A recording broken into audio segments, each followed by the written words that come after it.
Rector, Senator James Espaldon, Senator Pangilinan, and yourself, Madam Chair. 2, 4, 6. There's 6 So we currently. only have 6. As soon as we get a quorum, can you please let me know so we can begin? Thank you very much. Okay. Oh, thank you, gentlemen, for coming in. So we have a quorum then.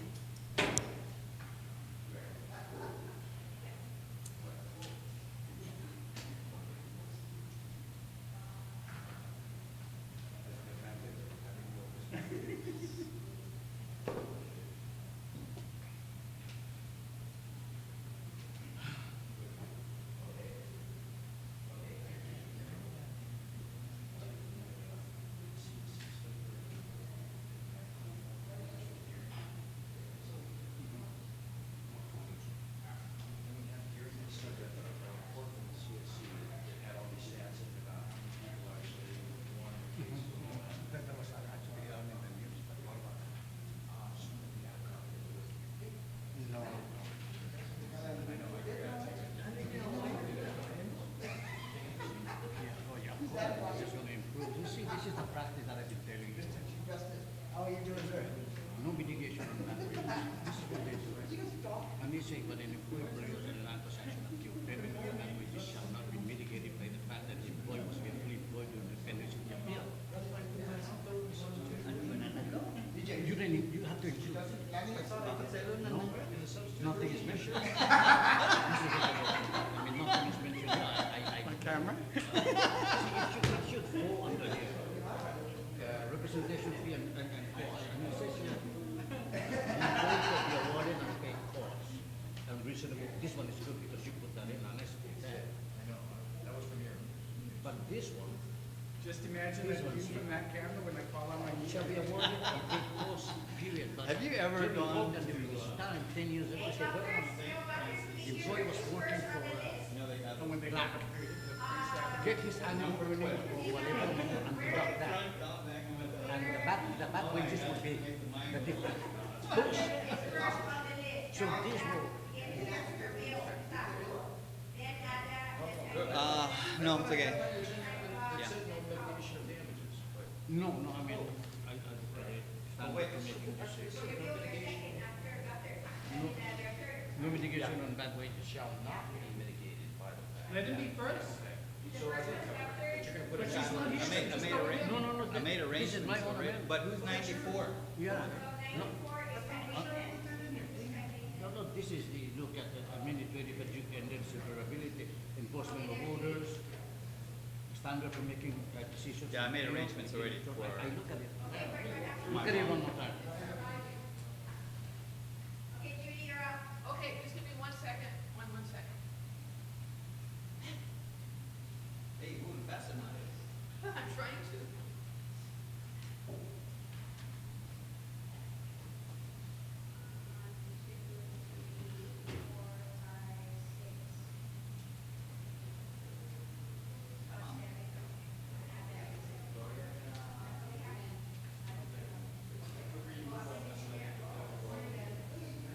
Okay, guys, I'm gonna announce who are here then, and then so that we can start. Make sure you have, Hi, Chief.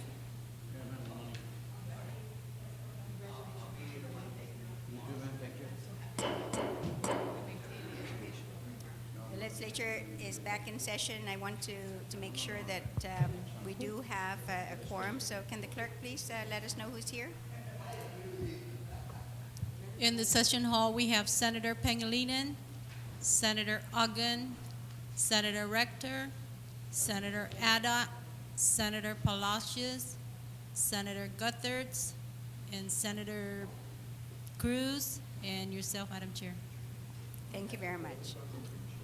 The first bill on the agenda, where we left off from yesterday's substitute bill number 92, and I would like to recognize the author, Senator Guthertz.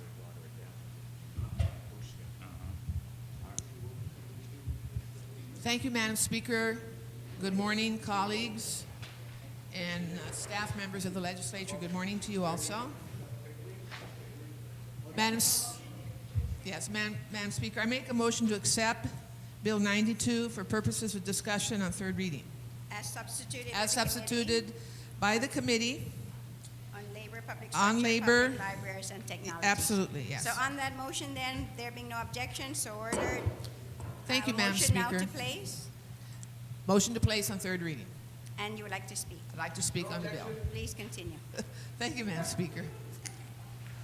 Madam Speaker, I'm very proud to stand before this august body this morning to present Bill 92 for consideration by members of the 30th Guam Legislature. Madam Speaker, Bill 92 represents many months of research and coordination by members of this legislature. I want to extend my sincere appreciation to Senator Matt Rector and also to Senator A.B. Palacios and Senator Respicio and Senator Tina Munya Barnes. And by the way, Madam Speaker, I would like to add Senator Rector and Senator Tina Munya Barnes as co-sponsors of this bill. There are On no that objections. motion, are there any objections? Objections to ordered. Madam Speaker, for a number of years now, we have observed the dynamics of certain personnel actions and processes and issues that have occurred within the classified service of the government of Guam, otherwise known as the career service of the government of Guam. We have seen many controversies regarding issues of proper steps and pay. We have seen controversies regarding government employees coming forward to reveal what they believe to be abuses in government and whose complaints have been set aside or diminished or ignored by offices of authority. Many of these issues have developed because of changes that occurred, I believe it was in 2006, with reference to the duties and authorities and responsibilities of the Civil Service Commission of the Government of Guam. In a previous legislature, the authorities of the Civil Service Commission were stripped and transferred without public hearing to the Department of Administration. In introducing this measure, I enlisted the input from the Civil Service Commission, from professional public administrators, from the academics at the University of Guam, and from representatives of line departments and autonomous agencies. And I want to thank all of those entities within the government of Guam who helped to contribute to Bill 92. This measure, Madam Speaker, restores many of the powers and authority taken from the Civil Service Commission via prior Budget Act, specifically through Public Law 28-68. Much of the Civil Service Commission's processes were then placed with the Department of Administration. This was all done without the benefit of a public hearing or input from the public or even the Civil Service Commission. As a matter of fact, a number of senators here will remember that the executive director of the Civil Service Commission at that time, who's now a judge at the Superior Court of Guam, Honorable Judge Vern Paris, came to this legislature to object to what was happening. As a result, we have most non-adjudicatory functions being handled by the Department of Administration. This has left some Civil Service Commission investigations, whistleblower complaints, and furlough appeals in limbo. The government of Guam's merit system is required by Section 1422C of the Organic Act. However, under the current law, the merit system is not functioning properly because the protectionisms and rights of our government employees and the authorities of management are now unclear.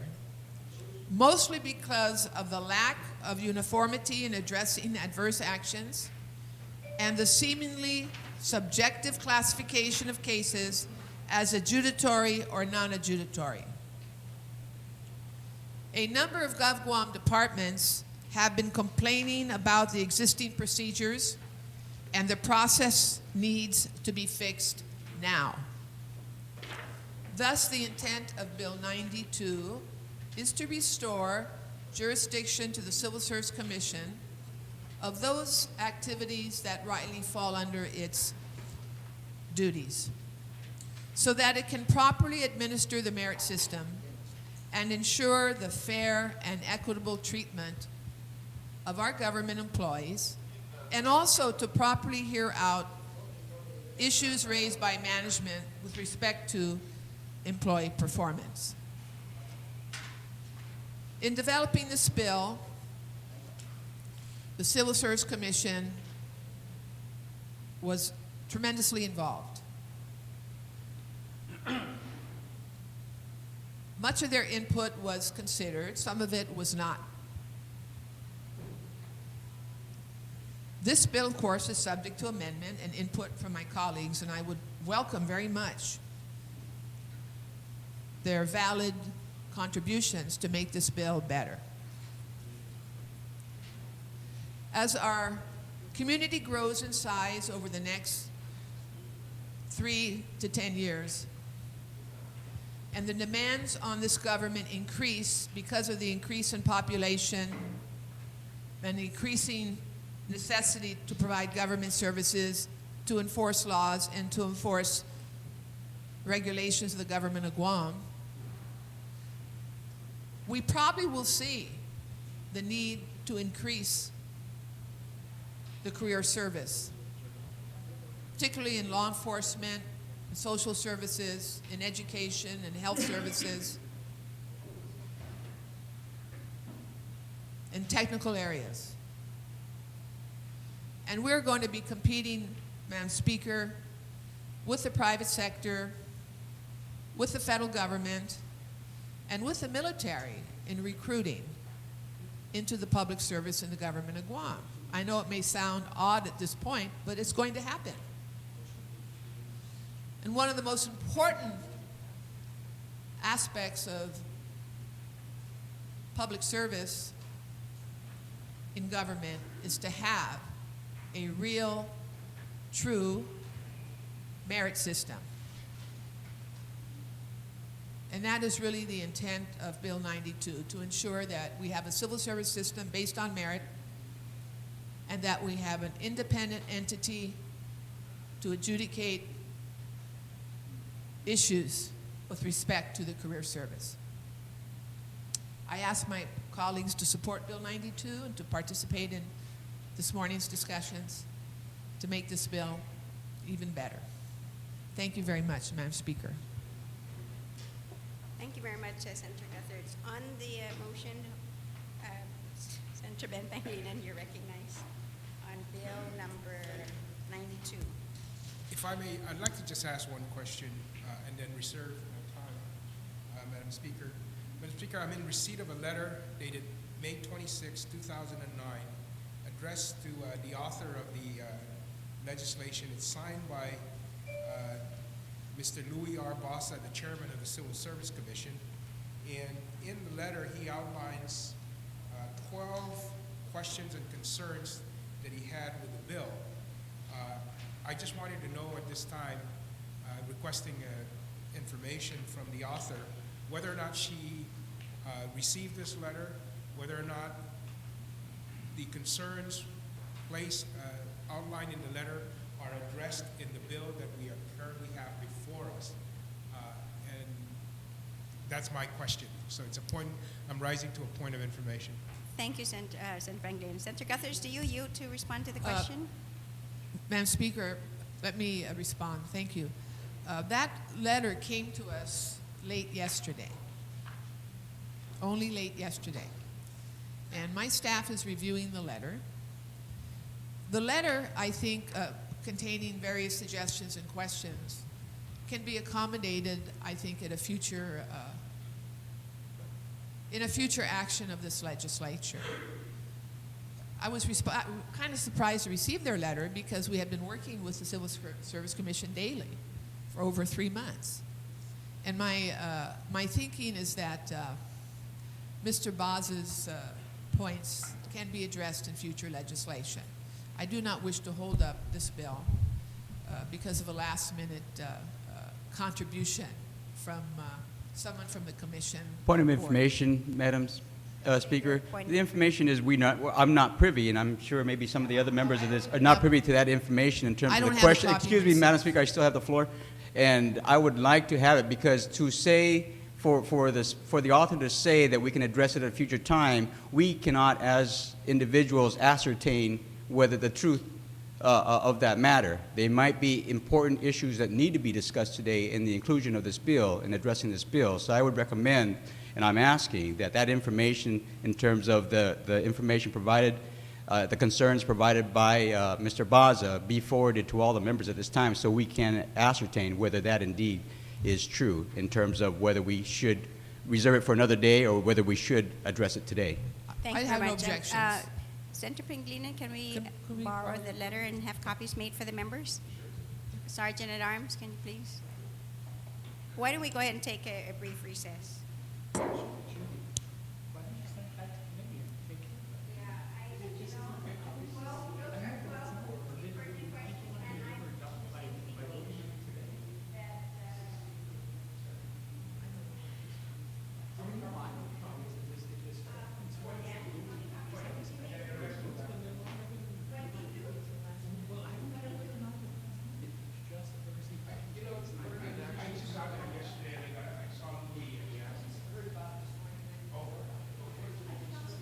It's pretty extensive. I mean, yeah.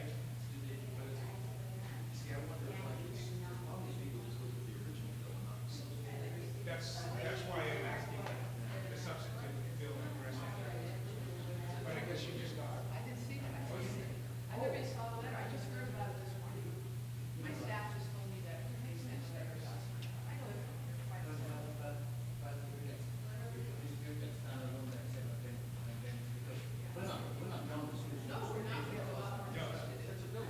But you know, you also don't want to give the governor a chance to, I mean, you just want to avoid that. Yeah. But I'm sure. That's just.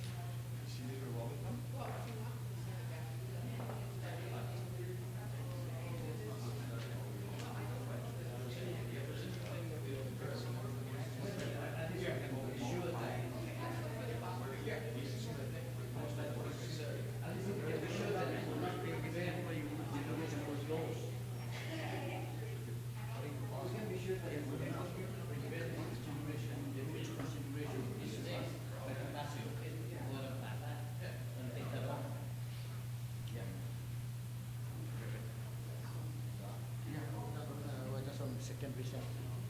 There may be copies.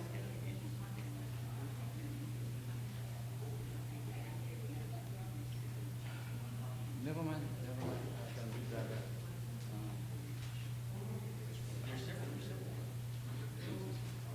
Just tell them to Aurora issue another 3-year tax that the contractual for the Aurora insurance bar and the Casino Riveron and June Perry and Palacio Securities.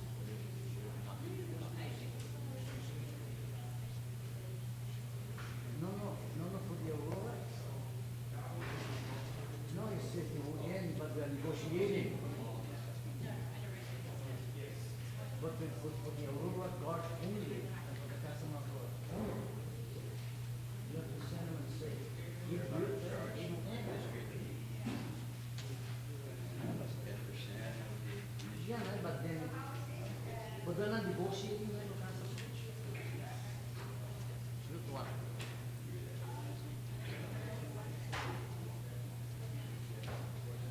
But I still want a separate letter. But I want but that's a general information. No, I want specific, strictly for the SO. Just do it to Aurora SO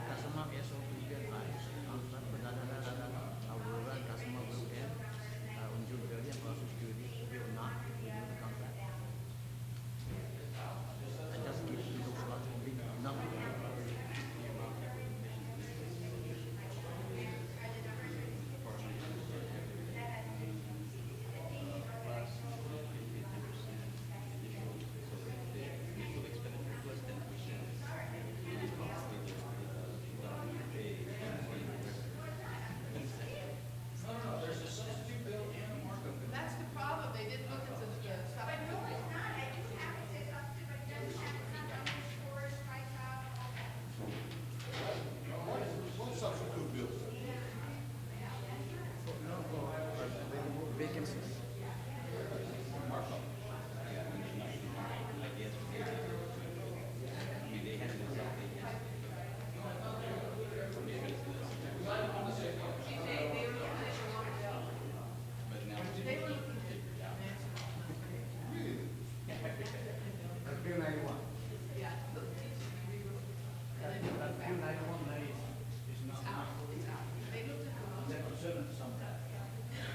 they didn't attend. I'll mention it.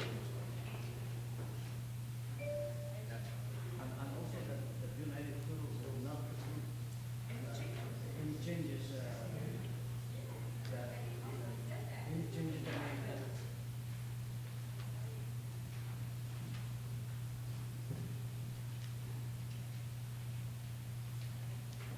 See, these are the, no, these are just, we can add on there.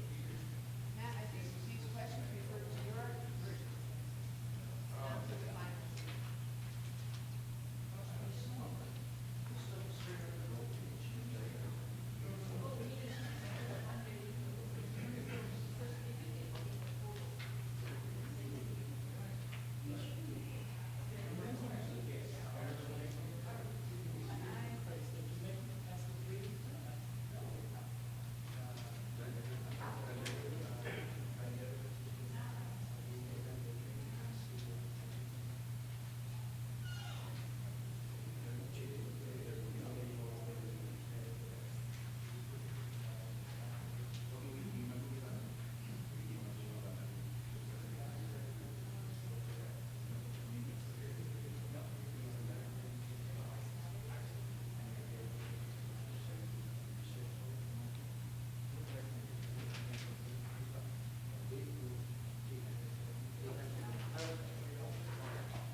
Senator,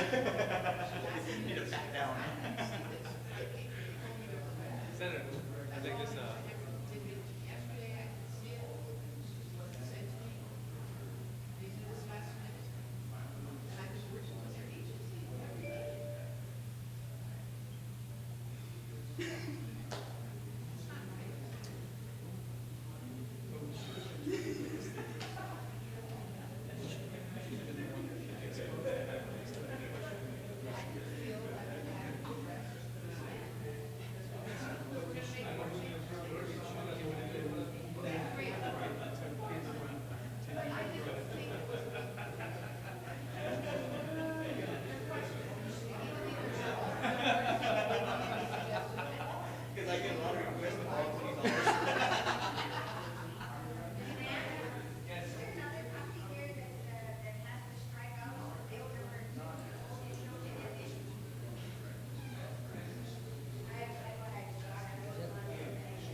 Future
Bill, could you take a step just because she says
The legislature's back in session. Senator Guthrie, you.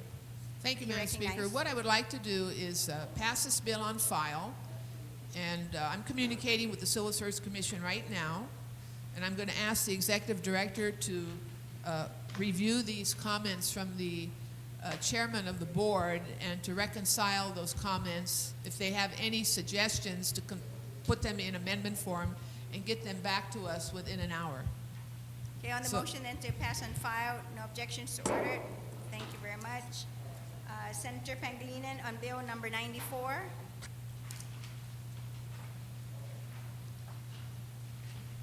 Senator Pangilinan? Bill 94, Senator Pangilinan?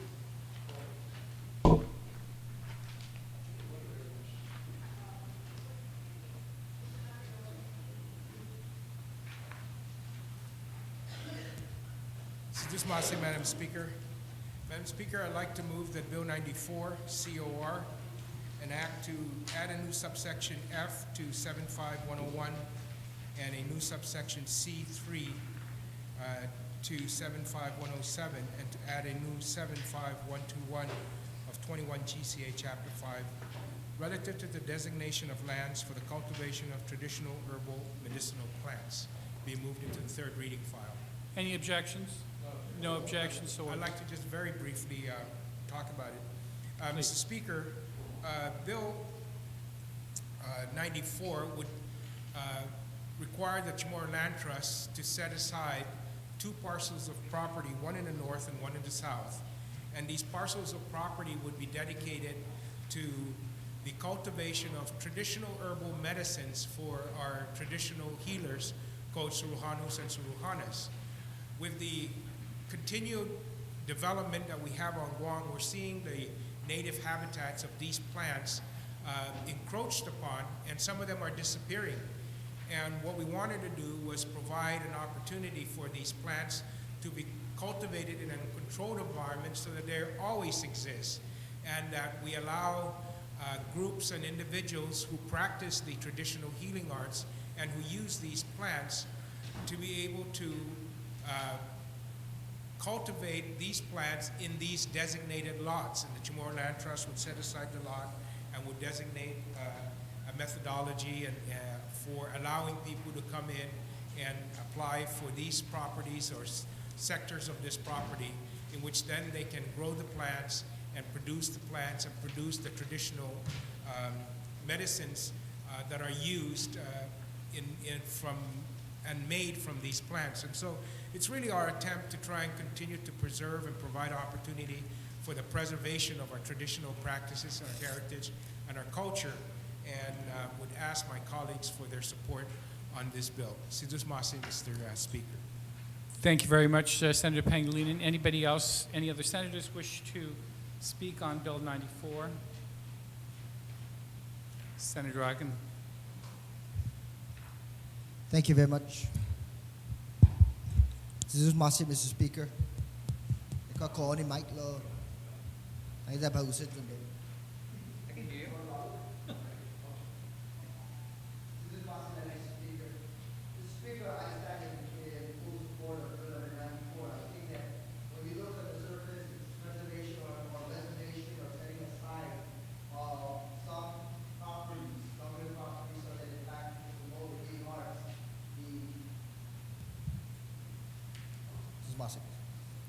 so that it would promote the Chamorro traditional way of life in terms of providing healing to many of our people. But when you look above and beyond, really the writing on this legislation, it's moving in the direction of further preserving the Chamorro culture and language / heritage. And I think it's very, very critical at this point in time because we already know and can anticipate that during the course of the military buildup that we're going to increase significantly in population, anywhere from 25 to 45,000 additional Guam residents that will be residing here on island. And these, perhaps a majority of them, would be individuals who are not acquainted with and not familiar with the Chamorro healing arts, in this case, as it applies to this, or to the Chamorro heritage. And I see this really more as a general statement in conjunction with the promotion and the preservation of the healing component of our traditional nature, the Chamorros. I see it really more of a major preservation of what we have, and have some people have referred to it as a dying art.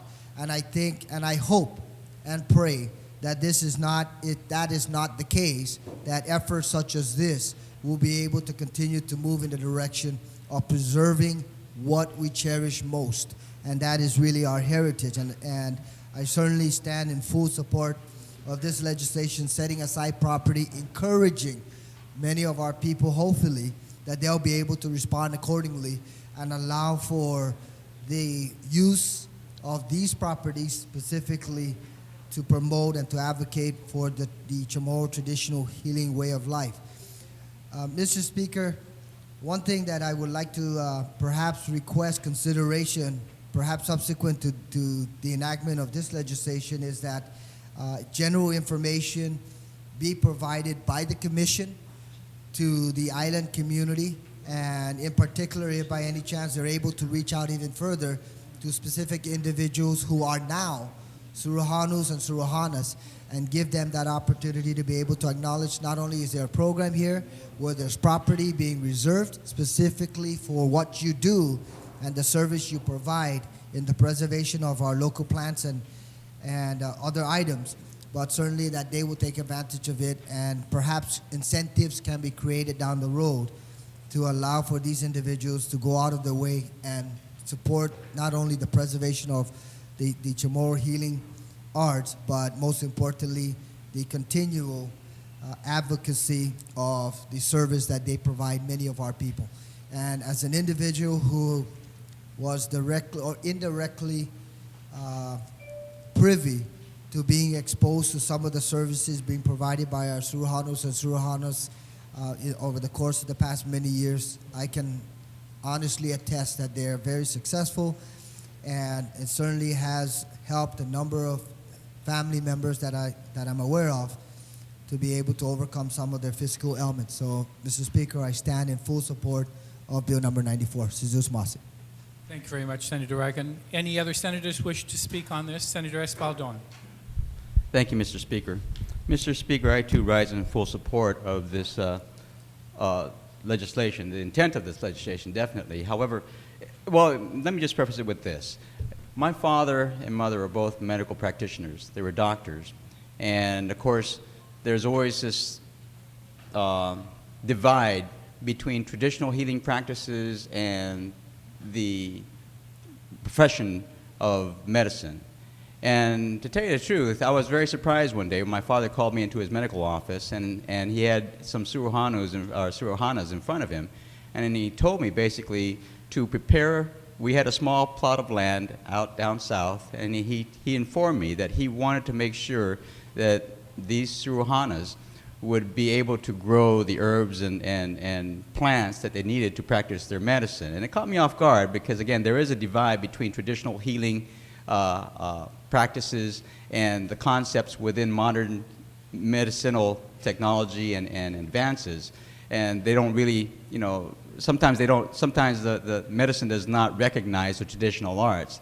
In this case, my father truly believed that there is a place for this type of healing. And since then, I've always also believed that, this is an important part of treatment. However, that being said, and again, I want to make sure we understand that everybody understands that I'm in full support. I do have a question for the author, if he would yield. And the question is this, Mr. Speaker.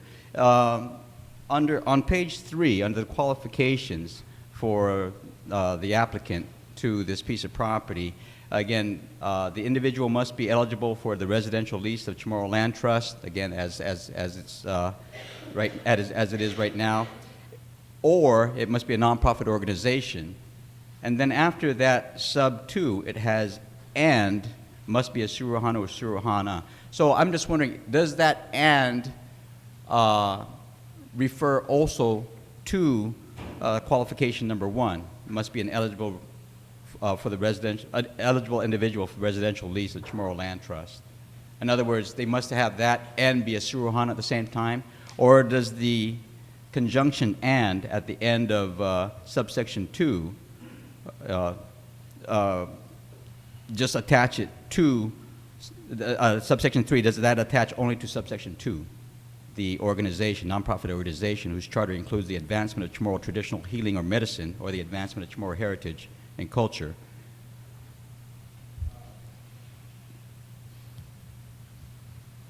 I think that my intent on that was, that it would be the organization must have a suruhana or suruhana. Okay. And the individual is somebody who's eligible for that and will cultivate the plants. That the individual did not necessarily have to be a suruhana or suruhana. Oh, okay. So the individual itself did not have to be, but the organization would have to have somebody who is a suruhana or a suruhana. Yeah, yes, the nonprofit organization. Okay. And so that would be how, asked to clarify that, that's how I clarified with regards to my intent. Okay. And the intent I wanted to present in this bill. Okay. And I appreciate that. And I'm just, again, just from a statutory construction point of view, I'm trying to figure out my own head whether the wording as it is accomplishes that. But that being said, also the other question that arises in my mind, and I'm not sure I'm asking the author himself, but on page 3, line 4, it states under subsection B that the Chamorro Land Trust Commission is to establish the criteria, the application, operational procedures of who gets to use this property. And I guess my concern, Mr. Speaker, is that we all are aware of the challenges that the Chamorro Land Trust Commission is facing right now with the mandates it has at present, and whether they should be the real authority to actually do this in terms of setting up the procedures and determining the application, the criteria, and whatnot, or whether it should be under another department, such as the Department of Chamorro Affairs. And I'm just wondering, again, if we really want to move this forward, whether the Chamorro Land Trust Commission, we all know that's limitation in terms of personnel. We all know its limitations because of the tasks before it in terms of just ironing out their difficulties right now, of whether we can actually implement this within the timelines that this legislation sets, if we really want to move this forward in an expeditious manner. And I'm going to leave that for this body to think about, because I'm not certain, I'm not comfortable, at least within me, that and again, I mean no derogation to the Chamorro Land Trust Commission, but because of the task before them right now, whether they would be able to accomplish this task within the designated time frame as established in this legislation. Thank you, Mr. Speaker. Senator Pangilinan, do you wish to address that last issue raised by Senator Espaldon, or? With regards to the Chamorro Land Trust developing the rules and regulations, Yes. Chamorro Land, whether they should be the one or whether it should be maybe like Chamorro Bear or some other entity. I think that's a problem facing the Chamorro Land Trust right now, whether they can actually accomplish the mission of establishing criteria and whatnot within the time frame that's mandated by law. okay, I think that's a valid concern, and you know, if I could have a couple minutes recess, I'll formulate an amendment that will resolve that concern. Thank you very much. While they're working on that, do you want to speak on the bill, Senator Tideway? You wait. Okay. Then we'll take a very short recess. Please.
Have we established the task force then?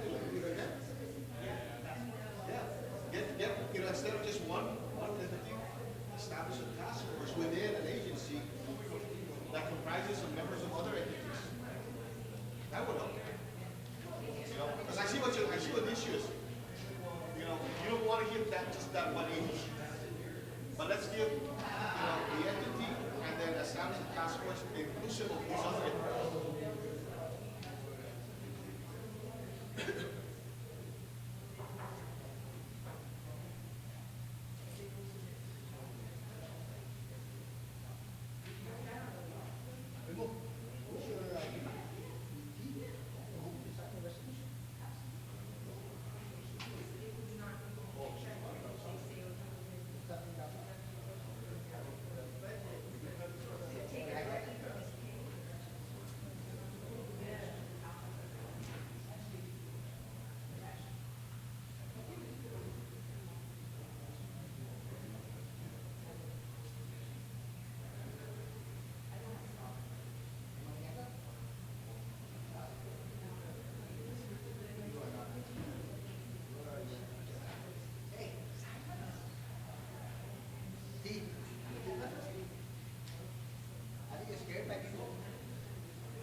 Why just fire? That's the only one that needs to be certified by the FAA.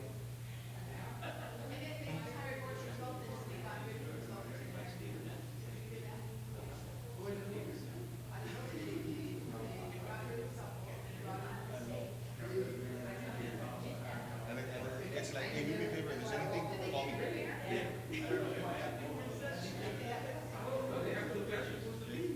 Do I have, do you need that?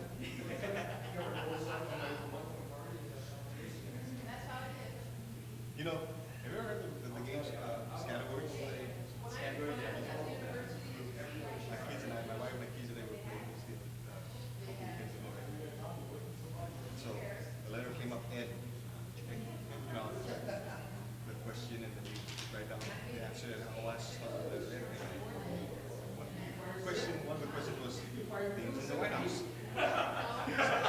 Guess what?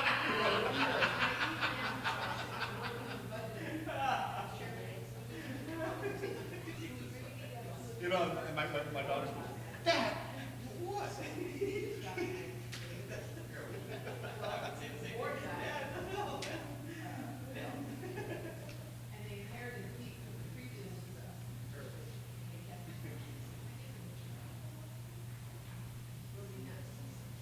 And so I was just thinking, you ever watch comedian Jim Dutton? Do you ever see him? He's the ventriloquist. Oh, yeah. I know him. Yeah. The one with the peanut and everything? Yeah. You know, so I was thinking, so I thought myself, right? Things in the White House, right? Who's this? Barack Obama, he's president, right? And he's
I was looking for that law that limits it to 5 years.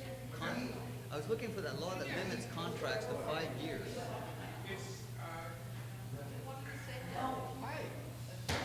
It wouldn't apply to that?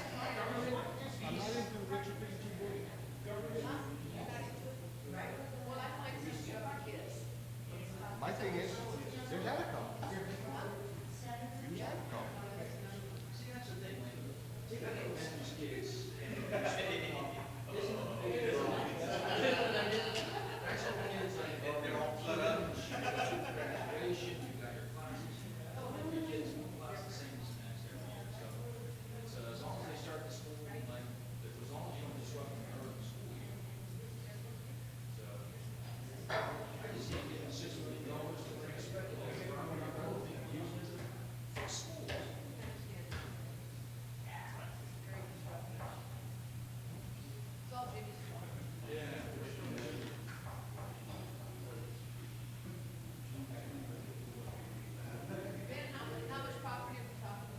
Not a whole lot.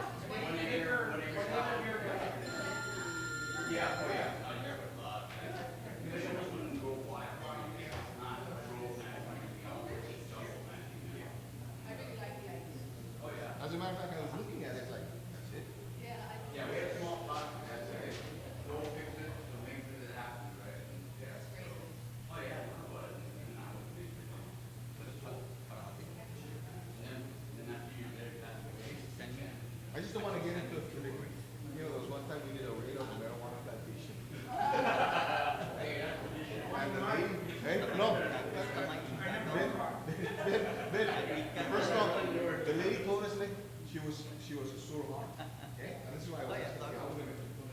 goes, no, and this is what she was doing. All right, thanks. She was growing the marijuana so she can take the roots and giving the rest to her son to throw away. You know how we found out about this marijuana plantation? Because you got a guy who bought a joint, and so we worked the investigation of the matter, and we found the supplier. It happened to be this guy.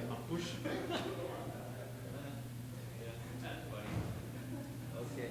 Yeah, so we'll see you. So yeah, when one man's trash is another man's Oh, treasure. no, no. This Sunday, yeah, this Sunday. Right. That's not. Okay. I like the idea. That's what. That'll work.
Back on the record, Senator Pangilinan, I understand you have several amendments. Can we start with your first one?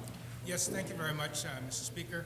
Mr. Speaker, based upon the discussions, we actually took a little bit of time, and I want to thank the body for their indulgence to have a couple of amendments that clarified the concerns raised. The first one I'd like to present is on page 2.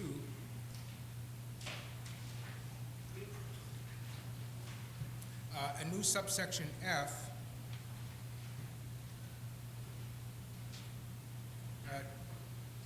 under section 2 would be to add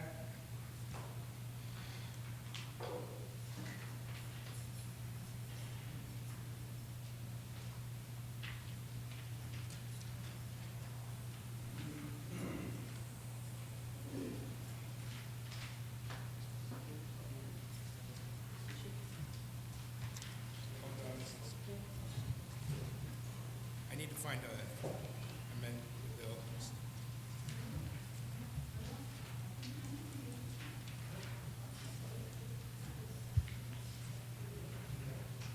How much again?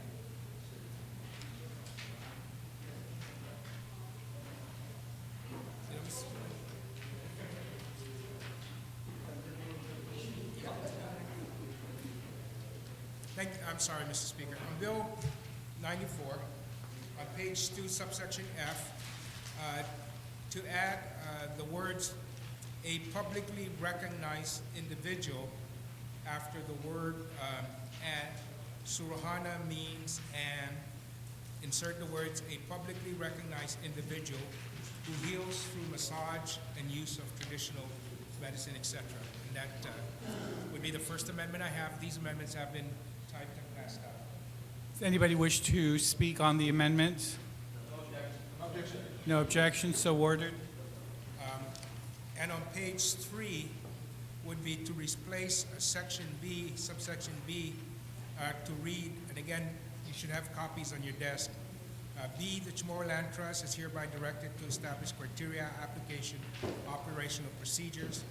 An applicant must submit a proposal for the usage of the parcel lot and a list of plants to be cultivated. To qualify for Hamot Chamorro, the applicant must be an individual eligible for a residential lease of the Chamorro Land Trust land, and either one, a member or officer of a nonprofit organization whose charter includes the advancement of Chamorro traditional healing or medicine, or the advancements of Chamorro heritage and culture, and registered with the Department of Revenue and Taxation, or must be a Suruhano or Suruhana apprentice or student of traditional Chamorro practices. Preference shall be given to an applicant who meets more than one of the qualifications above. So it would be, this would be the new qualification requirement for the applicant. Does anyone, any senator wish to speak on this amendment? Objection. There being no speakers, is there any objection to to approving this amendment? No objection, so ordered. I believe you're, Yes. Senator Tenoyo. I just wanted to ask the gentleman if he could just explain real quickly on the amendment that was previously passed, not the one just immediately, but the one prior. How do you distinguish a publicly recognized individual as opposed to, let's say, someone who just got into it, or, I mean, how do you do that? You know, it really is, you would do that especially in the field of Suruhano. If you're Chamorro, then you know how to do it. Yeah. And what it is people that practice this art have a following, and the individuals are usually recognized by groups of people who have been taking advantage of the services that they provide. Mm-hmm. So in the Chamorro culture, because we're a verbal people, we have an oral history. That's how we pass our knowledge on until the coming of the Spanish. You actually know in a community, individuals are identified and recognized by the community itself. So it's not like somebody's going to run around, you know, having a T-shirt on their chest saying I'm a Suruhana or I'm publicly recognized. It really is the traditional way of going, paying your respects to the elders in the villages, and they would know who in the village has practiced this art, who is being mentored for this art. So I couldn't tell you. Nobody's carrying an AMA card saying I'm part of a Suruhana. But when you go and you are part of the community and part of the culture, you will find this public recognition. So it really is a little vague. I agree with that. But in the Chamorro community, you will know and you will be told. Yeah, as the chair has changed, Madam Speaker, the reason I really, this is obvious kind of thing, is, you know, if challenged, how do you establish that you're, you know, publicly recognized? And I think the threshold has to be that the agency responsible for overseeing this type of activity would then, if it were to be challenged, or if there was any question, would then be that Suruhano or Suruhana would have to produce individuals within our community that know that he or she has actually practiced this traditional healing techniques, and would be able to bring forth either, you know, hopefully it wouldn't come to this, but, you know, a sworn or notarized affidavits to say, you know, I have undergone or have been subject to the treatment of this gentleman or this gentle lady, and he or she has in fact been practicing this. So the reason it is kind of loosely, it's well crafted here, but publicly recognized is still something I haven't yet seen in any other term of art. And so therefore, I don't have an objection to it, but I think it would be, it may at some point come to a question of whether or not, how publicly recognized do you need to be? I mean, how many people do you need to have treated, and what is the real parameter for defining publicly recognized? I think that's kind of ambiguous yet, but I suppose as we go along through the process, we'll be able to determine what that is. Zus Masi, Madam Speaker. Thank you very much, Senator Tenorio. Oh, one more amendment? Okay. Continue then, Senator Pangilinan.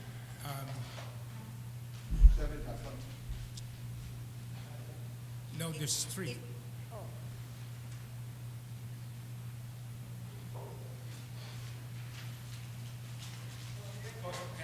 it's attached. Yeah, there's a second one. Thank you very much, Madam Speaker. Madam Speaker, the last amendment would be to add a section on, amend Section 5 on page 4 to read under rules and regulations. Upon enactment of this act, the Chamorro Land Trust Commission shall have 180 days to promulgate rules and regulations for the Haddon Amut Chamorro pursuant to the adjudication administrative law, and then the following language would be added to that. The CLT shall form a task force consisting at a minimum of representatives from the Department of Agriculture, Department of Chamorro Affairs, and the UOG Cooperative Extension Services to develop the rules and regulations. And that would be give the Chamorro Land Trust additional support for the development. On that amendment, are there any objections? No objections, so ordered. Does that conclude your amendments? Yes.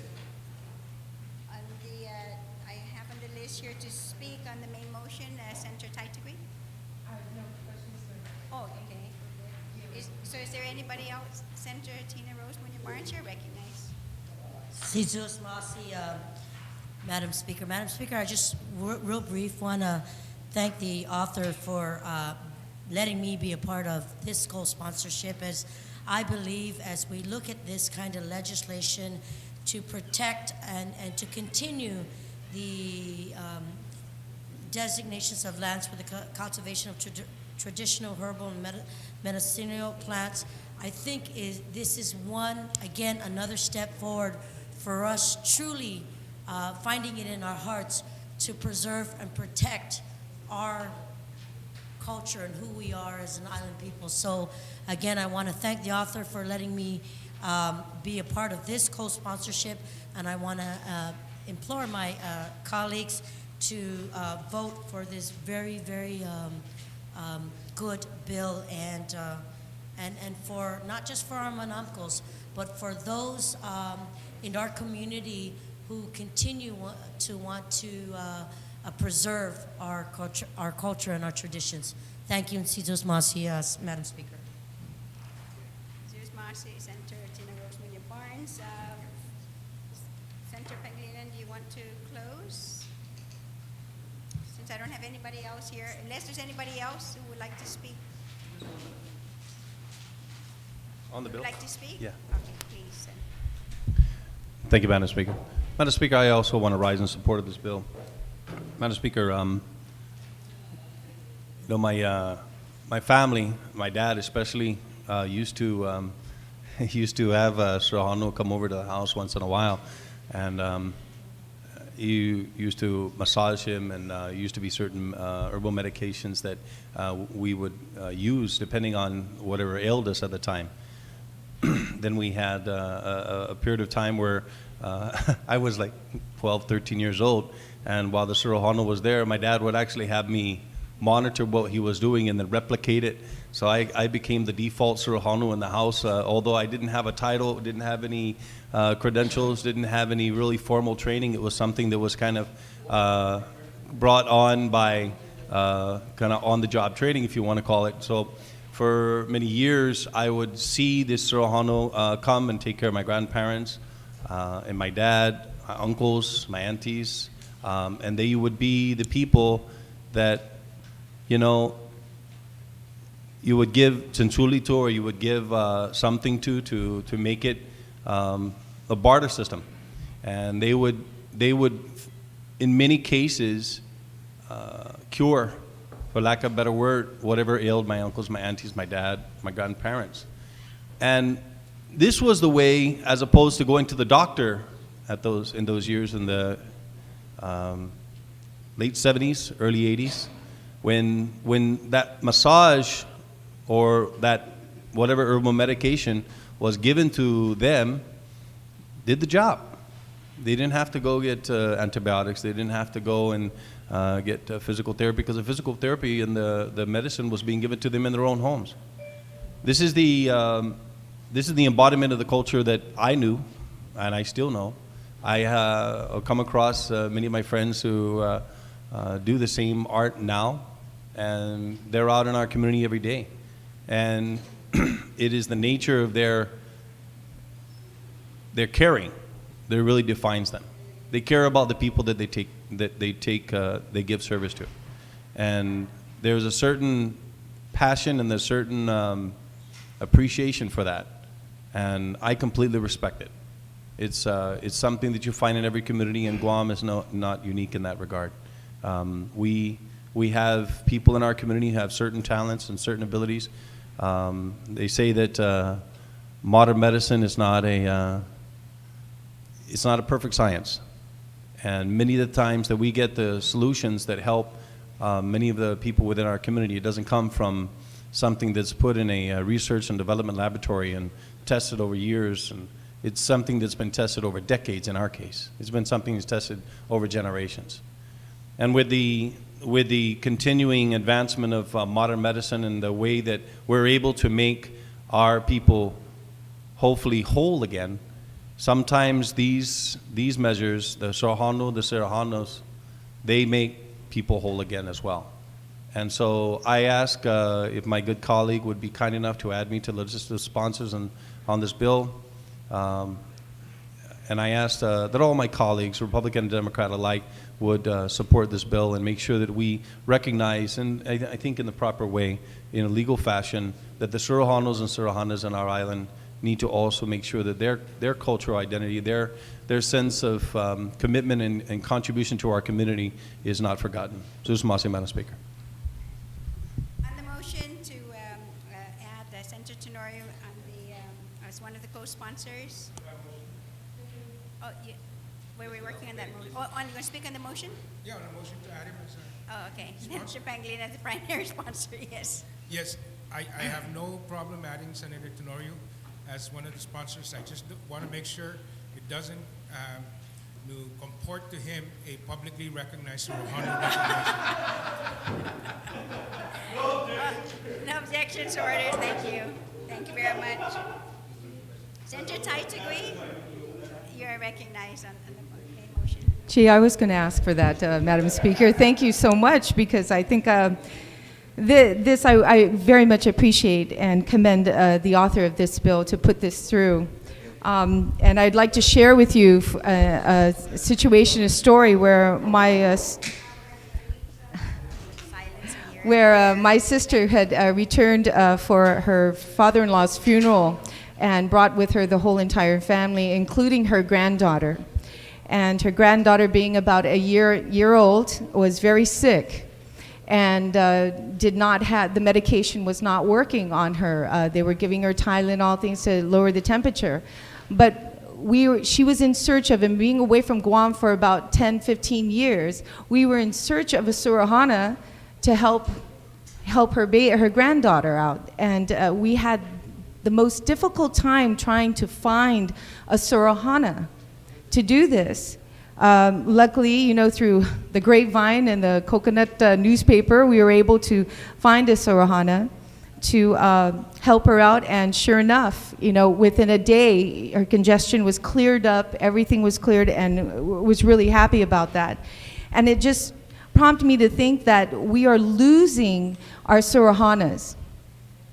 Every day we are losing someone, the ability to learn how to create these remedies for the sick, help people in massaging, and that this bill starts off by ensuring that the plants that they use for these remedies are still going to be around for a long, long time. But my question is now, how long will our Sorohanas be around? And this is what prompted me when he said the apprenticeship. And I hope that the author of the bill, good Speaker Pangilinan, would be a part of an opportunity to encourage the next generation to learn these methods, these Chamorro remedies, medicines, to the next generation, and to encourage that we can get together along with these agencies to pursue, and along with the Sorohanas that we are supporting with regards to these medicines, to encourage a next generation. And this might be the next step to something that we can put into a law, or a law that will allow the new generation to learn this. So I too ask to be a part of this bill, to be a co-sponsor of this bill, and that hopes that we can next endeavor will be in apprenticeship programs for the new generation. Sijus Masi, Madam Speaker. On the motion to add Senator Tyree as a co-sponsor, no objections, so ordered. Senator Espadon, you recognize. Thank you, Madam Speaker. Madam Speaker, I rise in support. I mentioned earlier in a point of information that I'm definitely in full support, and I appreciate the author, Senator Pangilinan, for making the amendments that to really bring this up to a higher standard in terms of policy.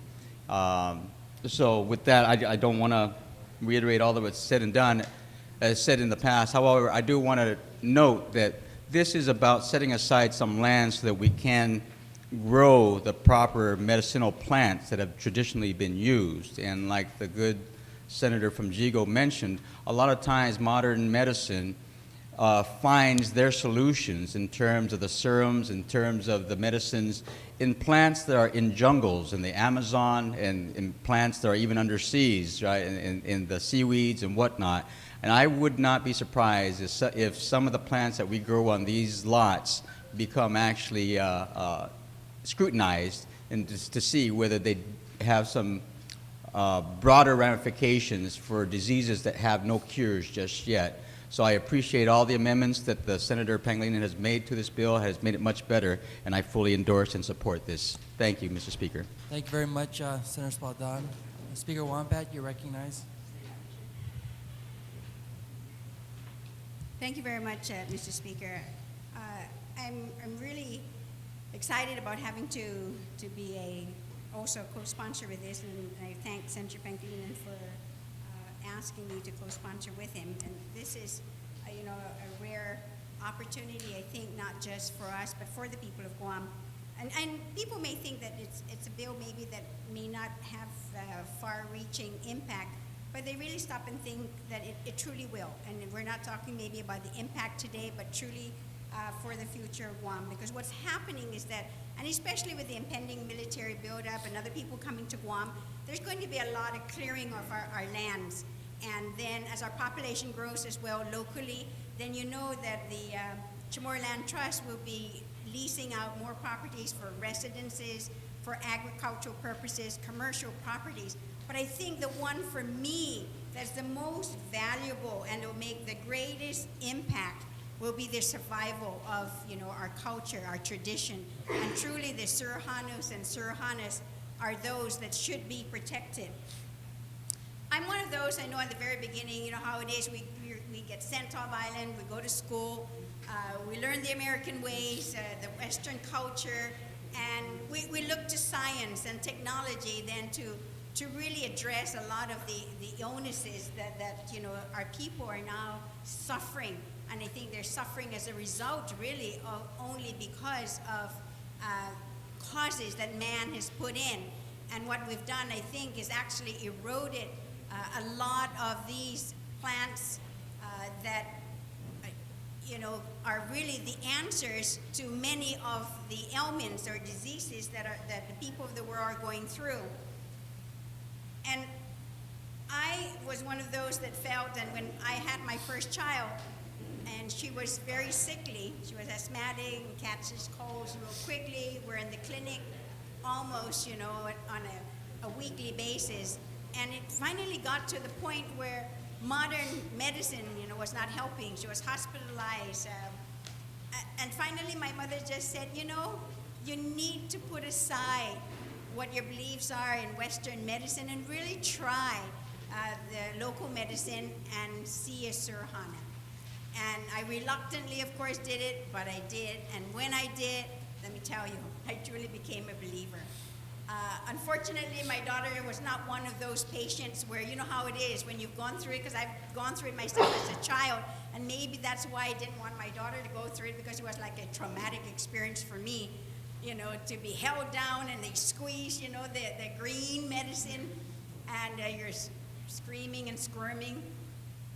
And my daughter was such a good child that she just laid there and she allowed the Surahana to do whatever she needed to do without a fuss. But let me tell you, not even a minute after that, when she threw up everything, all the gunk that all this modern medicine could not get rid of, months and months and months on antibiotics, one treatment, and everything came out. And she was well right after that. And so that's why I'm saying I'm truly a believer. And when Senator Pangilinan asked me to do this, I really was proud to say that I wanted to become a member, a co-sponsor of this, because I think it would truly make a difference in terms of what we're going to do for the future. And more importantly, is to save some of our land so that then we would have all these plants that maybe we may not know what all the medicinal, benefits there are to these plants, but I truly believe that the answer to all of our ailments are around us. But because of modern technology, we start to destroy them. And I'm just really proud that we have members here who all feel that same way, that we want to protect this, preserve it for the future, not maybe for us anymore, but truly for the future, our children. And it's not going to be science all the time that's going to save the world, but I really think it's going to be a lot of these natural, these wise teachings and traditions that our ancestors have passed on down. What I really would like to see, hopefully after this, is something very similar to what Saipan has done, where they have, through their arts and humanities program, is that we start now to do a documentation of the Surahanas that we have and have them register and start to teach this to our children. Granted, something that it can only be passed on from a Surahana to her son or daughter. But I think there's going to be a time when some of those children may not want to follow, and if there are those who truly want to learn and practice this tradition, that we need to start teaching it, because if we don't, we're going to be the only ones to lose out in the very end. So thank you very much, Mr. Speaker, and thank you, Senator Pangilinan, as well. Thank you very much, Madam Speaker. Next, Senator Blas, would you like to speak on the bill? Thank you, Mr. Speaker. And Mr. Speaker, I too rise in full support of this bill, and I want to applaud the author and the co-sponsors to this legislation for the foresight that is exhibited in the presentation of this legislation. Foresight, because I want to reiterate some of the issues that you brought up, Madam Speaker, when you testified just previously, that in the midst of a buildup that's going to be occurring here, that may not only change the landscape as we know it, in as far as the clearing of the land, but may also start to change some of the thoughts and the beliefs, and may alter in some way some of the things that we believe in. And this is but a small, and I say small because if you look at the bill, and I'm sure there's going to be some detractors that are going to say, what is the legislature doing? Well, I'm here to stand and say the legislature is here to stand to protect our culture, to preserve it, to perpetuate it, so that it doesn't get lost. There are going to some people are going to say medicinal plants. And I think that if you give us the opportunity, each one of us in here can talk of our experiences, both personal, or some things that we've witnessed in the utilization of these medicinal plants. I was an unfortunate victim of being held down. you know, and being forced to drink. You know, I was also an unfortunate victim. You know, one time coming home from football practice, going to my grandmother's refrigerator, opening up the refrigerator and seeing this large container with what I thought to be iced tea, you know, and pulling out my latanganta and filling it up with ice, and my grandmother sitting at the table and just staring and just watching me, and, you know, being hot and tired, you know, starting to drink this, and halfway down realize it's amut. And correct me if I'm wrong, Madam Speaker, but, you know, if we didn't like the way the tea tastes, nobody had a problem with us emptying it out. But if you try to empty out the amut, throw the amut away instead of drinking it, it was like capital punishment. But, you know, and you're right. You know, maybe one day science may want to study this, because none of us in here can explain how it works. But it does. I've even heard reports of some physicians, you know, who would actually encourage some of their patients, you know, after many prolonged treatment, maybe you should go seek a surohono. But, you know, that said, again, we're not asking for a whole lot of land for this. I even asked the author, I said, just an acre? You know, maybe it should be more. But you know, it's a start. And I also appreciate it, and I thank the author for also making the amendments so that we include experts in the field, you know, of plants. The University of Guam Extension Service and the Department of Agriculture, to ensure that, first off, we know where these plants are, we know the soil conditions and what's going to be needed so that these plants can thrive. Because it's one thing to give them a piece of property, but, you know, there are some things that can be grown in Umatic that can't be grown in Zigu. And we want to make sure that these things thrive. And those amendments were made. All of this was made so that we can continue to perpetuate this. We can make sure that this thrives. We can make sure that this survives what is impending. You know, when we talk about the preservation of our culture, a lot of times we limit it, the discussion sometimes is limited to, you know, respect and language and food. Here is one where we're helping to perpetuate and preserve our culture by also protecting the things that come from the land, excuse me, that we grew up on, that we grew up with.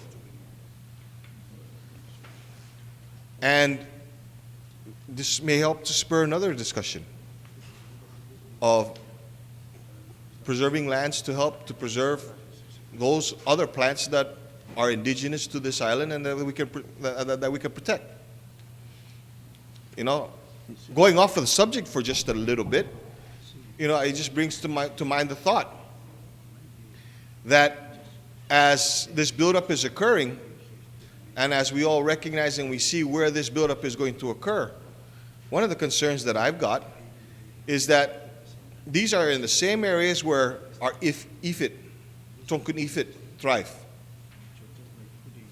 And maybe as an offshoot of this discussion is a sanctuary so that we can ensure that other plants that are indigenous or that are valuable to our culture are not destroyed, are not forgotten, and are preserved. So, again, I appreciate and I want to thank, again, the author for his foresight. And, Madam Speaker, and my sister, and I guess the other sponsors that want to get on, I know I'm going to sponsor this because I'm going to vote yes on this. You know, I'm going to stand proud and say I voted for that. And I voted that because of the foresight that it brings. So thank you for allowing me to express this. And again, I want to thank and congratulate the author. Thank you, ma'am. Thank you very much, Senator Rose. We appreciate that. Senator Ada, on the main motion.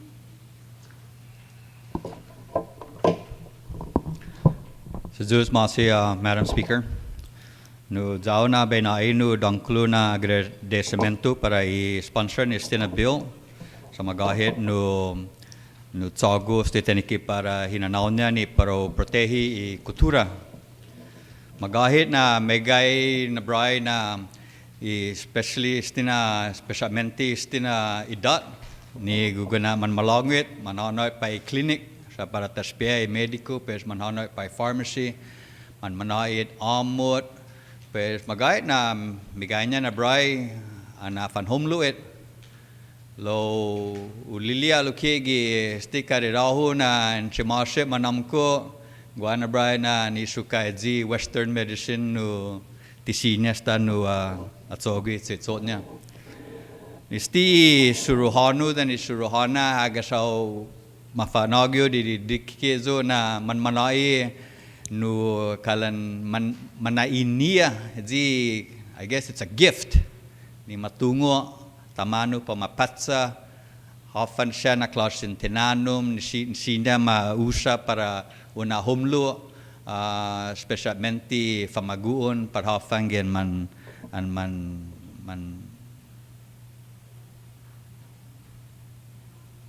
malongo.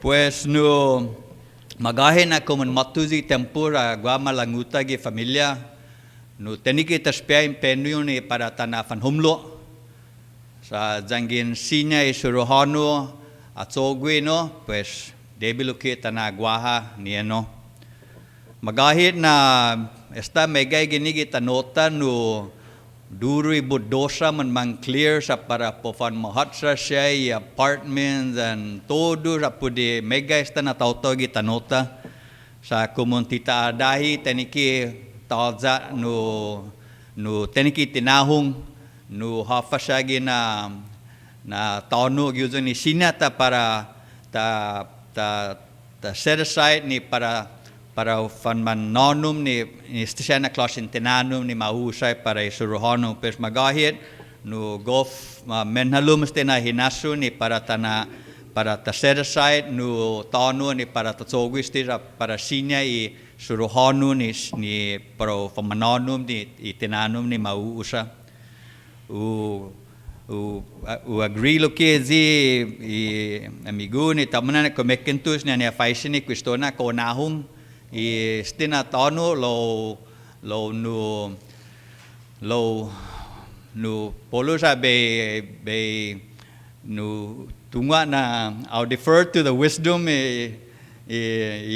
promopopones this dangin hasu na sta nahong stina tano pues polo sa ezo da tatutuhon lo jangin kumahulog ini sa legna 20 malegna tatulaikas dira in si tinahong un 1 acre manata na dos be asopoti lo kwezo lo be nanga sa guiza mas no kalan mo studias na issue sa be iafa malagonya no teniki be supporti tunga na todi pamalo no staman mamaisin po famapoli na niyan ni pro po fan sponsor gini pareho lo ke pa bifaisen lo malegna tatutuhon di alphabetical order ligninya pe tatutuhon di pe siga papa manazi inaan siya lo feda di ano no be talo agradecimiento para si Senator Pangilinan dan si Hogo dan si Senator Barnes ni introduces tinalay sa Molex di para itanota para tautauta dan para kultura. Dos masi.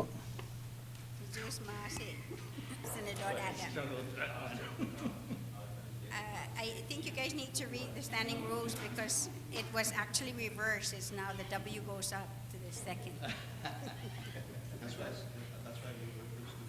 Is there anybody else who would like to speak on In the Chamorro. main motion? In In Chamorro. Senator Guthertz, you're recognized. Sujus Masi, Madam Speaker, buenas todo hamju colleagues. You said to speak in tomorrow? Very good. Madam Speaker, I just think this is a phenomenal bill. And I want to congratulate Senator Pangilinan, Senator Tina Rose Munya Barnes, and all the other sponsors. You know, growing up on Guam, I was introduced to some of the special traditional practices of our Sirhanos and Sirhanas. And I remember in one particular experience, my mom wasn't feeling too well, and one of her friends suggested that, you know, Sirhanu come over and help her out, and that's what happened. And she recovered very, very quickly, and we were very, very happy. And she never had a problem after that treatment. I wish that we could document more about the historical practices of our Sirhanos and Sirhanas in a book. As you know, most all countries have traditional medicine and traditional practices that are very well documented and published, but I don't think we have really a book on Guam yet which does this, and I would hope that our academic community up at the university might consider this as part of their research endeavors over at the Micronesia Area Research Center and other entities up at the university. But I think this is very proper and very just. We've got to reserve some of our land on Guam to maintain the traditional practices and culture of the island. And I'm very concerned about, of course, the buildup that's going to occur simply because of the need for land and the commercialization that will follow or occur simultaneously, and the buying of land for commercial purposes and use of land for military purposes. And this legislature needs to take a hard look at reserving land. Land that is pristine, land that represents the location for the plants and the forests of Guam, so that they aren't touched and used in ways that are inconsistent with the need to preserve some of this for future generations. So I'm hoping in the future that this legislature will look at that. This is a very good beginning. And again, my congratulations to the sponsors. I'm proud to be one of the sponsors wherever I am. It doesn't matter. But I do support this bill, and I'm very honored to be part of the development and passage of this bill. Thank you very much. Thank you very much, Senator Guthertz. I don't think there's anybody else who would speak because they're not in the room. So I'm going to ask the primary sponsor then to close. Senator Pangilinan, you're recognized. Sujus Masi, Madam Speaker. Madam Speaker, antes de bill hutumi tadis ko kutipago nesti ni bill 94 daw na bill ufresi talo uno na amendment ni malefo ginigila taftaf esta mapasa hujung lo questi gaya ginigin na gilo la masan mizo io proponi para ta amenda i section 3 gi página 2 da pero taytay sempre the commission pues ta na holum esti na palabra in consultation with the Department of Agriculture and the UOG Cooperative Extension Service shall identify suitable land, and the Commission shall designate and make available 2 parcels and to the end. So we're going to ask one of the concerns was, how do we know what land is suitable? And we would consult with the Agriculture and UOG contention on identifying suitable land, but it is still in the power of the Commission to designate. No objections. On the motion, no objections, so ordered. Sujus Masi, Madam Speaker. Madam Speaker, you know, I'm very, very tempted to remain quiet on this bill and thank and accept all of the praise and recognition of thinking about and being forward-looking with regards to this bill. But, you know, we're talking about Suruhanas and their powers and traditional medicine, and they know the truth.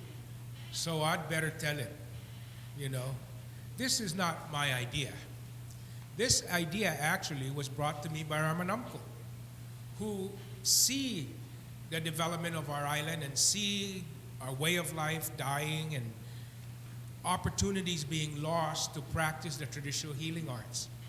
And so during many of the meetings I attended for the COLA recipients, many of the manamkos, you know, kind of we trade stories while we're there. We don't always talk about COLA, believe it or not, when the COLA group gets together. We talk about what they see happening in our community and the problems we're facing and the challenges we're facing and what we're finding new and what old things we are losing. And one of them was the practice of the traditional healing arts.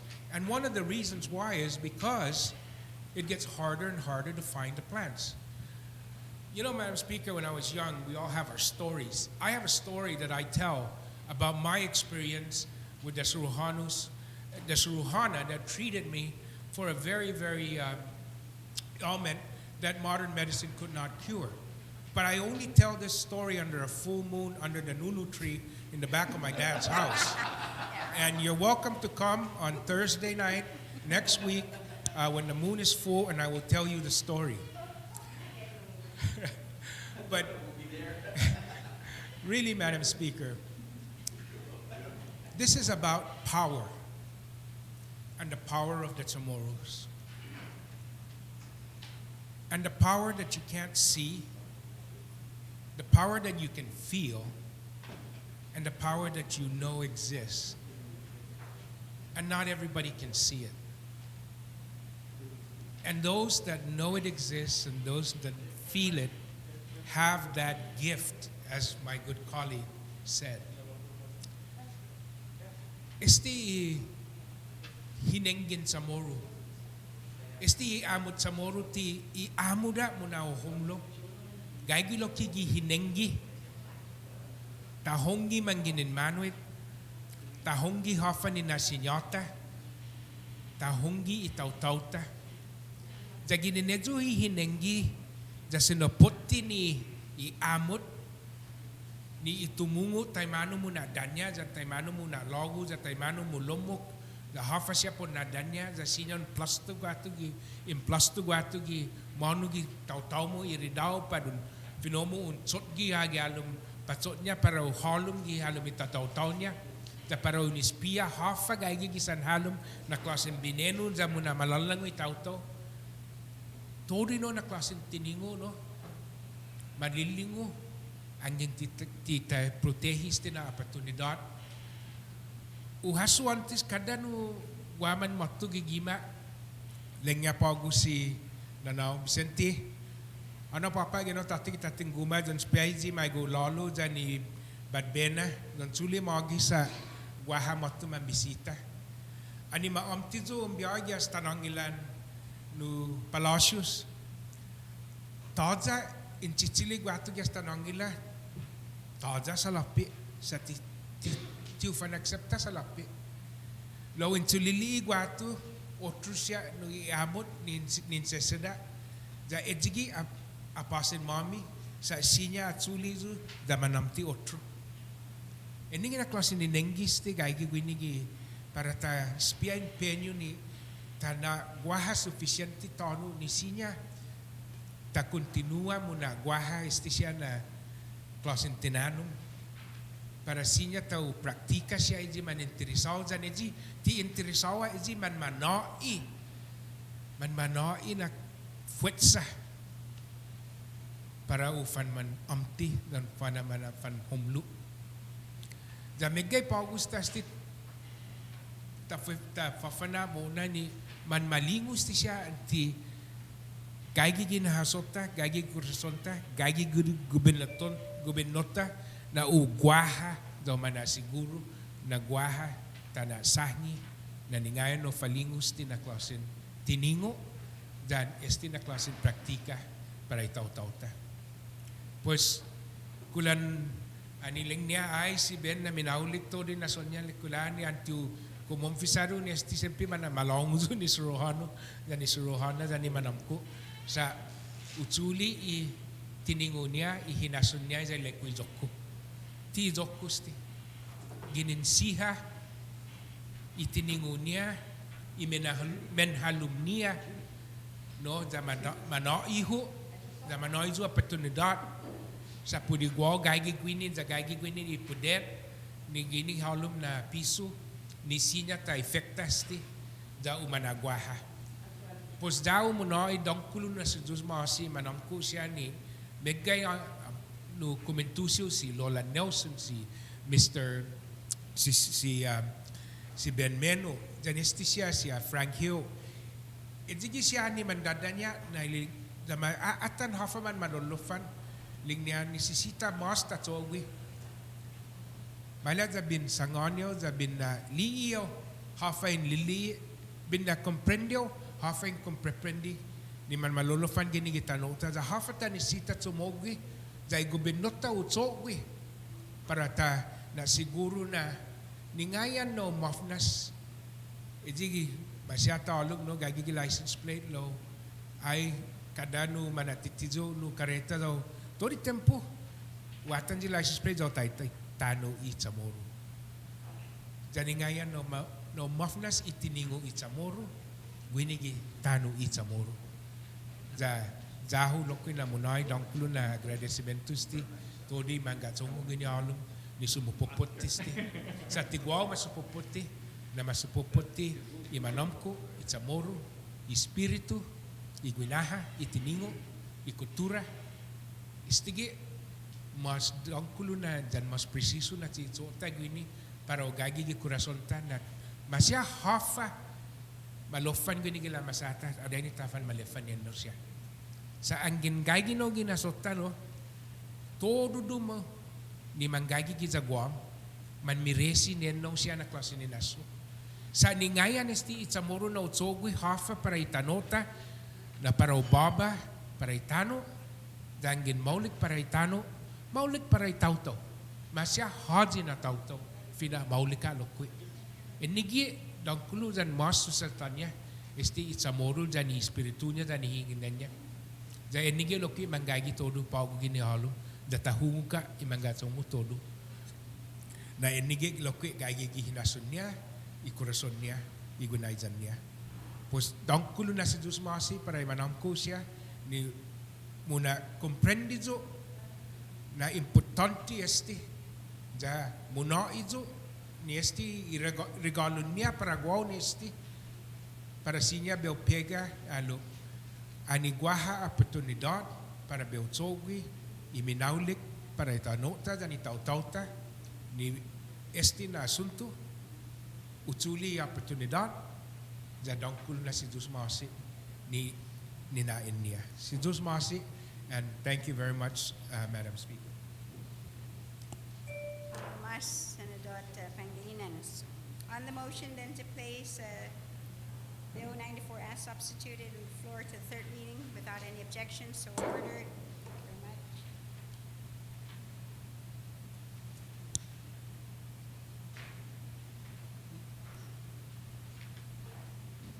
I have substitute Bill number 97. Senator Ada, you're recognized. Madam Speaker, I move that Bill 97 as substituted by the author be accepted and moved to. So on the motion to accept, no objections, so ordered. On the motion to place, and you want to speak? Move to place Bill 97 as substituted by the author in. Yeah, for purposes of, yes. Madam Speaker, Bill 97 is a bill which requires the use of seat belts and child restraint system, and also clarifies the standards for riding in the back of a pickup truck. We currently have in our statutes a law governing the use of seat belts. That law was passed in 1986, which was Public Law 18-45, 23 years ago. That particular law actually only required the use of seat belts by the driver and the front seat passenger. It did not require the use of seat belts by passengers sitting in the back. The intent of this bill is then to actually update our seatbelt statutes, which is more in conformance with the federal safety standards, and also to establish the standards for riding in the back of a pickup truck. The first amendment that Bill 97 proposes to our seatbelt statute is that children who are under the age of 4 years must be secured in a child passenger restraint, more commonly known as the infant carrier, where the child is facing backwards. That, of course, the age limit, that is in conformance with federal regulations, which was arrived at through various studies and whatnot. The second part is it amends Section 26102 of the statute, the Title 16 Guam Code Annotated, by requiring the use of a booster seat, restraining the child and using a booster seat for children between the ages of 4 and 11 years of age, and who are less than 4 feet 9 inches in height. So we've seen many of these booster seats, which is really just a seat which adds a little bit more height to the child, so that when the seat belt is put on, it is not around the child's neck, but actually around the child's body. The third amendment that Bill 97 makes to the seat belt law is that it requires that all passengers in a motor vehicle must be restrained by a seat belt assembly. We see frequently cars on the road which has maybe the 2 passengers in the front, because you have the bucket seats for the driver and the front seat passenger, and then as many as we can get into the back seat. What Bill 97 will do is now will prohibit that practice and will only allow the number of passengers in that vehicle as there are seat belts. So if there's only 5 seat belts in that vehicle, 1 for the driver, 1 for the front seat passenger, and 3 in the back, then the law will basically prohibit putting any more passengers in there than there are the number of seat belts. Now, on page 3, it addresses the issue about passengers riding in the bed of a pickup truck. And essentially, it does not prohibit riding in the back of the pickup truck, but instead it puts certain parameters as to who or how many or the riding in the back of a pickup truck. So the Bill 97 basically exempts the requirement for a seat belt in the back of a pickup truck, provided that the following criteria are met. First of all, that pickup truck is going to have to be secured on all 4 sides by a vertical, secured by a vertical body extension that is at least 14 inches in height. We have seen pickup trucks out there which is normally referred to as flatbeds, which basically does not have any sides to it. And certainly if that vehicle is going around a curve, passengers that may be riding in the back could easily roll out. So to be able to ride in the back of a pickup truck, that pickup truck must be secured on all 4 sides by a vertical side extension of at least 14 inches high. The second requirement in order to ride in the back of a pickup truck is that all the passenger seats in the cab of the pickup truck must be occupied. So in other words, you don't put the children in the back of the pickup truck and put the dog in the front seat. Instead, what you do is you make sure all the passenger seats are occupied by your human passengers, and then put everything else in the back of the pickup truck. Thirdly, passengers who are riding in the back of the pickup truck must be 12 years of age or older. Again, we see many frequently out there on the highway, 5-, 6-year-old children sitting in the back of the pickup truck riding back there. So Bill 97 proposes that if a child is going to ride in the back of a pickup truck, he must be 12 years of age or older. Another requirement is that anybody riding on the back of a pickup truck must be seated in the bed of the pickup truck. We've seen cases where they load up the pickup truck with bricks, the blocks, to take home so that they can construct something. And then passengers are sitting on top of it. Certainly Bill 97 will prohibit that. We've also seen the practice of people sitting on the sides of the pickup truck while it's going down the road. That will be prohibited as proposed by Bill 97. Bill 97 will also prohibit the leaning on the tailgate of the pickup truck. That practice will be prohibited as proposed by Bill 97. And finally, the number of passengers that can ride in the back of a pickup truck will be limited to 5 passengers. We've seen in many cases construction companies that stuff in, if you can put in 12, 15 workers, passengers in the back of a pickup truck, stuff them in. So certainly Bill 97 will prohibit that. Now, we also recognize that there may be some times when it's appropriate to allow, for example, putting in more than 5 people in the back of a pickup truck and sitting on the sides. And those exemptions are given, for example, on Liberation Day, during the Liberation Day parade. But then even with that, the speed limit will be limited to not exceed 10 miles per hour.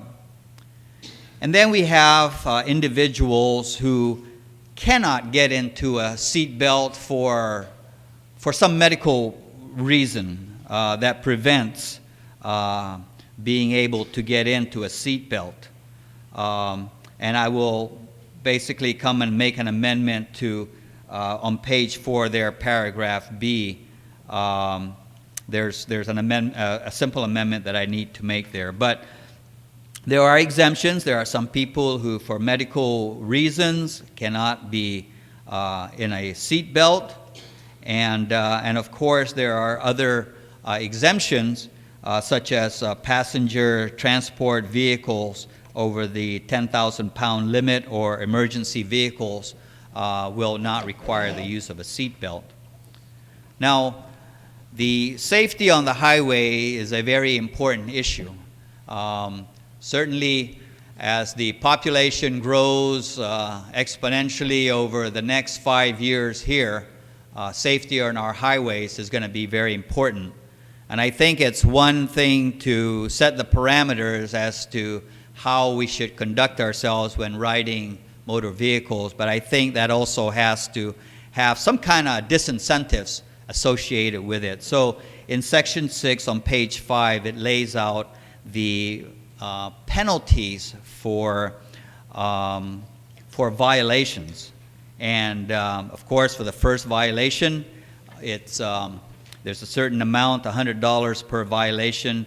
If the same violation is cited within a year's time, that violation, the penalty, will increase.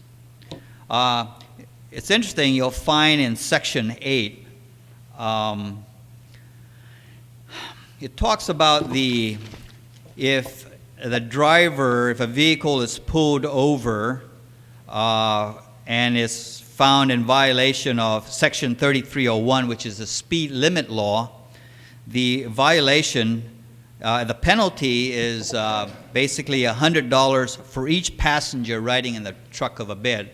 So basically what this section provides for is that if a pickup truck who's got 5 people riding in the back of that pickup truck is traveling at a speed in excess of the posted speed limit, let's say he's driving 45 in a 35 mile per hour zone and he gets pulled over, the fine, the penalty for that in addition to speeding will be an additional $100 per person that's riding in the back of that pickup truck that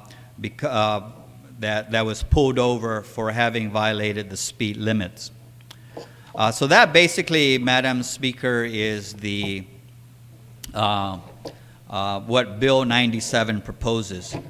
If I may be allowed to do so, there are a couple of really simple amendments which I think can be made just orally without the need of passing out a written amendment. And that is on page 4, line 12.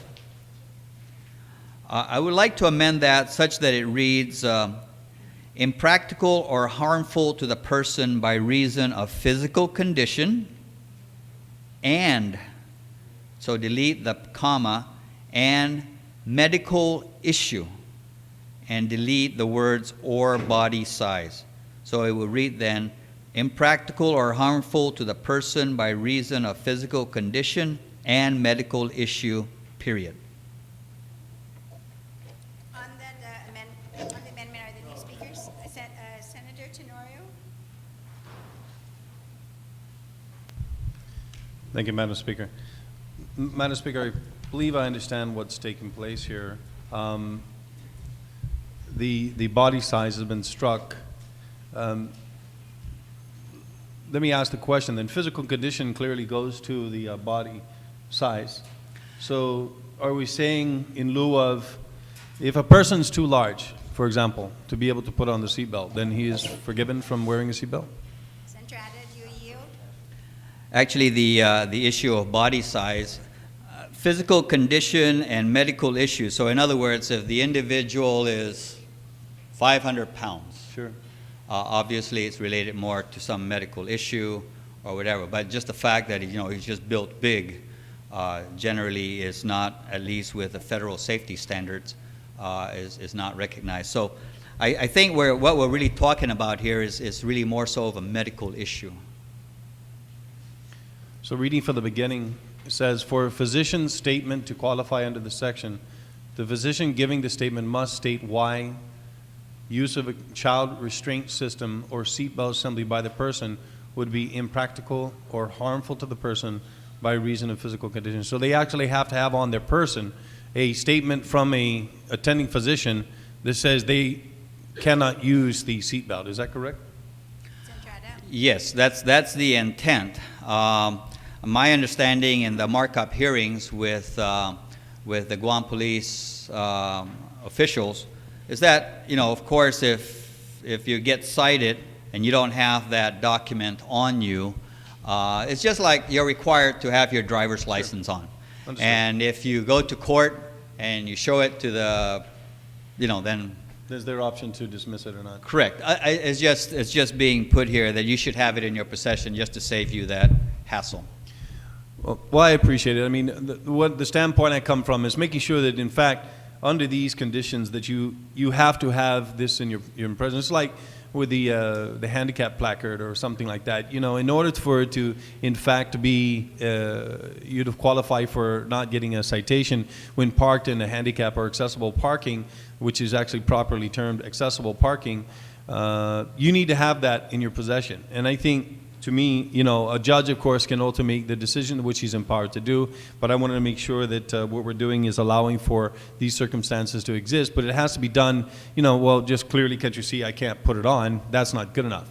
You need to, in fact, have a physician's statement that says you can't wear it, and if you can't wear it, then that's, that's the state of the physical condition of the individual, but not that you merely, have an officer that looks at the gentleman or the lady and say, well, I can't wear it because I can't fit it, or because it's uncomfortable. It's got to be something that's by the physician. I appreciate the amendment. So I have no objections. It was Mossy, Madam Speaker. And on continuance of line 13, where it says such physician statement shall be in the possession of the individual. So that is there. That's left that's left. Untouched, yes. Delete, yes. Are there any others, would like to speak on the amendment?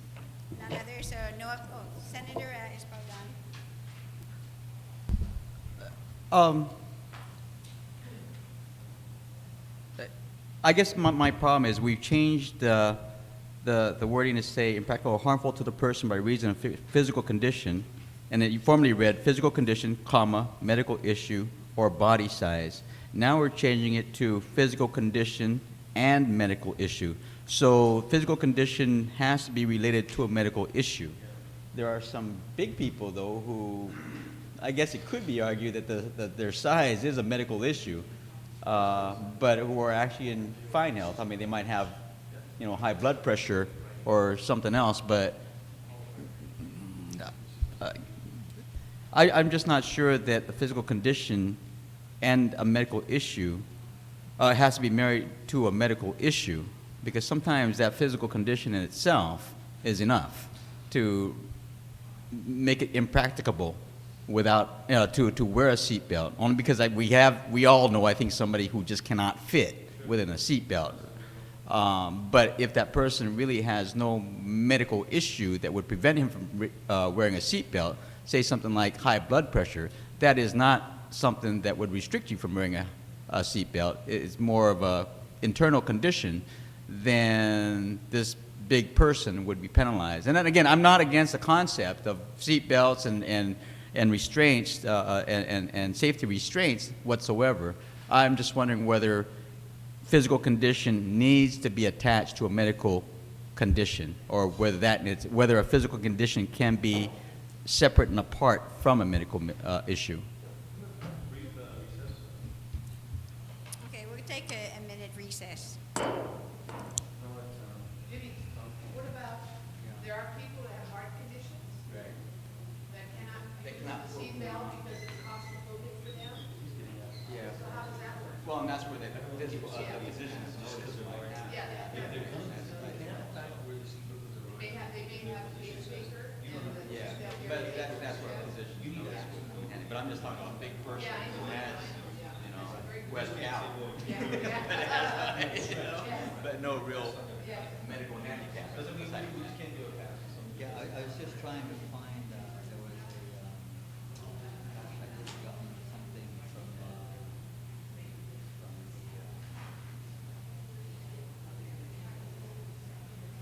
the National Highway Traffic Safety Administration. Physical size, body size itself is really not. And this also kind of ties in with federal grants. So kind of like the language or how we language it, is tied into that. Yeah.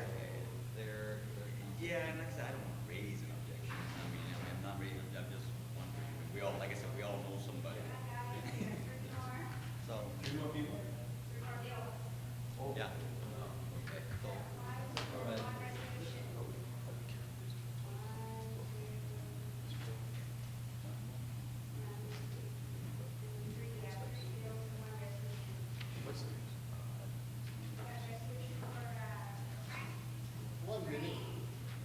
One minute.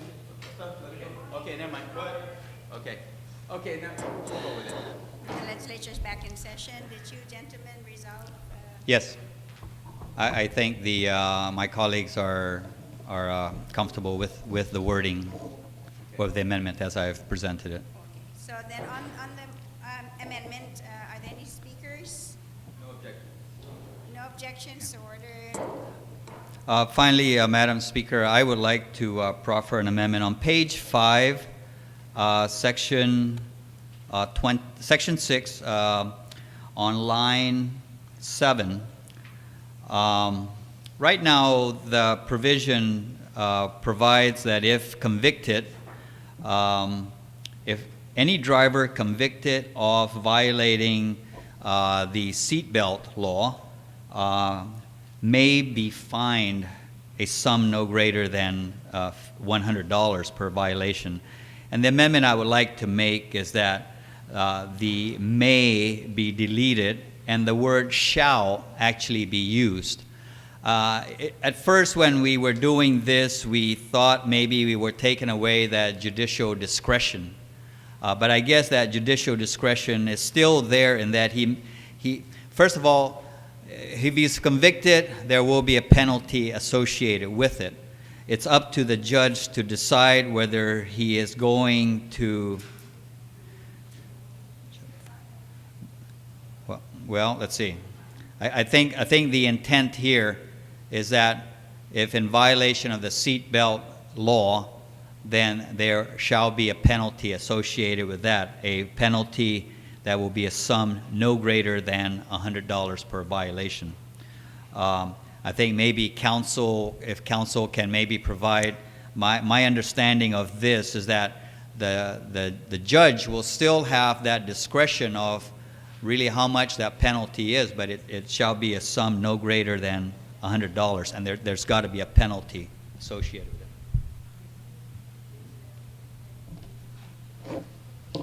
Madam Speaker, point of information. Yes, please state your Because because the penalty is only a violation. We're not talking about misdemeanor or a felony of any kind. A violation which mandates, which provides for a mandatory sum is, the judge does not need discretion. I mean, this is only a violation. So I think a shall, as opposed to may, is definitely proper. So on the amendment, are there any objections? No objections? Ordered. Madam Chair, the final amendment I'd like to make is on page 6, line 3.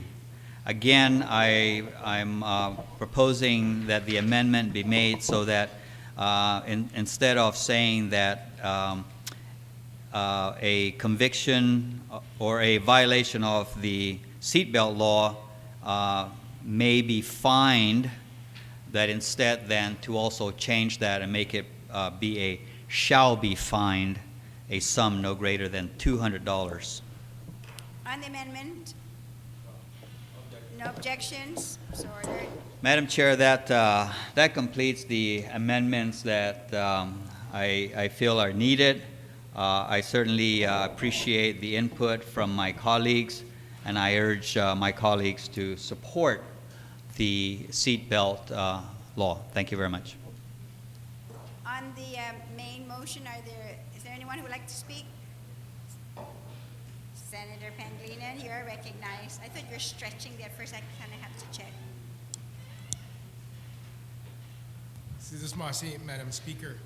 Madam Speaker, I have a couple of questions, and they relate to section 2 that you find beginning on page 1 and going on to page 2. And it deals with the change that was made requiring a child under 4 years of age to be shall be secured during transit in a child passenger restraint system, which meets federal vehicle safety standards and so forth. In the testimony provided by the Department of Public Works, we changed that 2 years old to 4 years old, that they shall be transported in a child passenger restraint system. And they kind of seem to be, the way I read it, and I may be wrong, but it's inconsistent with the change and the testimony. If you read the testimony regarding the child restraint system, it says, we support the amendment to 26101, which is the section I just read, to cover children under 4 and below to be properly restrained in an approved child restraint system that meets federal motor vehicle safety standards. But it goes, the current law states in part that provided that if a child under 2 years of age has outgrown a standard-sized child passenger restraint system, the driver shall secure the child by a federally approved safety belt or safety harness. Children under 2 years of age are still too small to use the seat belt system or a safety harness, and the child should be restrained in a federally approved child restraint system that meets the child's weight and height. There are child restraint systems that can secure children 2 and below and not graduate to a vehicle safety belt system. So now we're saying, the way that I read this, it's children that are 2 and below that cannot be in that need to be in this child restraint system, basically a car seat, I guess is what we refer to. But we're now changing it, and we're saying children under 4 need to be in a car seat. And I think the way I read the testimony here, it's those that are under 4 may be okay to be in a safety harness that's federally approved, but those under 2 are too small to be in the safety harness and really should be in the infant seat. So when we change that, the way I look at it is now we're requiring everyone under 4 to be in a car seat, and some kids can't fit in a car seat if they're under 4, or if they're above 2 years old, they may not fit. And again, I go back to this: child under 2 years of age are still too small to use the seatbelt system or safety harness. The testimony doesn't say child under 4 years are too small. It's those that are under 2 that are too small, but here now we're saying that everyone under 4 should be in this car seat and so forth. I mean, in this car seat area, and that requirement is inconsistent to me with the testimony given. There are child restraint systems that can secure children 2 and below and not graduate them to a vehicle safety belt. So there are some that can do that, but the way I read this, there are some safety belt system or child restraint systems in the cars that can accommodate children 2 and above, maybe up to 4 years old. So the way I read this, I think we want to say that everyone under 2 needs to be in a car seat. Everyone under 4 must be in a child restraint system which meets federal motor vehicle safety standards. And that's the way I look at, or I read this. If you go to the next section also, which now requires individuals or children with below 4 feet 9, between the ages of 4 and 11, to be transported shall secure such child passenger during transit. Now we're requiring everyone at 4 feet 9 or below to be in a booster seat. And we're taking away the child restraint system, a child passenger restraint system, which meets federal motor vehicle standards. So now if you're 4 and 9 and under 4 feet 9 inches, you need to be in a booster seat. And I read the testimony from the Program Safety Coordinator, Department of Public Works. The proposed amendment to 26102 is to restrain children between the ages of 4 and 11 years of age and who are less than 4 feet 9 inches tall in a booster seat. The current subsection 26 states, a child 2 years or younger or more, but under 12 years, shall secure such child during transit by either a child passenger restraint system or a federally approved safety belt or safety harness. Again, a child that has outgrown their forward-facing seat, which is the child restraint system, usually around 4 years of age and 40 pounds, shall ride in a booster seat in the back seat, and until the vehicle seat belt fits properly. Seat belts fit properly when the lap belt lays across the upper thighs and the shoulder belt fits across the chest, usually at age 8 or when they are 4 feet 9 inches tall. So now we're saying if you're between 4 and 11, you need to be in a booster seat. But the testimony here is saying that the proper fitting of a seat belt, the regular seat belt, is usually at age 8 or when they are 4 feet 9 inches tall. So now a child may fit properly in a seat belt at 8 years old, 10 years old, and 11 years old. That may fit properly according to federal standards, but we still require them to be in a booster chair. And so, again, I see the inconsistency between the change that we're making here and the testimony given. You know, and perhaps it would be, again, we should leave it. I don't know how to best fix it, but I think that the intent is not to require everyone under 11, or at least I hope, not to require everyone under 4 feet 9 to be in a booster chair, regardless of whether or not the seat belt system fits them. And so I see that, you know, with regards to how do I fix this? So, you know, I'm trying to figure out the best way, and it would be to allow the individual who is between the ages of 4, rather than require that they be in a booster seat. I think that existing language would be fine, that they be restrained in a child passenger restraint system that meet federal motor vehicle standards and used in accordance with the the manufacturer's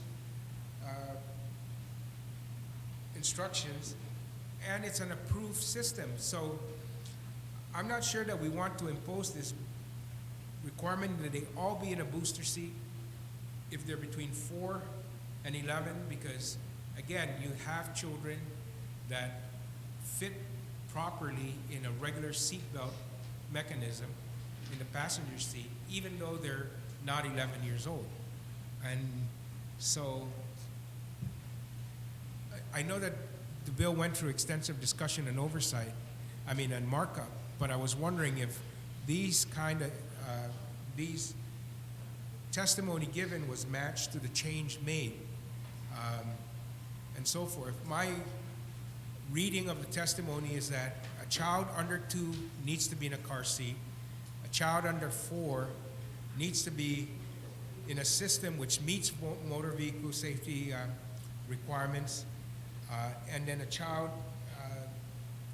between 4 and 11, again, not a blanket requirement to be in a booster chair, but should be in one that meets motor vehicle restraint system. And I don't want to make the amendment here.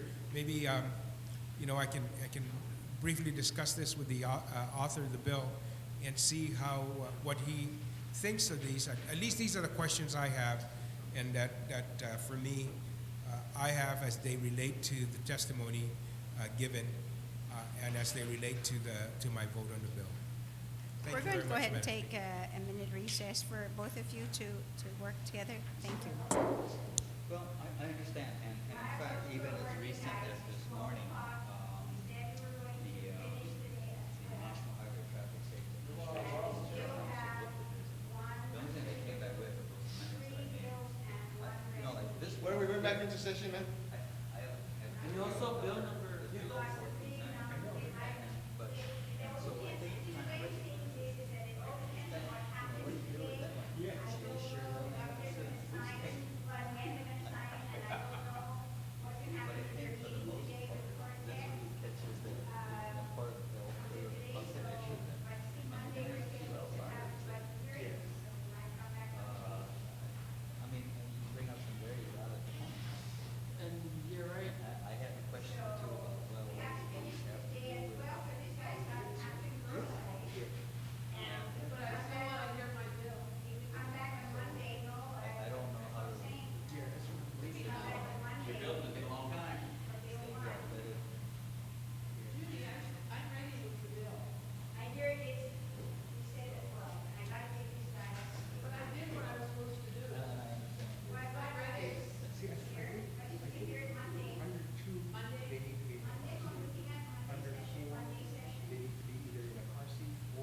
session today, if you just come back to the Your infancy is cold.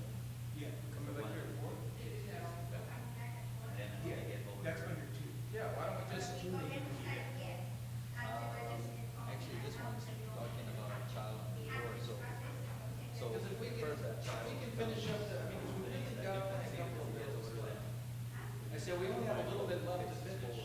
Yeah. So if we're gonna come back on Monday, let's just finish the bills we have on the table today, and then come back and vote Monday. the thing about it, the point with this one is that it's gotta be in a car seat, a shell, as opposed to a booster seat, which just gives them the height so that thing is going down. Right. Not across the street.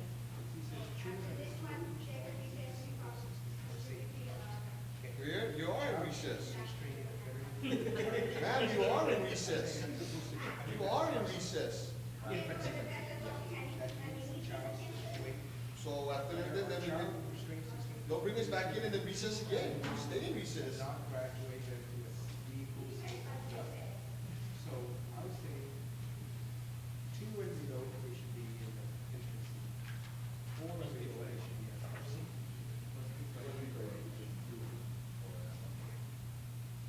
2 and 4, they should be in the RC. Right?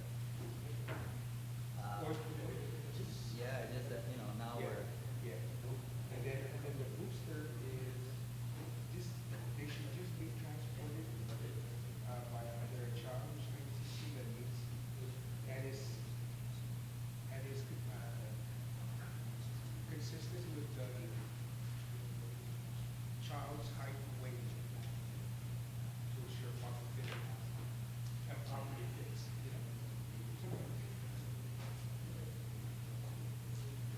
We can do that. Yeah. But doesn't it? I can see that booster seat is the one that we should be the most, like,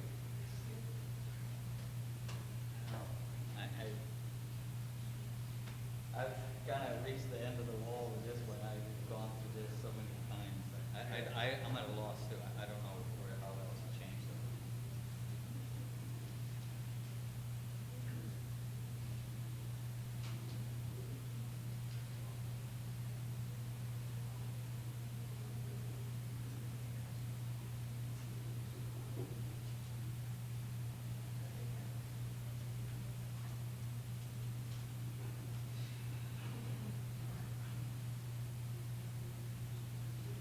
why don't we just put, why don't we take out booster seat in this period of time, in a property that, which fits properly by either, or during time, strength and mineral.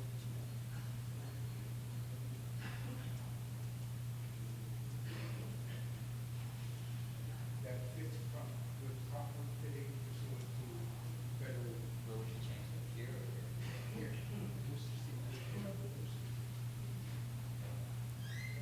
Good transit in a passenger restraint system, properly fitting passenger restraint system by either a child passenger restraint system that meets federal or legal, which properly fits by either a child, pick up the booster seats, and this which properly fits appropriate to the fitting, appropriate to the child, fits, the properly fitting system by Well, instead of doing that, let's just say it's a booster seat or, yeah. appropriate child, Yeah. appropriately, or appropriate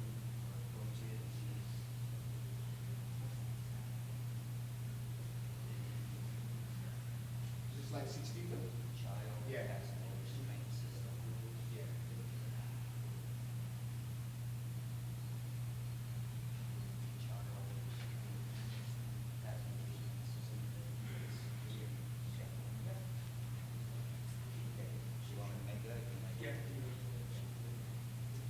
Okay, Madam Speaker.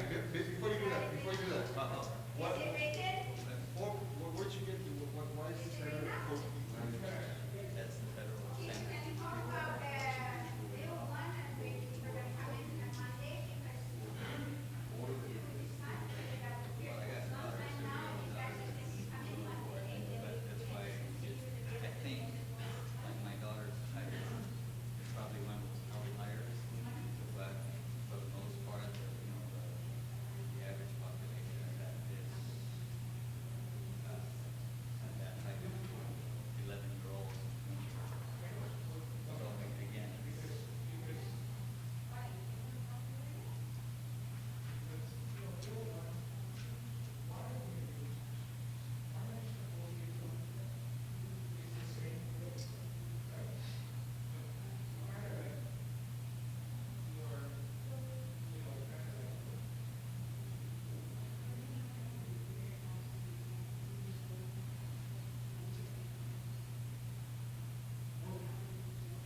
penonton mesti panak papa lagi.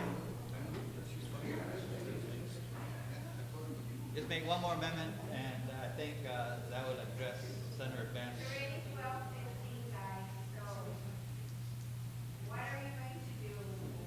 You just got one more amendment. No, I know, but it's not just the amendment, we're talking about other bills that we have on the agenda.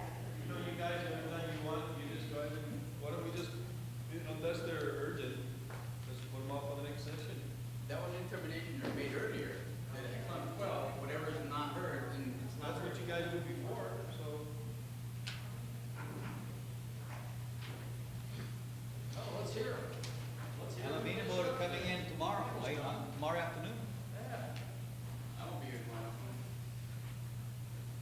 You know, I can't please everybody. I know that earlier we did say that we want to finish, that we're going to finish at 12. We're going to have everybody take lunch, the first eat lunch, and then come back at 4 to vote. Which means then if that's the case, then we finish Bill 97 and that's it. Well, finish it. We only got a couple more bills, let's go. Well, for Bill 92, you have the civil service saying that they're okay with Bill 92 and they'll address any concerns they have with the committee. So we may be able to do that. That's not gonna be something quick, guys.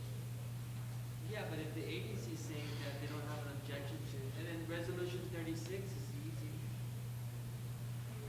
And then we've exhausted the You agenda. guys are all saying yes, it's easy, but you're always forgetting that first we're going to have to go through the rules and then you have to allow them to come to read every single one of these bills to make sure that all technical corrections are made. I That's know, not easy. we can even come back Monday sometime and vote. Just to vote on Monday after the hearing. Maybe Monday afternoon. Depending on what happens with your contract. Don't you have justice? Yeah.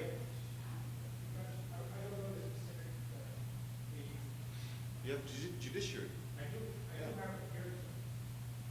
Okay, so now how much time frame we have in the bill that we're going to do that and stay today and hear the rest of the bill, then we're going to have to vote on Monday. I scheduled session off the county hearing. Well, you have judiciary at 8 and then UOG at 1. Are you done at 4? Are you done at 4? Well, just come in at lunchtime. UOG is at 1. So are you done with here? 4? What if we just come in at 11:30 and vote? You know, we always say that it's never 11:30, and with us guys, we always set up a time when it never happens, okay? And then a few years we hear the 11:30, then this gets, and then it's gonna have to move on. But we always say that when we have session, that's the rule, that we can't have a public hearing going on at the same time.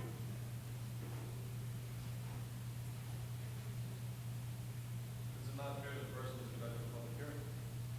So I know for the budget proceedings to have it ready by August, and we said we want to finish everything by August, so we have to be here as well.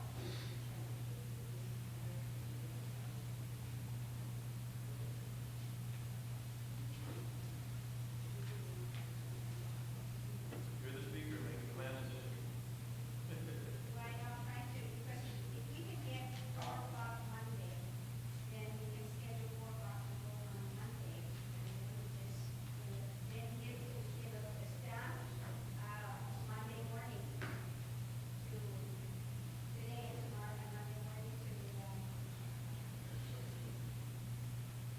I'd rather not go through the weekend with that hanging over. We have the courts at 8 a.m. If we start the set time, and we have UOG at 1 p.m. and, but finish at what time? Usually on order, large agencies, so, at a minimum of 2 hours. Sometimes we go 3 hours. Can we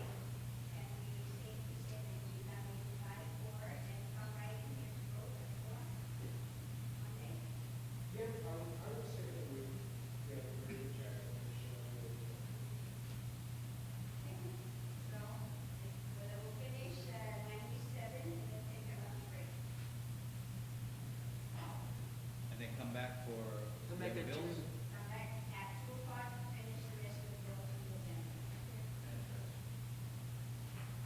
And then when do we come in to vote? Monday at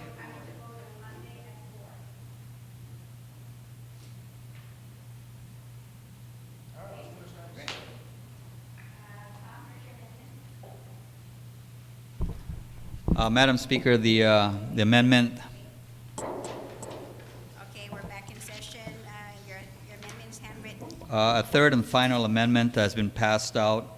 The amendment is on page 2, section 3, line 16.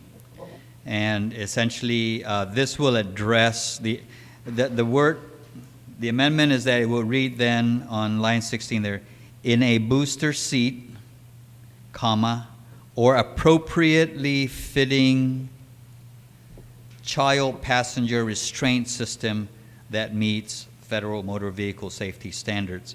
And the rationale behind the amendment is that you may have children who at a certain age really may not, the booster seat may not meet their requirements, so then the appropriately fitting child passenger restraint system should address that exception. On the amendment, is there anyone who'd like to speak on it? If not, no objections, so ordered. So are there anyone who would like to speak one more time on the main motion? Okay, so on the motion then to send Bill 97, substituted by the author and further substituted on the floor to the third reading file without any objections, so ordered. We will take a recess until 2 o'clock this afternoon and finish the rest of the bills on the agenda. No objection. I object. Okay, stay then. You stay, we'll go.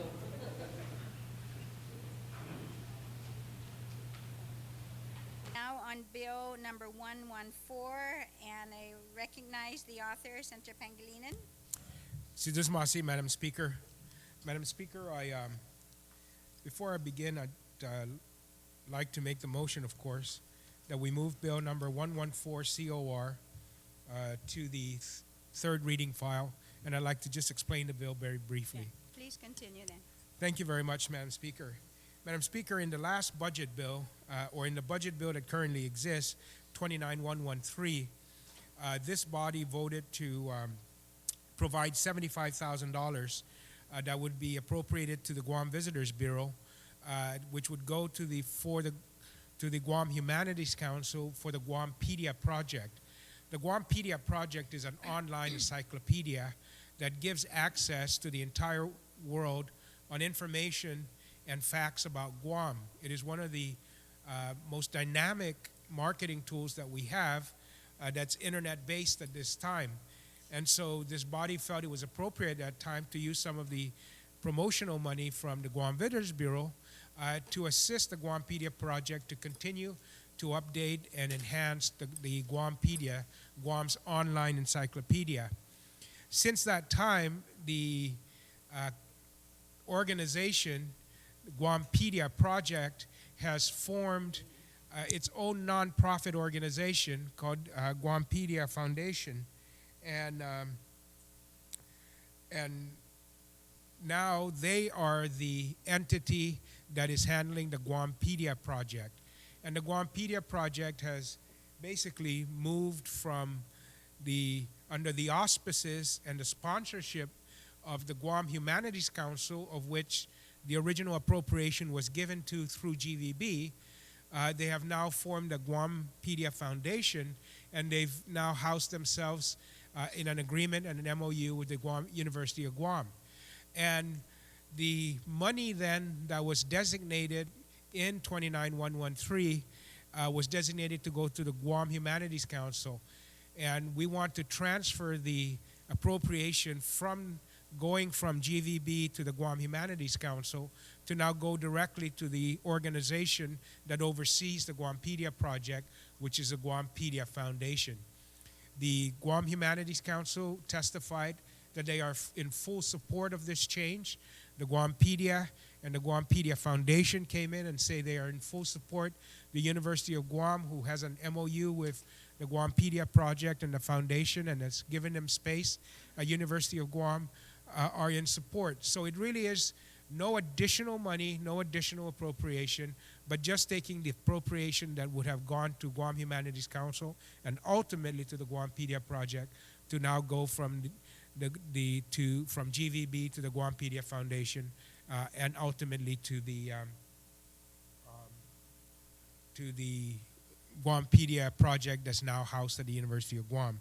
And so that really is in very simple terms, because the bill is very simple in its intent, is what will happen if this bill should receive the support of my colleagues, and I'm asking for their support, of course. I also would like to make an amendment, and I'm asking that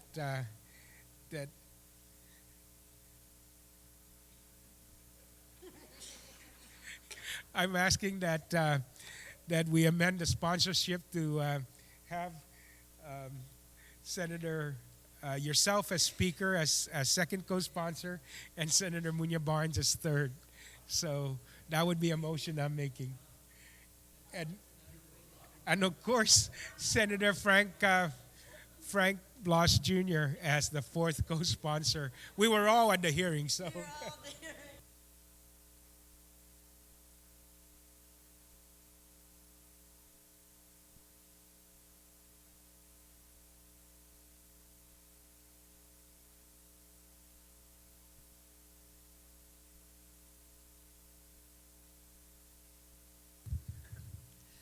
Madam Speaker, I think this is a great bill.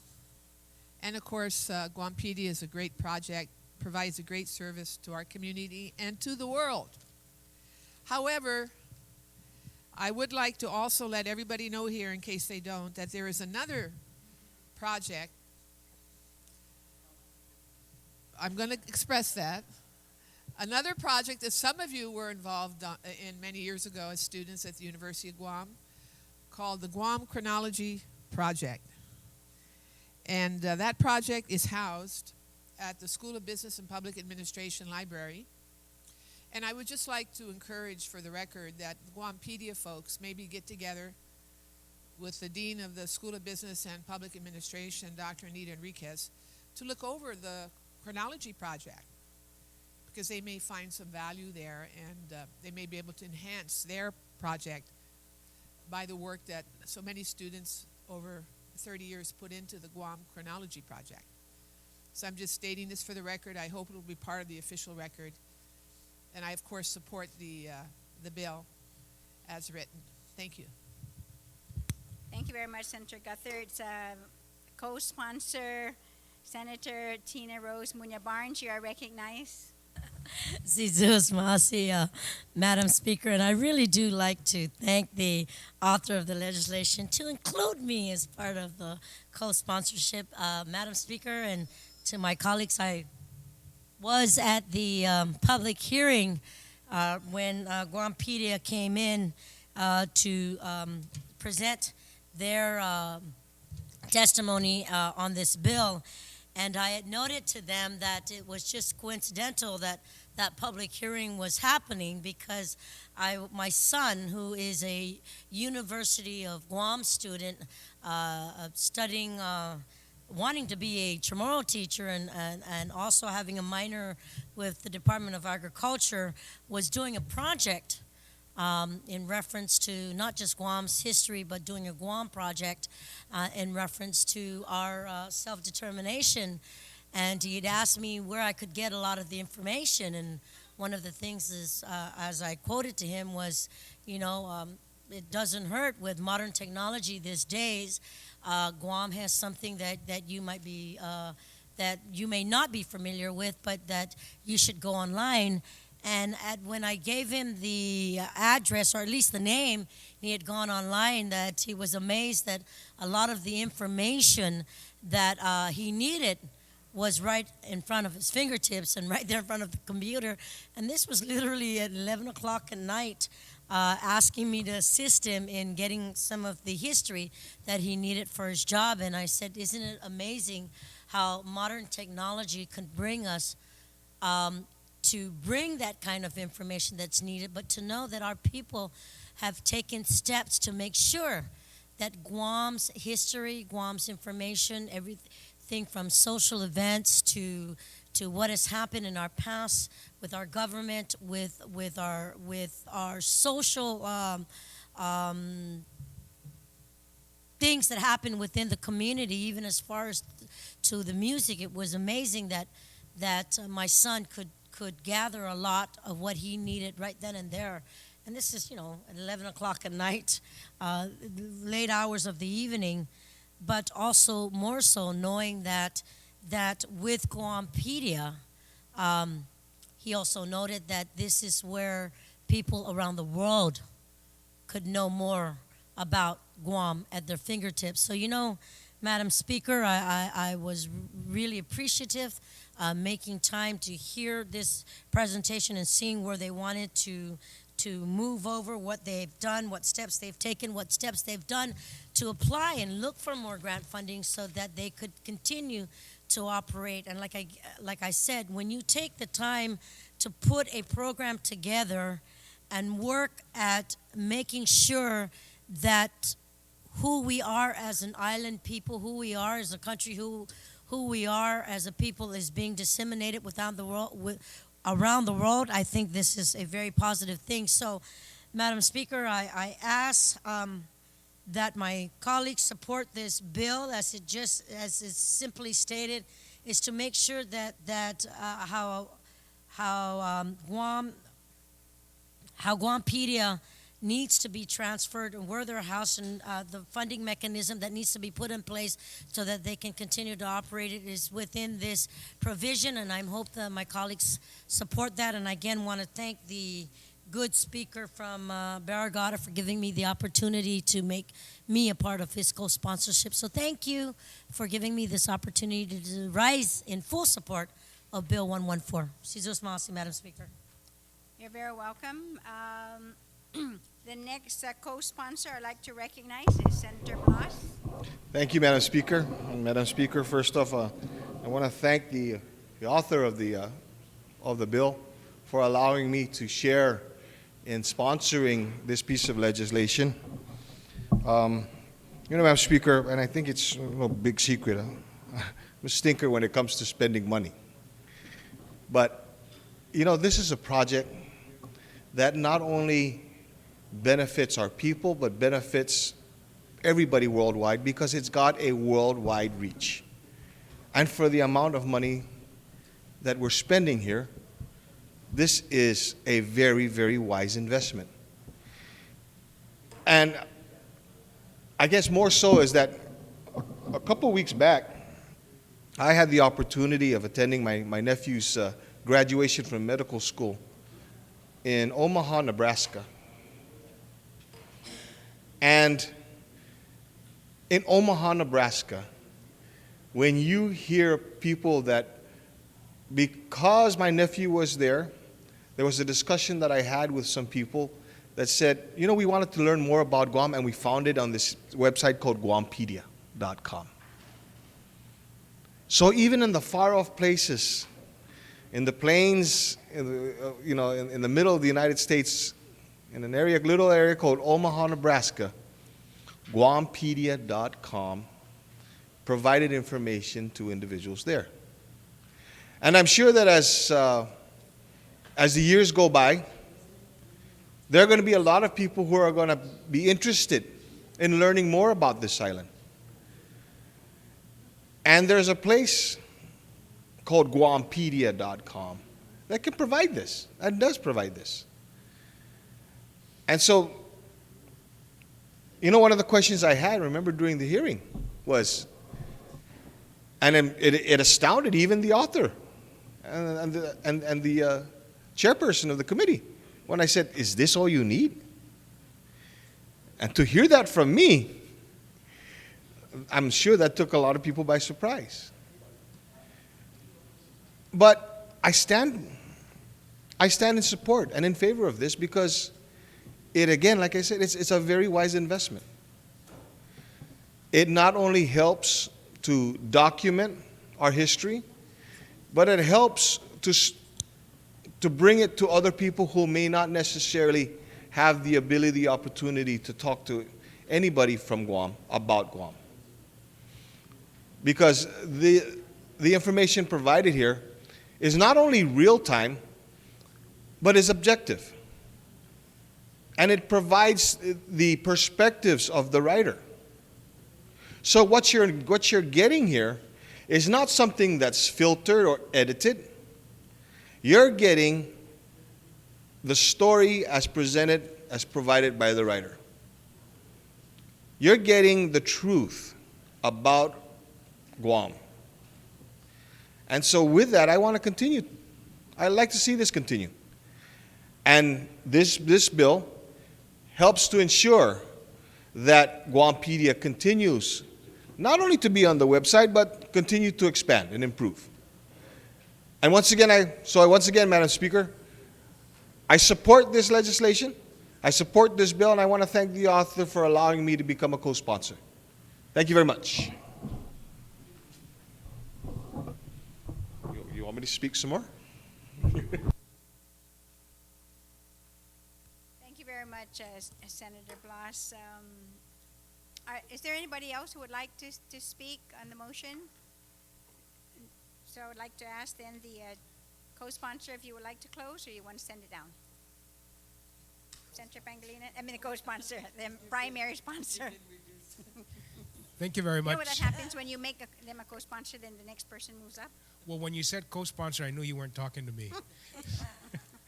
Thank you very much, Madam Speaker. Madam Speaker, I do want to thank, of course, my colleagues for support of this bill. And once again, I think we're putting something and supporting a project that's really dynamic and growing and presents a face of Guam on the internet, which is where, a lot of the people continue to migrate to find out information about places that they've never heard of. And this generates quite a significant number of what they call hits. So we know that people are seeing more about Guam, reading more about Guam, understanding more about Guam, and the continued development of this project can be nothing but good for Guam and the future. So I want to thank my colleagues for their support on this bill. Sijusmasi.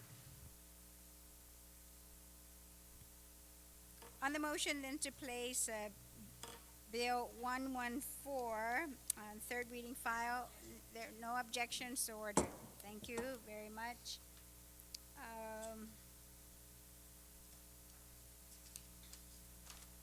We're in resolution number 36. Senator Blas, you are recognized. Thank you, Madam Speaker. Madam Speaker, I'd like to make a move to accept resolution number 36 as substituted by the author. On the motion then to accept the resolution, no objections, so ordered. Thank you, Madam Speaker. I also like to move to place resolution number 36 in the third reading file, but I'd like to also have the opportunity to be able to speak on it. Please then proceed. Thank you, Madam Speaker. Madam Speaker, resolution number 36 COR is relative to earnestly requesting the President of the United States of America, the Secretary of the Department of Interior, and members of the United States Congress to seriously consider the urgency of and expeditiously act on reimbursing Guam for the amounts unpaid resulting from the increased demands for educational and social services by the freely associated states citizens who emigrated to Guam as permitted by the Compacts of Free Association and their offspring. Madam Speaker, this resolution is similar to a resolution that we passed in the 29th Guam Legislature, and it was passed unanimously by the body and presented to then President George Bush, Secretary Dirk Kempthorne, and the members of the 110th Congress. Since then, and as a result of the national elections last year, now we have a new president, we have a new secretary, and we have new members of Congress. And in order for us to continue to make sure that our message to Congress and to the United States continues to be that as a result of providing services in behalf of the United States government to the citizens who have immigrated to Guam from the freely associated states as a result of the Compacts of Free Association, and the monies that the government of Guam and the people of Guam has spent to be able to provide these services, that these monies as prescribed by the laws that set up the Compacts of Free Association and have amended the Compacts of Free Association, have stated that the monies that we spend will be reimbursed, that we do get that reimbursement, and we get reimbursed for those full costs. You know, when Madam Speaker, when the Compacts of Free Associations were first enacted, they were enacted by Public Laws 99-239 and 99-658. There were provisions in Section 104 of both compacts, of both laws, that basically stated that Congress was going to act expeditiously, and they were going to act on the request and the concerns of the increased demands for services that will be placed on citizens who immigrate from the freely associated states. Congress knew prior to the passage of the Compacts of Free Association that there would be this financial impact on jurisdictions such as ours to be able to provide this service. That's why they placed those provisions in the law. In 2004, the government of Guam submitted reports to Congress or to the Secretary of Interior so that the amounts that Guam has spent is known by the federal government. But more importantly, these reports were submitted as a result of Section 104E8 of Public Law 108-188, the amendments to the Compacts of the Free Association, that basically says that the governors of the territories of the jurisdictions that go through adverse consequences as a result of COFA can submit reports detailing the amounts that are spent. And that these reports then will be submitted to the President, and the President on May 1st of every year will submit a report detailing these same amounts, as well as recommendations on how to mitigate or how to deal with with the amounts that were spent to Congress. You know, Madam Speaker, unfortunately, and it is to my belief, as a result of recent correspondence with the Department of Interior, that those reports that were supposed to be submitted by the President of the United States to Congress have never been submitted. And so therefore it came as no surprise to me when we talked to members of Congress or we talked to the members of the United States Senate about the Compacts of Free Association and our request for reimbursement, that they knew nothing of the agreement. They knew nothing of this because the administrations, past and present, failed to provide this. And so what this resolution asks is that, as mandated by Public Laws 99-239, 99-658, and Public Law 108-188, that the United States government make good on its promise, on its mandate to address and to reimburse us for the costs that we spent on being able to provide these services to these individuals. You know, Madam Speaker, it's no secret that that has been my mantra, and that is something that I'm stuck to, and that I'm going to continue to fight on. But you know, in presenting this resolution, I am honored that in this resolution, that 7 other of my colleagues, Senator B.J. Cruz, Senator James Espaldon, Senator Tina Rose Munoz Barnes, Senator Frank Uggan Jr., Senator Telo Tairigui, Senator Ray Tenoyo, and Senator Eddie Cabo also join me as co-sponsors to this resolution. It's my hope that all members of this body not only help to vote on this resolution, but also want to co-sponsor this as well. This sends a message to the United States government, to the United States Senate, Congress, and President, as well as to the Secretary of the Interior. There are mandates that were set up as a result of the public laws that I mentioned, and we are just asking nothing more than for them to fulfill those mandates and pay us back the money that we direly need. You know, Madam Speaker, some of the bills that we have to address today, some of the concerns that we've had with regards to these bills is where are we going to get the money?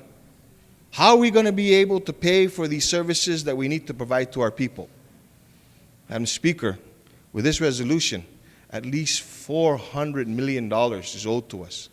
Really, as of last count for January of 2009, to include fiscal year 2000 or the calendar year 2008, that price tag that the federal government owes us just on this is over $451 million. This is money that we direly need.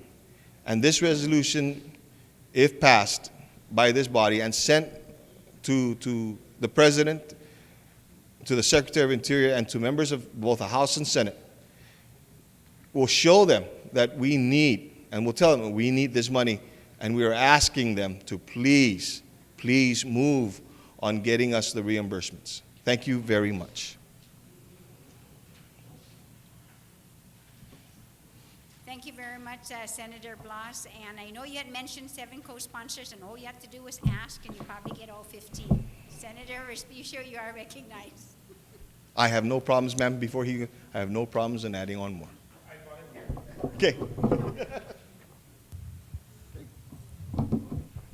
Thank you very much, Madam Speaker. Madam Speaker, I rise to not only support the resolution, but I rise to commend the gentleman from Barrigada for making this a plank in something that he's been saying over and over and over, consistently over and over and over again. And this resolution is also contained in a previous resolution that this legislature passed most recently, which yourself and the Vice Speaker and the Minority Leader and I had an opportunity to hand carry to Washington, D.C. You know, if we have to pass a resolution every session conveying the legislature's disappointment to the United States for failing to make due on a compact impact arrangement it made that said whenever you have immigrants from the freely associated states of Micronesia coming to Guam, whenever the health, education, and public safety of that United States destination, whether it be a state or territory, then the United States will rightfully compensate that jurisdiction for those impacts. This is indeed a very sensitive issue with our brothers and sisters from throughout Micronesia. As you and I know, we're members of the Association of Pacific Island Legislatures, and this is also an issue that comes up in that regional arena. And we made them understand that this is not an attack on them per se, but we've invited them to join us in this fight because we have to work together and get together to make the United States own up to its commitment. They now recognize that. If you recall, I think you were in APIL when former Senator Angel Santos went down there and did a resolution, something like this. They were really offended. And so Senator Santos tried to explain that this is not directly criticism on them or on their country, but rather saying that if you come to Guam, it's not their government that picks up the tab for the impact, but it's the United States government. And I think that the fact that we passed this resolution today, Madam Speaker, is very timely. Congressman Verdalio is currently on island, and I think that she should take this resolution and do what we did with our resolution and assist us in hand carrying this to the White House, to the Secretary of the Interior, to all members of the United States Congress, and to anyone that she can interact with to let them know on a daily basis that this is a serious issue. This $400 million that Senator Blas talked about, this $400 million owed to us, as he eloquently pointed out, can go a long way to solving a lot of our problems which are before us. The double session between JFK and GW can end immediately if we were to get the compact impact reimbursement. The whole landfill crisis could end immediately if we were to get this money reimbursed to us. And the list goes on and on. And so I rise in full support of resolution number 36. And I want to say that it's not going to end here. We have to be vigilant and tireless and work harder than ever before and join the sponsor of this movement. Give him this resolution and maybe encourage him to hand carry this to the recipients. And I know that goes a long way in this. this resolution can do nothing unless we put a face behind it. And what we did several months ago in putting a face behind the resolution we passed, we've also already seen some benefits of that. So I rise in full support of this resolution. If any senator is volunteering to hand carry this to Washington, D.C., I know that Senator Blas would welcome that, but you pay for that out of your own budget. Thank you, Madam Speaker. So you weren't thinking of proffering an amendment to put it in the resolve that the senator will hand carry this to Washington? Yes. You want a minute recess to write that up? No problem. No problem. Thank you, Senator Respicio. Is there anyone else who would like to speak on the resolution, on resolution number 36? Senator Peck. I'm sorry, can you take your discussion outside? I would like to recognize Senator Pangilinan to speak on resolution 36. Thank you very much, although I prefer they stay and listen to me. Okay. Thank you very much, Madam Speaker. Madam Speaker, I rise in full support of this resolution. You know, the only thing that would make this thing a little bit more forceful, I think, is if we had something like a Guam First Commission that would be sitting at the table with this and the power of this body and this resolution behind that commission. When we talk about what is it that Washington needs from the people of Guam and what is it that they're willing to give to us. And we're not even asking for what is not due to us. We're just saying, can you just give us what's due to us? We're not saying give us more, give us less. You know, when we want more than what is due to us, we'll be very clear that we want more than what is due to us. But when we want what they say we have a right to expect and they have an obligation to provide, you can't stand on any firmer ground. You can't stand on firmer legal ground than that. You can't stand on firmer moral ground than that. You can't stand on firmer ethical ground than that. And we need to, as my good colleagues say, continue to remain vigilant, continue to remain energetic about this whole process, and continue to understand that and let Washington know that we're not going to stop, you know, and we're not going to go away. We are not going to let them rest. We will let them always know that they have an obligation that they obligated themselves to. We didn't obligate them to it. They said when they were doing this because they wanted access to the waters and the islands of Micronesia, they said that Guam, we understand that there'll be an impact. We understand that we're going to open our borders and you are part of our borders. And your borders are going to be open and we know that these people are going to come to your islands and become a part of your community. They're going to become habitual residents, as the term goes, in your community, and they're going to take up and use some of the resources that you have that you need for your own people. We understand all this. And because we understand this, and because we know this, we commit to make you whole. Well, that commitment has been met in very limited sense. They're not making us whole. They're not making us halfway part. They are just shortchanging us, period. And we are not going to say that because we have been saying you need to make us whole and you haven't been listening or you won't do anything about it, that we're going to stop.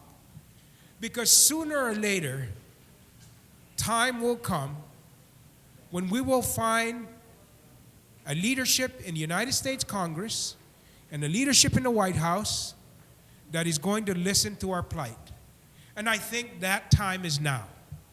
We have a Democratic president and a Democratic Congress, and we will continue to push this agenda and this issue, even if it's headed by a Republican legislator on Guam. Because this is not a Democratic or a Republican issue, but it takes a Democratic administration in Washington to understand and be sympathetic, because a Republican just hasn't been. And we are fortunate that we've had a change in leadership there. And that is why we will continue to push this. I will continue to support Senator Blas in his efforts, because this is not the first time we're doing this. This is somebody saying, you know what? Somebody else was doing this before. We understand it, and I will not let it drop. I will make this my calling to continue, as I'm able to in this body, remind the United States of its moral, ethical, and legal obligation to make the people of Guam whole. And I will continue to support that effort, whether I'm in office or outside of office. I will continue to support that effort and the effort of Senator Blas in here, just as I supported and led the efforts in the past on this issue. And I'm certainly glad that we have now renewed the energy, renewed the focus, and are willing to, as a body, move once again with some renewed vigor in this quest. And we may not solve it today, we may not solve it tomorrow, but if we quit, we'll never solve it. And I'm certainly glad that we're not going to quit. We're going to continue to remind the United States, continue to remind our Congresswoman, and she continues her efforts to try and seek greater compensation for Guam, whole compensation for Guam, not part, because that's what they obligated themselves to and what they promised to the people of Guam. And so I commend Senator Blas for his efforts and continue to support his efforts, as I have supported and led efforts on getting equal justice and compensation under the Compact Impact Program in the past. So once again, Madam Speaker, I rise in support of this legislation and the efforts and this resolution, and we will continue this movement, this quest, until such time that all obligations as it relates to the Compact Impact that the United States has put in place and has agreed to, and all those obligations are honored, and the people of Guam are made whole. Thank you, and Sidus Masi. Thank you very much, Senator Pangilinan. Is there anybody else who would like to speak on the main motion? Okay, so the author then, if you want to close, and I think maybe, because I know you had mentioned it earlier, whether you're going to make that motion to include everybody else as... Yes, Madam Speaker, and I'll so make that motion to include every... Motion then to include all of the other members to be co-sponsors, no objections to order. Thank you, Madam Speaker. And you, Madam Speaker, I want to thank my colleagues that have risen in support, not only and stood and spoke on this, but in their silent ways and in the offshoot conversations that we've had. Because, as was noted by the good senator and my colleague from Barrigada, Speaker Ben Pangilinan, he's right. This is not a partisan issue. This is a Guam issue. This is something in behalf of the people of Guam. I don't stand here as a Republican senator. I stand here as a senator of the people. And I'm glad, and as well as everybody else that are sponsors. We stand as senators for the people of Guam. And yes, I'm going to express my embarrassment and my dismay of a previous Republican administration in the White House and in Congress that failed to act on this. And I want to be an optimist. I want to be an optimist in a president that had assured the people of Guam that he understands our plight, that he understands what the issues of the islands, and that he will pay attention to this. And I took that as very encouraging, with optimism, and I'm going to hold him to it. We're going to hold him to it. Just like we're going to hold our Congresswoman to this. To take this, and I agree with Senator Spishu. Yes, ma'am. And you know what? It doesn't need to be put in writing. I'll stand here in front of you and tell you, I will hand carry this to Washington, D.C. as well. But also, as was brought by the good senator from Magana Heights, that our Congresswoman please as our representative to Congress, to the United States government, that she take this along too. And she make this a priority in her conversations in D.C., in Washington, of what the people of Guam need. And this is not what we need because of an impending military buildup. You know, ma'am, today's discussion and a lot of the concerns we're dealing with today, it's not as in preparation of a military buildup. It's for what we need today. We need to be able to open and to build a new school. We need to close a dump. We need to make improvements in our infrastructure. We need to improve our health facilities. We need to do a lot of these things now. We can't wait for a military buildup. We can't wait for the promise of the revenues that are coming as a result of the military buildup, because it may not happen. If you look at the recent contracts that have been provided, in preparation for the military buildup, who did it go to? How much of that money is going to come back into our island? And we're gonna accept that in lieu of the monies that is owed to us? I don't think so. Some people have said there was some concern, not today, but in previous, of how our brothers and sisters from the freely associated states who live on Guam now will take this effort. You know, Madam Speaker, in the public hearing for this resolution, the Consul General of the Federated States of Micronesia testified not only in support of the resolution, but also provided that his office, as well as his government, and speaking in behalf of the Palawan government, that they will also assist us. They believe, too, as well, that there should be reimbursement for this by the United States government, and they will assist us as well in this endeavor. They agree, and they know that the monies that we have here, that we're requesting for, so that we can make the improvements in our infrastructure, will not only help us, but will help them too. Another thing that I wanted to bring up is that there was a discussion about the monies that we currently receive. Right now we receive about $14.2 million in Compact Impact funding every year to reimburse us for what we've been spending. And that as a result of the recent enumeration, there's an anticipation that it will probably be increased by another $3 or $4 million. 17, so it may go up to as much as maybe $16 million. Madam Speaker, the Guam public school system spends about $30 million a year to be able to provide educational services to students from the freely associated states. The Guam public school system alone, $30 million a year. And we're going to get $16 million, and that's supposed to suffice? That's going to add on to what they owe us already. I also want to speak, that this effort, like I stated earlier, this is not just a Frank Bloss effort. This effort, as a matter of fact, goes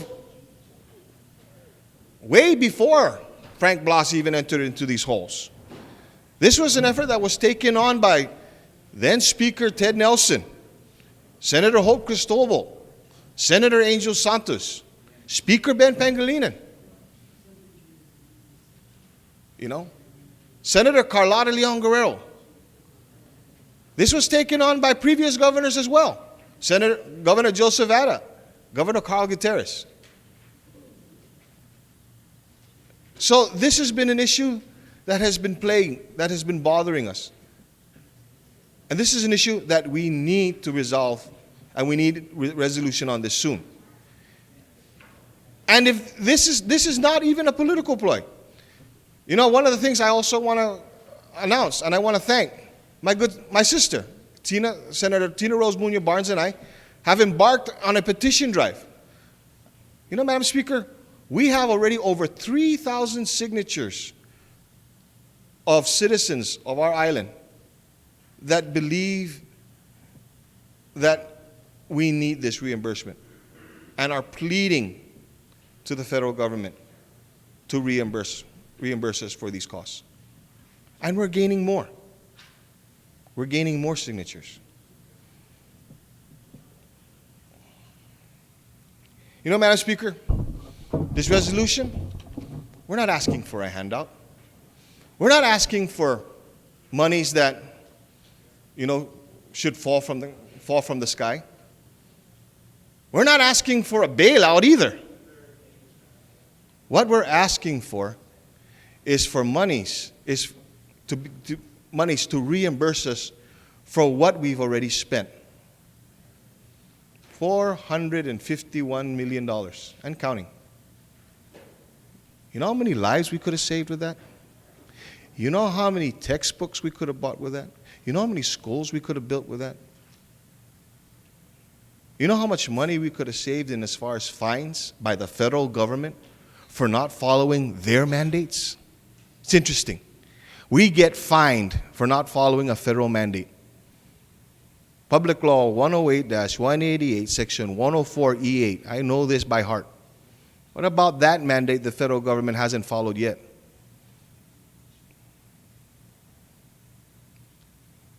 This resolution, if passed, and when passed, because I'm very confident, ma'am, that this will pass, and this will pass unanimously, will bring that message to Congress.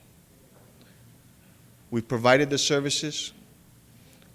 We need you to stand by your commitment to recognize the adverse consequences as a result of spending this money for these services. We need this money today. We need this money so that we can improve the lives of our people by providing them better services. So, thank you, Madam Speaker. And with that, I want to again reiterate my motion to move Resolution 36 COR to the third reading file. Thank you, Senator Blas. And all those then who do not have any objection to send resolution number 36 down to third reading, so ordered.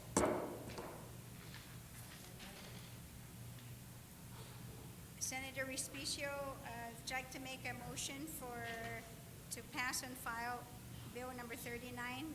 I had spoken to Senator Cobb when he'd asked if you could do that, please. So moved, Madam Speaker. Okay, and the motion then without objection, so ordered.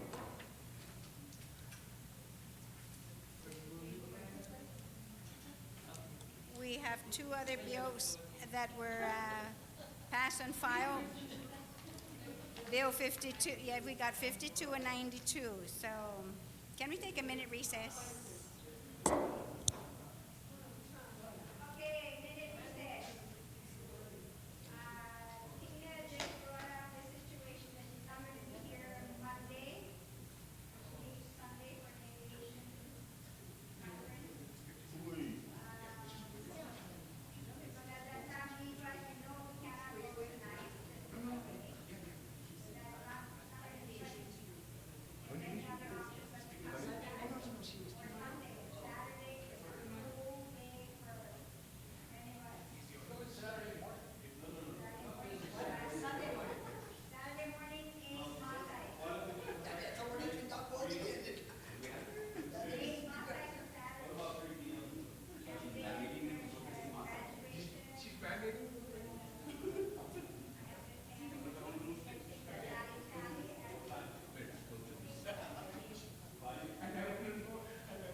night?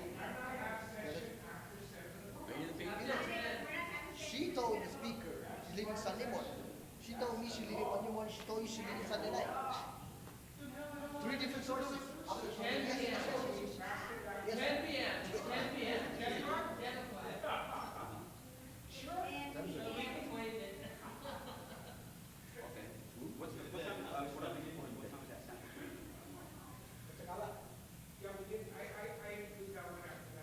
I have a I have a 2 o'clock ma'am tomorrow.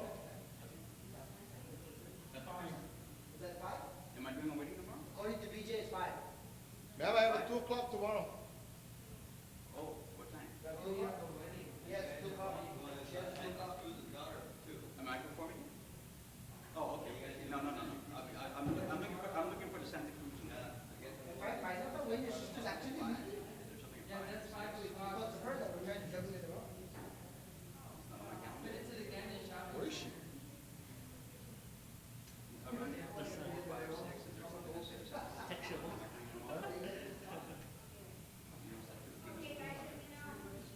That's 5 o'clock.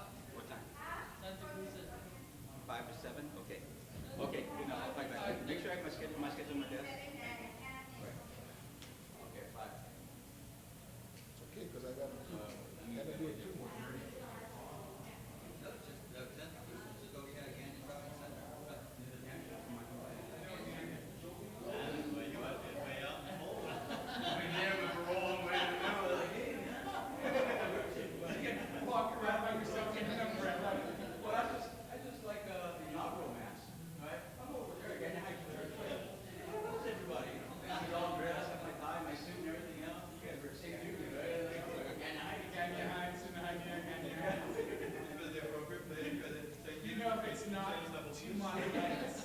Oh, heights, yeah, here we go. We're gonna have this conversation again.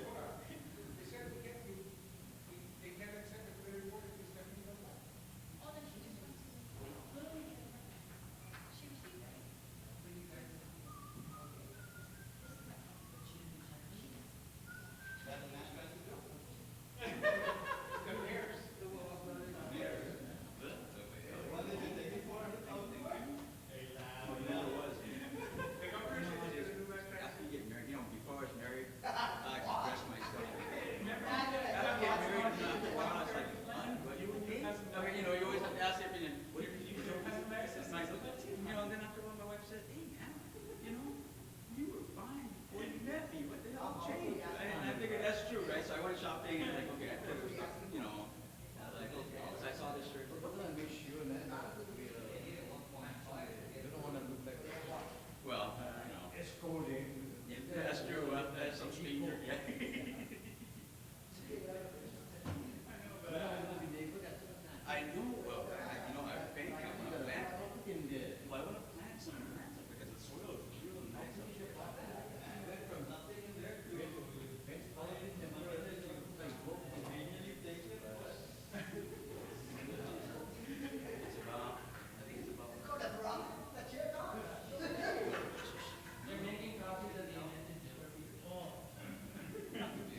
don't mind me coming in dirty, sure.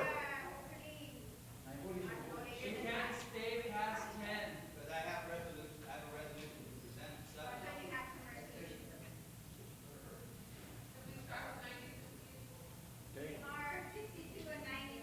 You don't mind me coming in dirty? Just pass out file and we'll go back to the committee.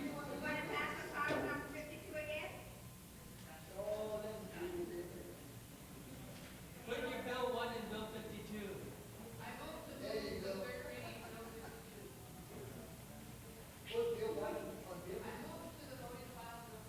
Put bill 1 into bill 52. Let's go.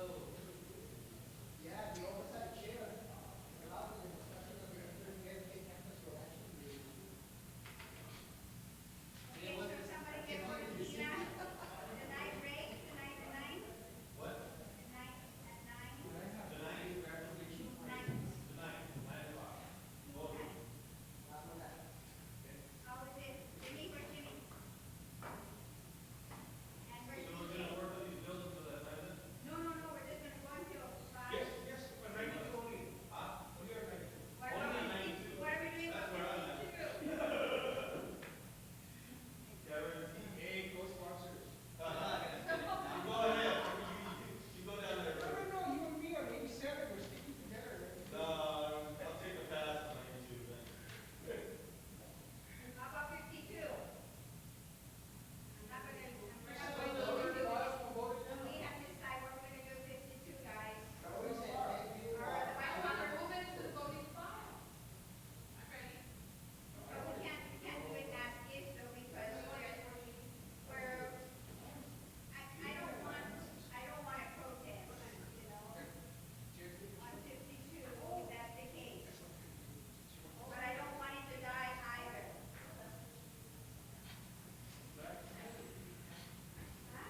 The legislature is back in session.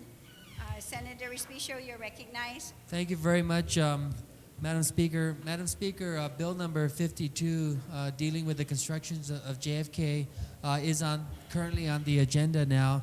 And as we instructed both GPSS, DPW, and the governor's office to come back to the legislature and give us some answers to the many questions that we had during the Committee of the Whole hearing. They have not done that yet, so we're not prepared to dispose of Bill 52 at this time. So I move to pass on file and proceed to Bill 92. So that would be pass and file twice. Okay, no objections, order. We are now in the pass and file bill number 2. So I'd like to hear if the author is, you're recognized in Bill 52. 92. Senator Guthertz, 92.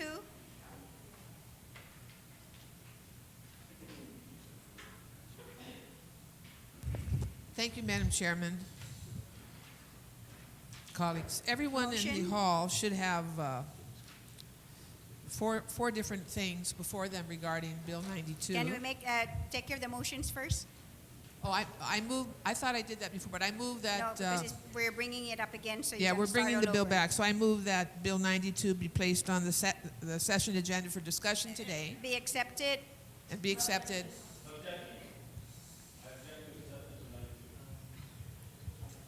I Okay, object to so the there objection. is an objection then to accept Bill 92.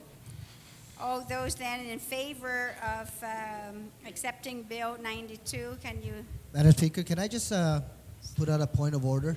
Now, Please state your because point we've of already order. moved over to Bill number 92, which is the next item on the second reading, it's not really accepting it for purposes of discussion unless there have been additional amendments. No, this is accepted. If there's no additional amendments, then it's accepted already- because it's substituted. So there were additional amendments from our last discussion? It says you're as substituted, so you're But starting that all was, over. we already initiated discussions, Madam Speaker, on Bill No, number the 92 motion was as made- substituted, I know, but unless the- there were additional amendments. But the motion was made to pass it then on file, so it goes back to the agenda, and then now to take it out of the agenda, we need to start again the process over. Okay. Start all over again, so All the right, first thank you, Madam Speaker. motion as a substituted bill would have to be to accept. And there is an objection, so I'm going to call then all those in favor then of accepting Bill 92 as substituted, please raise your hand.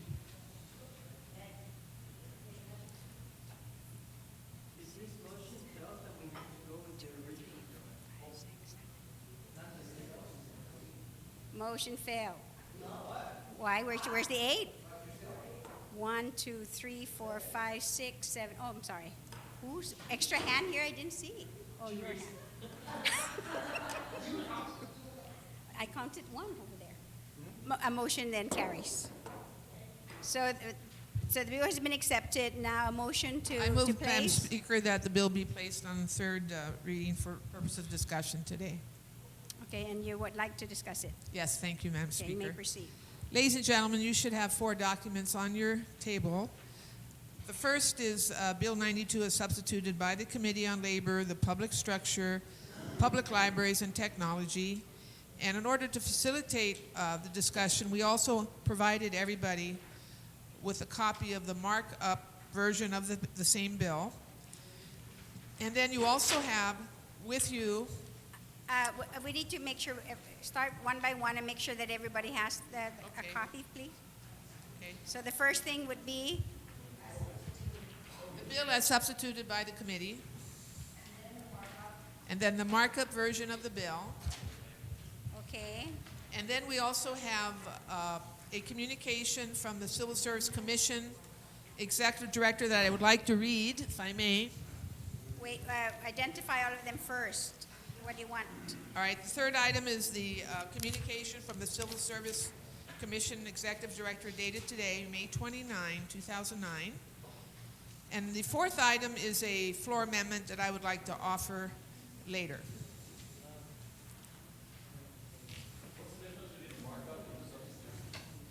Well, the markup just shows, yeah, right, what all the changes. I also have a letter, May 26, as well, from Oh, yes, that was Luis previously Baza. distributed, Madam Chair, yes. Okay, so Thank you. make sure that we all have the same copies. We have the substituted bill, the markup bill, the letter from the executive director, the letter from the chairman of the Civil Service Commission, and one amendment, your That's amendment. correct. Okay. That's correct. All right. Does everybody have those copies as well? Yeah. Thank Okay. you. You may proceed then. Thank you, Madam Chair. This morning when we began,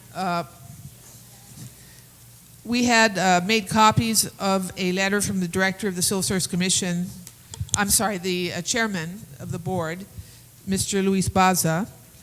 And subsequent to that, we did some phone calls to the office in order to get clarification. Spoke with the Executive Director of the Civil Service Commission, Naomi Lujan Gonzalez, who contacted the Chairman of the Board, Mr. Baza. And Ms. Gonzalez, the Director of the Civil Service Commission, sent this letter to us, dated today, which we received shortly before lunch. And it reads, to Senator Matt Rector and to yours truly, subject proposed substitute bill 92. Half-a-day senators, on behalf of the Civil Service Commission, Board of Commissioners, and office, we are in support of the proposed substitute bill 92 that is currently on the legislative floor this morning. We support the subject bill as is and will work with the committee in the very near future to make any necessary improvements. Thank you all very much for your consideration and support. Please do not hesitate to speak with me directly about this or other matters. And this is sincerely from Naomi E. Lujan Gonzalez, Executive Director, Government of Guam Civil Service Commission. Colleagues, the bill was developed with the tremendous input from the Civil Service Commission. As you know, we had two bills initially on the subject. One was Bill 92, which I introduced, and Bill 91, which Senator Rector introduced. In working with the committee under Senator Rector's leadership, the decision was made to go with Bill 92 with some amendments to be included. And those are reflected in the documents before you at this time. I would like to encourage my colleagues to please act on this bill today and send it down to third reading for a vote. Should any of my colleagues have any suggested amendments, we would be most pleased to see those and hear those to help improve upon the bill where appropriate. Thank you very much, Madam Speaker. Thank you very much, Senator Gutherds. On the main motion, is there anyone who would like to speak on Bill number 92 as substituted? Senator Respicio.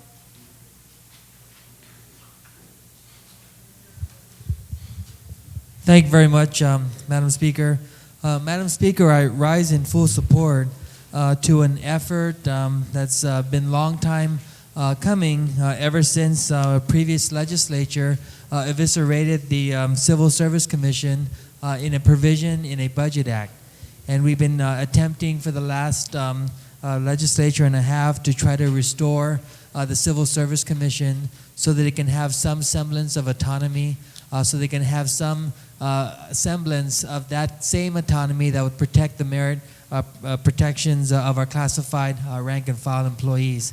The current setup as it is, there's no check and balance in that, and there's no guarantee of protecting and preventing political interferences by way of setting the salaries of these classified employees. And so I want to commend Senator Gutherds, I want to commend Senator Rector for hearing this bill and for merging two bills into one. And I think really what is happening here is they have the best of both bills. You're going to hear some of our colleagues stand up and object to this bill and say that for one reason or another, this is not right, this is not right, this is wrong. Or they're going to come up with all kinds of arguments to prevent this legislature from addressing this very significant piece of legislation. Now, I understand that the mover of this bill, the gentlelady from Manila, attempted to move this bill this morning, but then yet we had a letter from the chairman of the Civil Service Commission expressing some minor amendments to this bill. And as a result, it kind of caused this legislature to pause and to move on to other matters on the agenda. But both Senators Rector and Gutherds attempted to assuage the concerns of the Civil Service Commission, and as a result, we were in receipt of a letter that says that they're very happy with this version and that any concerns they may have, they can appropriately and subsequently address with the oversight chairman. So based on that letter alone, Madam Speaker, I think it should cause us to proceed and to address the merits of Bill 92. I have a simple amendment to Bill 92, and it would delete Section 2, subsection 4413.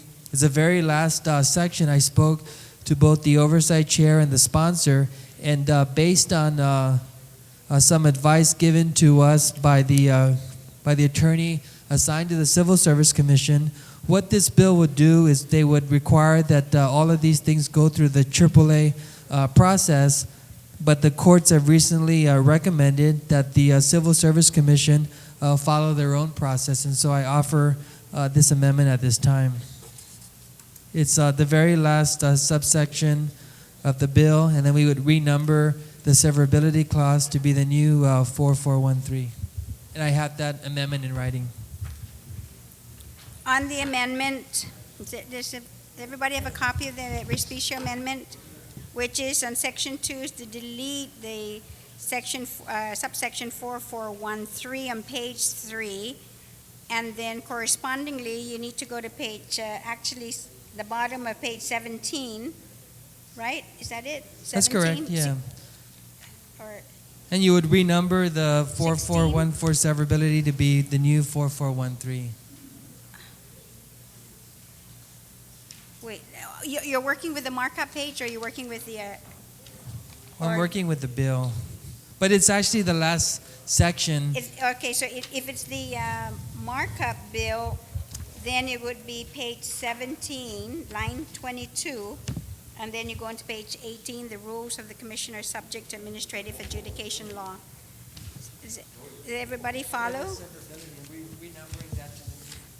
Actually, yeah, you're right, Madam Speaker. Page 17, line 22, delete that, and then we would renumber the 4414 severability to be the new 4413. You're right. That's my amendment. Yeah, and that's on the markup, because That's correct. otherwise, if you're working with the other bill that doesn't have the markup, then it'll be page 13. So on that amendment, are there any objections? Anyone like to speak on it?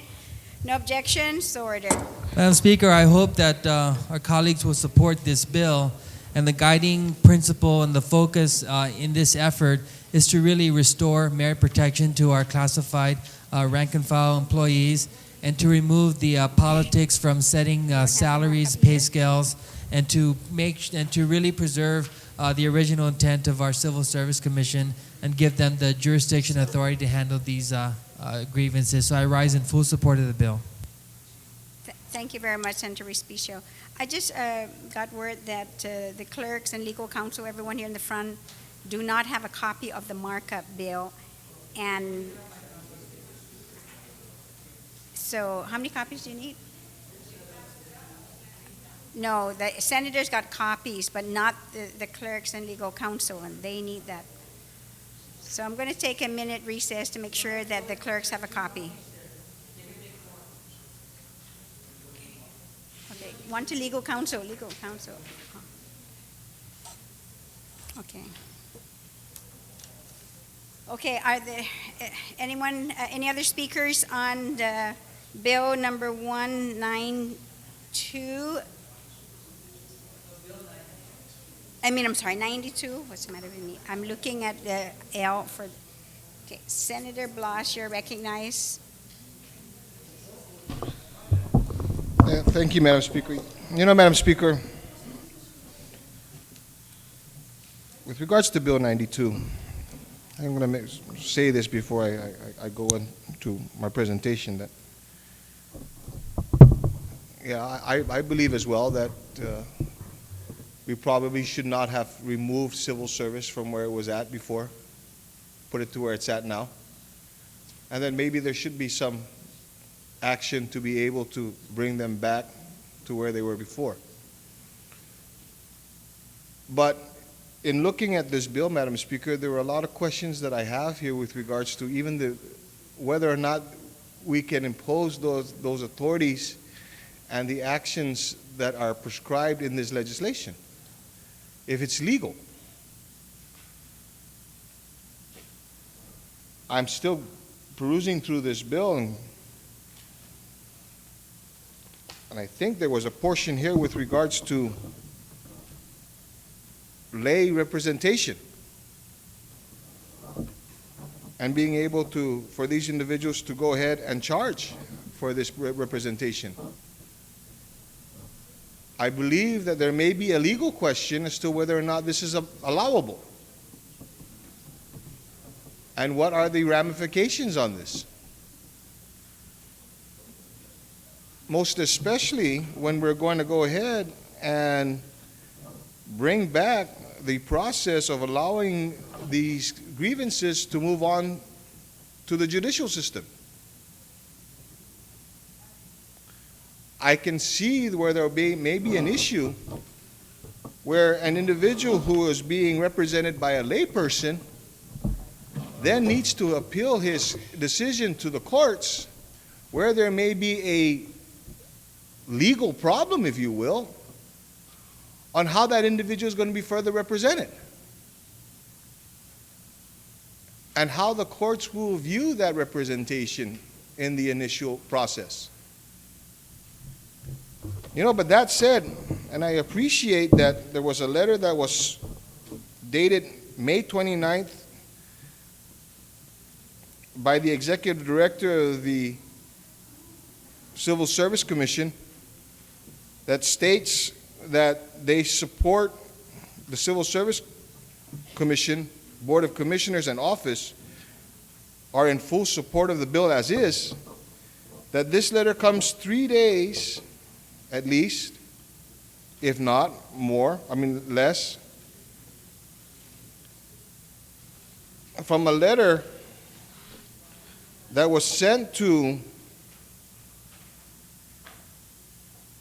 the good author of the bill by the chairman of the Civil Service Commission that had at least 2 pages of concerns with regards to this bill. And I don't believe that some of the concerns of this bill were not menial.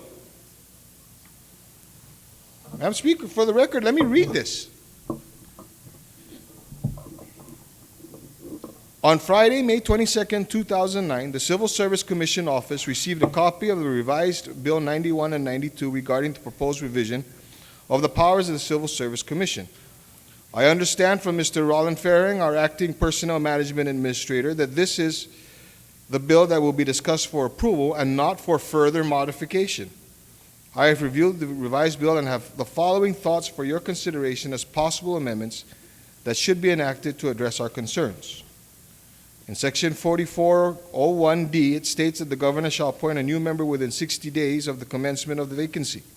What is the effect of the failure to do so? How does this work with 4 GCA Section 4401, in which the current members are allowed to stay until a successor is appointed and qualified? Number 2, Section 4401E, the last sentence provides that a person sought to be removed may challenge the decision by an action for declaratory judgment in the Superior Court. What constitutes a failure to perform in the office? Number 3, in 4 GCA Section 4403C, I am concerned about the civil service's ability to hear appeals regarding unfair labor practices, safety concerns, and promotions. As to the first 2 issues, they are better managed by others who have expertise in this field, and the last, promotions, are very subjective and I believe under the direction of an agency head. Number 4, in the same section, as to the establishment of adoption of rules and procedures, the same issues are again raised as in Section 3 above. Number 5, in 4 GCA Section 4404, it talks about the Civil Service Commission being able to subpoena individuals to appear before the commission. However, it is not clearly stated that it should be the party who requests the subpoena being responsible for paying the cost of the subpoena, not the Civil Service Commission. Number 6, in 4 GCA Section 4405B, while the executive director may hire the necessary staff, it does not provide the funding necessary for the hiring now that is necessary to comply with all of these duties. It is our understanding that during the debate of the initial bill 91 and 92, funding will be made available to the Civil Service Commission to hire the staff immediately to handle these additional duties and responsibilities.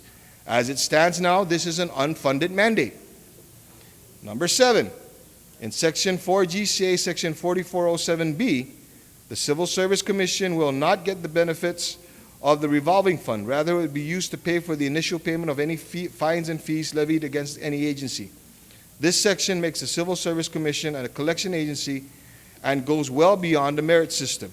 Number 8, in 4 GCA Section 4408A, it provides that all furloughs and layoff appeals and unfair labor practices shall be heard by the administrative law judge within 10 calendar days of being filed by the Commission.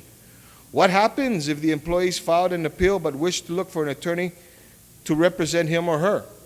We do have situations where employees file immediately but does not have an attorney or representative to assist them. You are stating that they must be heard in 10 days. Number 9, in 4 GCA Section 4408B, I am unclear of whether the Commission must hear an appeal if it is decided that the appeal has merit. An appeal may have merit but is not an appropriate issue, or that the ALJ has ruled on the matter to be to the detriment of the employee. Does that mean the employee's appeal must be heard? Number 10, in 4 GCA Section 4408C, why is the Civil Service Commission acting as a collection agency? Why must the agency's head be docked 10 hours of pay? Would it be better if all agencies and departments had specific statutes stating that operational personnel funds are to be used to pay for the cost of the attorney fees immediately if the agency should lose? I believe that such action may be an impediment for the executive branch from finding qualified individuals to serve as a director or deputy director, and may do further harm by preventing any disciplinary action against an employee. Number 11, I have the same comments as I did in questions 8, 9, 10, as it reflects the grievance procedures in 4 GCA Section 4409. Number 12, I believe that 4 GCA Section 4410 regarding representation fees for lay reps is under the authority of the Judicial Council of Guam and is illegal. In other words, the determination of practicing law lies with the judiciary, not the legislature. I hope that you will consider these points during your debate and provide the necessary amendments to address these issues. Again, most importantly to the Commission is the failure to provide the necessary staffing and funding to handle these additional duties if passed in this matter. If you should have any questions about or concern, please contact either Ray Lizama or the Robert Kono. Once again, thank you for your consideration of our points. Louis R. Baza, Chairman, Civil Service Commission. Madam Speaker, I find it very difficult for me to believe that, as a matter of fact, in a representation by the chairman of the committee and the good author of the legislation, she just saw this letter, if not today, late yesterday. And I find it very difficult to believe that it is now good to go. I have many concerns, and these concerns are also relayed by the chairman. And I feel that in not addressing these concerns, that we're going to provide and we're going to work on a piece of legislation that is fatally flawed. The whole idea here is to protect the merit system. The whole idea here is to ensure that we have an efficient running government. And Madam Speaker, now, Mr. Speaker, these concerns are very legitimate. These concerns have to be addressed. And if it need be, I'll stand here and I'll ask each of these questions. because I have those same concerns too. And so I am going to listen intently to the discussions and deliberations that we're going to have with regards to this bill. And if these concerns aren't met, and these are concerns from the experts, not from this body. These are concerns from the individuals whom we're going to pass, and we're going to provide them, and we're going to tell them, you will now do this.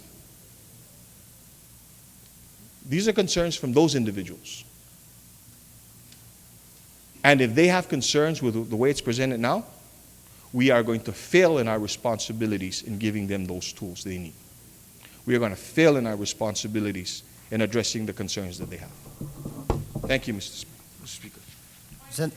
Senator Blas or Senator Gutters, you may provide your point of information, please.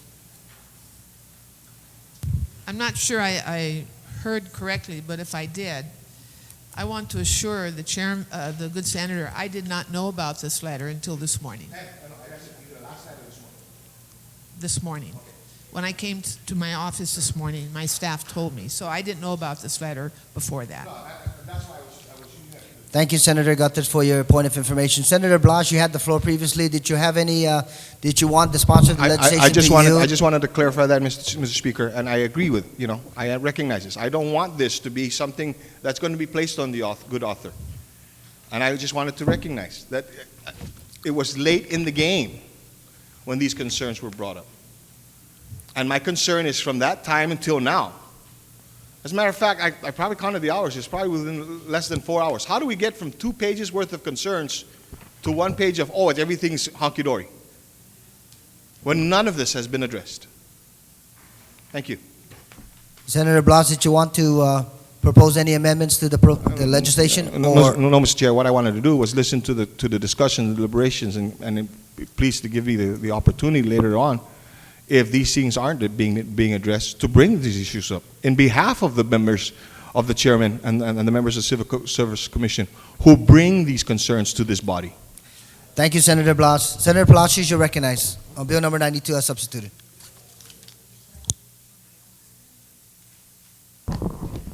Thank you, Madam. Thank you, Mr. Speaker. Mr. Speaker, I rise in full support of course, Bill 92 COR. Bill 92 COR will begin the process of rebuilding, again, an independent commission with powers and authority to protect and preserve the merit systems in our government workforce. We are not seeing that now. There's so much chaos out there because of the fragmentation of the merit principles. It will serve as a balance, the commission. Bill 92 will serve as a balance between the interests of the employee and the interests of the government of Guam. The Civil Service Commission is not pro-employee, it's not pro-management. It just interprets the rules and regulations and enforces it. And it's an independent, objective body to whom anybody can go and be heard with all the problems that the person will bring before the commission. The Commission, Bill 92, will provide some degree of uniformity and consistency in compensation for the so-called equal pay for equal work. That now is a widespread problem. Currently, our government workforce, inclusive of line agencies, autonomous agencies, and independent agencies, there is a serious pay disparity existing between different agencies for the same or similar duties. I'll go to autonomous agencies, and they are paying by 20,000 difference. For example, for public audit, and this I'm very familiar with public audit, they are losing auditors who are being paid like 60,000 to autonomous agencies that can afford 120,000 for the same duties. Now, fine if everybody can get 120,000. So again, the disparity is the problem there. And why? Because this is unchecked at this moment as we speak. And we need, as much as the desire of this body to allow discretion to autonomous agencies to set their rules, we are not beginning to see a runaway in the application of such discretion. Madam Speaker, I'd like to address with respect to the representation being reimbursable for costs incurred. Now, there is in the current rules and regulations that an employee has the right to select a person of his own choosing to be represented by anyone, in this case by a lay representative. What good is it for the employee to have that right if the person that employee selected to represent him cannot be reimbursed for at least for costs incurred? Now, there is a local statute, and this is a local statute, that defines what is a practice of law. And a practice of law, and I did an in-depth research into this. I am a certified lay representative, and since 1980, when I was in the police department, I used to assist people, and I never claimed to be an attorney. The fact of the matter is, anyone appearing before Civil Service Commission is merely to argue points of administrative regulations, administrative rules. It has nothing to do with the legality of anything. It is a matter of interpretation of rules and regulations, and hence attorney is not required. In fact, there was a time about 7 years ago, and before that, there was a time when lay representative was allowed. And then about, I don't know who made the revision that from here on forth, only attorneys can represent. But they still allow the employee the right to select anyone to represent himself. So again, where is really the sincerity of this government to have given that employee that right and then say, well, but your man cannot be paid. And then actually, during my involvement in the height of my involvement in representing, serving as a lay representative, actually I approached a member of the past legislature, and I think that was Senator Ted Nelson, and I said, look, to give the full spirit of the rule that entitled the employee to be represented by a lay representative, then allow that person to be represented. So they really stated that, but then it says that the employee has the right to be represented by a lay representative at no cost to the employee. That was the language, at no cost. And then when I researched, it says that the practice of law is anyone appearing before a tribunal, in this case the Civil Service Commission. So by a person appearing before the Civil Service Commission, it amounts to a practice of law. But then they still allow only for the Civil Service Commission and before the Director of Administration in the case of grievance procedures. They allow their representation at this moment as we speak. Now, what happened if the employee did not succeed in the appeal, or that succeed but then management appealed to the judiciary? Now, I say this, that the lay representation ended at that point, but because now you're entering the realm of legality, the judicial process. Certainly, you have to be a member of the judiciary, and that is acknowledged. So that's my comment with respect to that when it goes beyond the appeal period. Madam Speaker, I'd like to offer an amendment which has been passed out to Bill 92.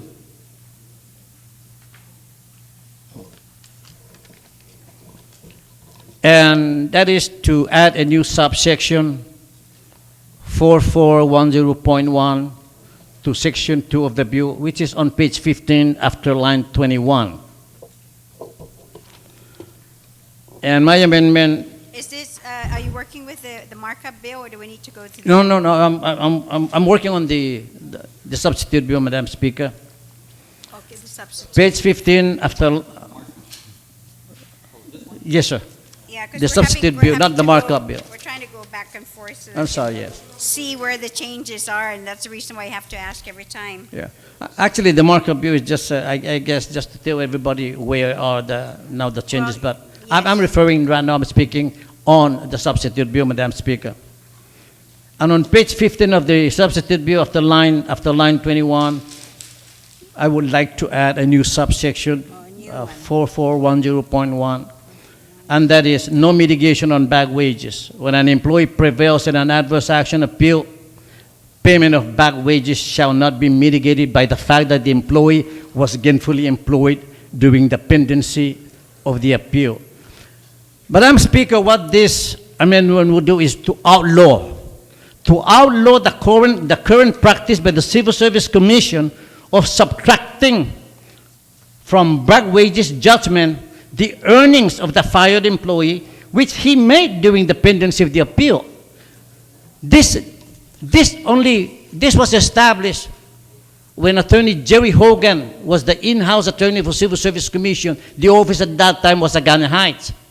And they tried to figure out how can we minimize, how can we mitigate all this back pay. And so they figured, well, if the employee, the fired employee, was gainfully employed during the pendency of this, then deduct those earnings, minus those earnings, and you don't include it in the back pay. And I say this, Madam Speaker, the agency that fired that employee did not help that employee find that job. The employee was left to fend for himself.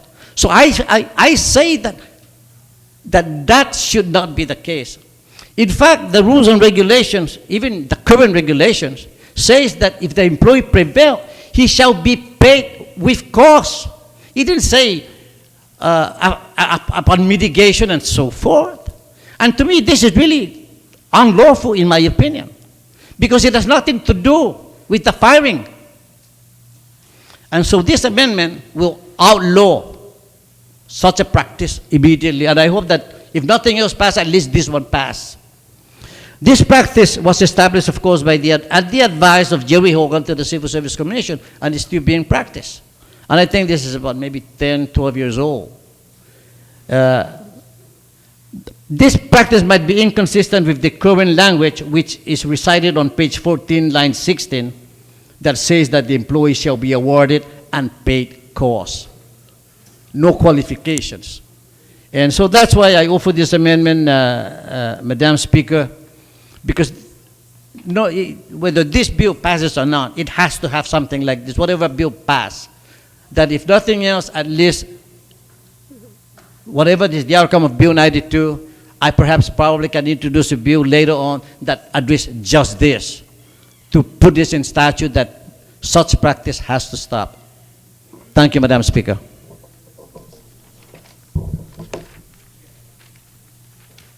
On the Palacios amendment, is there anyone who would like to speak on the amendment?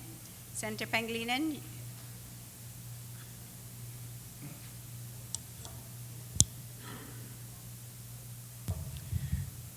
Thank you very much, Madam Speaker. Madam Speaker, I certainly understand the intent here. And, you know, I think that this is a good amendment, but I kind of want to make one distinction.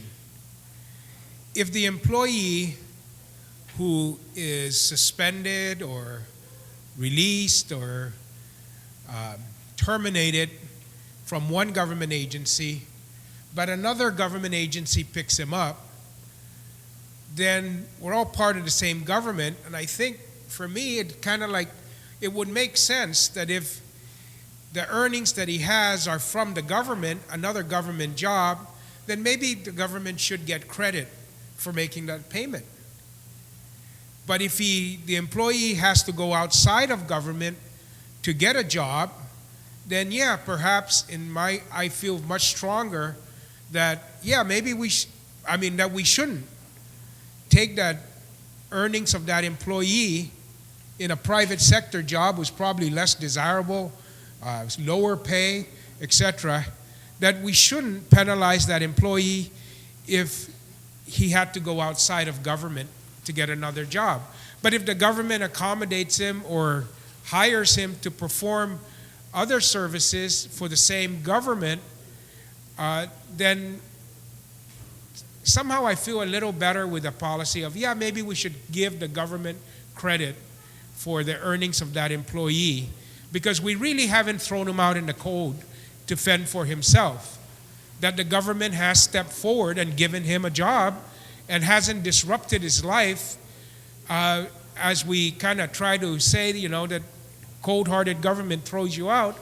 But if you're able to, and this government steps forward and says, okay, so you may have a problem with that manager, and that manager, is out to get you, and he doesn't care. He doesn't care whether it's wrong or right.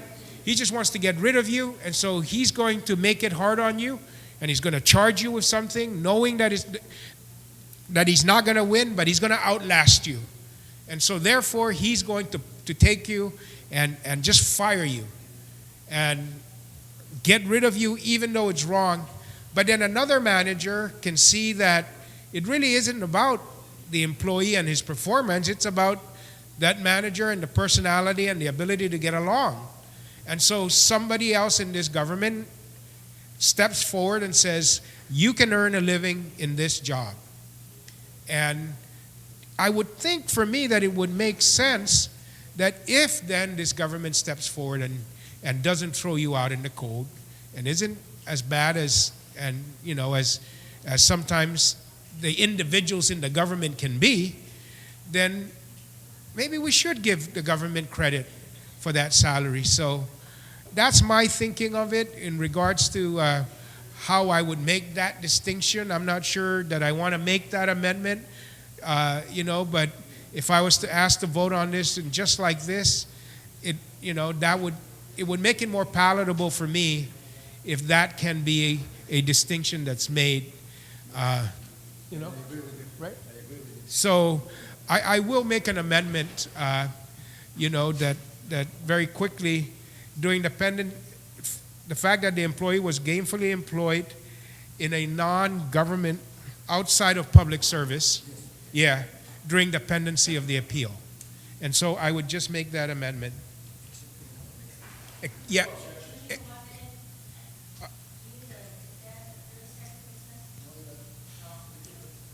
No. Clerks, do you have that? Do you want to go ahead and restate your that the employee amendment? was gainfully employed outside of government service or government of Guam service during the pendency of the appeal. On that amendment to Palacios' amendment, are there any speakers to the Pangilinan amendment? No objection. Motion carries. On the Palacios amendment, as amended, Senator Tenorio, you have the floor. And then. Thank you, Madam Speaker. Madam Speaker, I'm not really clear as to whether I'm supporting this amendment or not yet. The reason is that, as I understand it, when you go through the civil service process and you are found to have been wrongfully terminated, and you are seeking back wages and, of course, fees for your attorneys and things of that nature, the principle here is to be made whole. I don't know if it's a term of art in law. It's something of a tenet where you're made to be or restored to where you would otherwise be if not for being terminated. So you get terminated, and let's say, just for ease of math concerns, you make $15 an hour in the government, and you go get a job in the private sector. I think the rationale is in Jerry Hogan's ruling was that if you're making $10 in the private sector and you were making $15 in the government, the difference is $5. Making you whole would restore you to the amount that you would have otherwise earned if you'd worked for the government for the duration of that period, up to the point that you're restored to your government employment. So your back pay will be whatever that amount is, number of hours you would otherwise worked. Let's say you worked full-time, 80 hours for every 2 weeks, and the same thing in the private sector, except the difference was $5 an hour, and whatever the differences were in, let's say, other ancillary benefits, but including retirement, of course, that you would actually get paid for the lawyer services and any other costs that you were able to clearly establish to the Civil Service Commission. So the award would be to make you whole.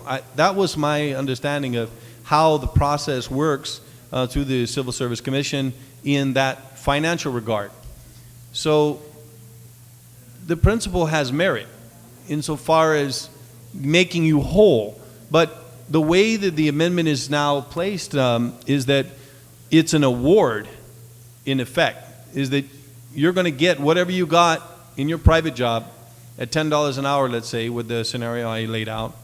And then you're going to get the $15 an hour from the government that you would otherwise got as well on top of it. It's not to simply make you whole, it's to make you whole with all of the additional revenue that the government is going to pay. And then on the previous amendment, which is just adopted, it kind of, why would you give credit to the government when you wouldn't give to the private sector? Why would you say, well, the government should be given certain, consideration, but the private sector shouldn't? If you got paid from a private entity, then the government has to pay the full amount of the salary that you would have otherwise received during the time that you were terminated until you're restored. But in the government's case, you're not. You're creating a double standard, I think, really.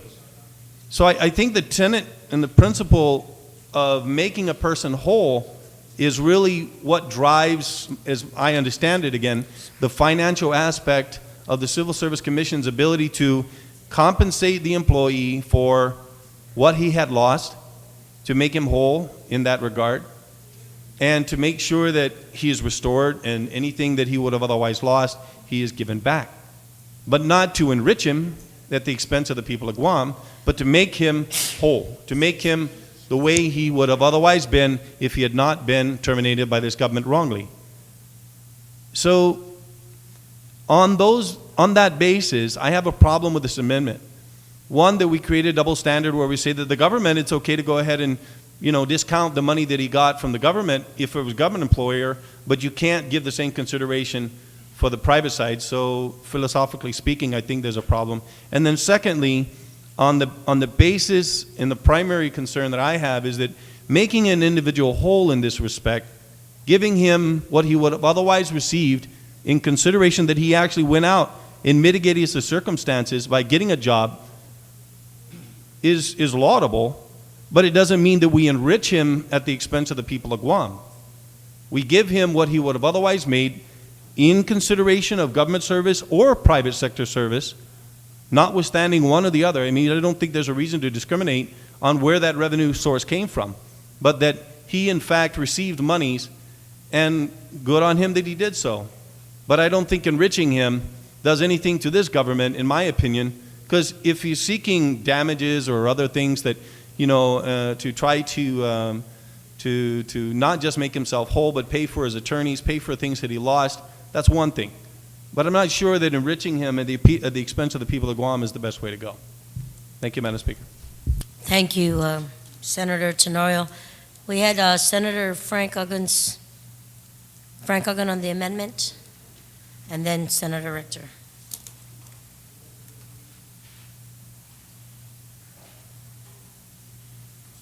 Thank you very much, Madam Speaker. I certainly stand in support of the amendment, and also with the clarification that Speaker Pangilinan, our senator from Barrigada, highlighted here. There's one issue that came to mind when, in fact, the amendment was made to this particular amendment outside the government service, and I was thinking about the federal service itself also. But regardless as to that, I think that any time there's a key word here that is used in this particular amendment.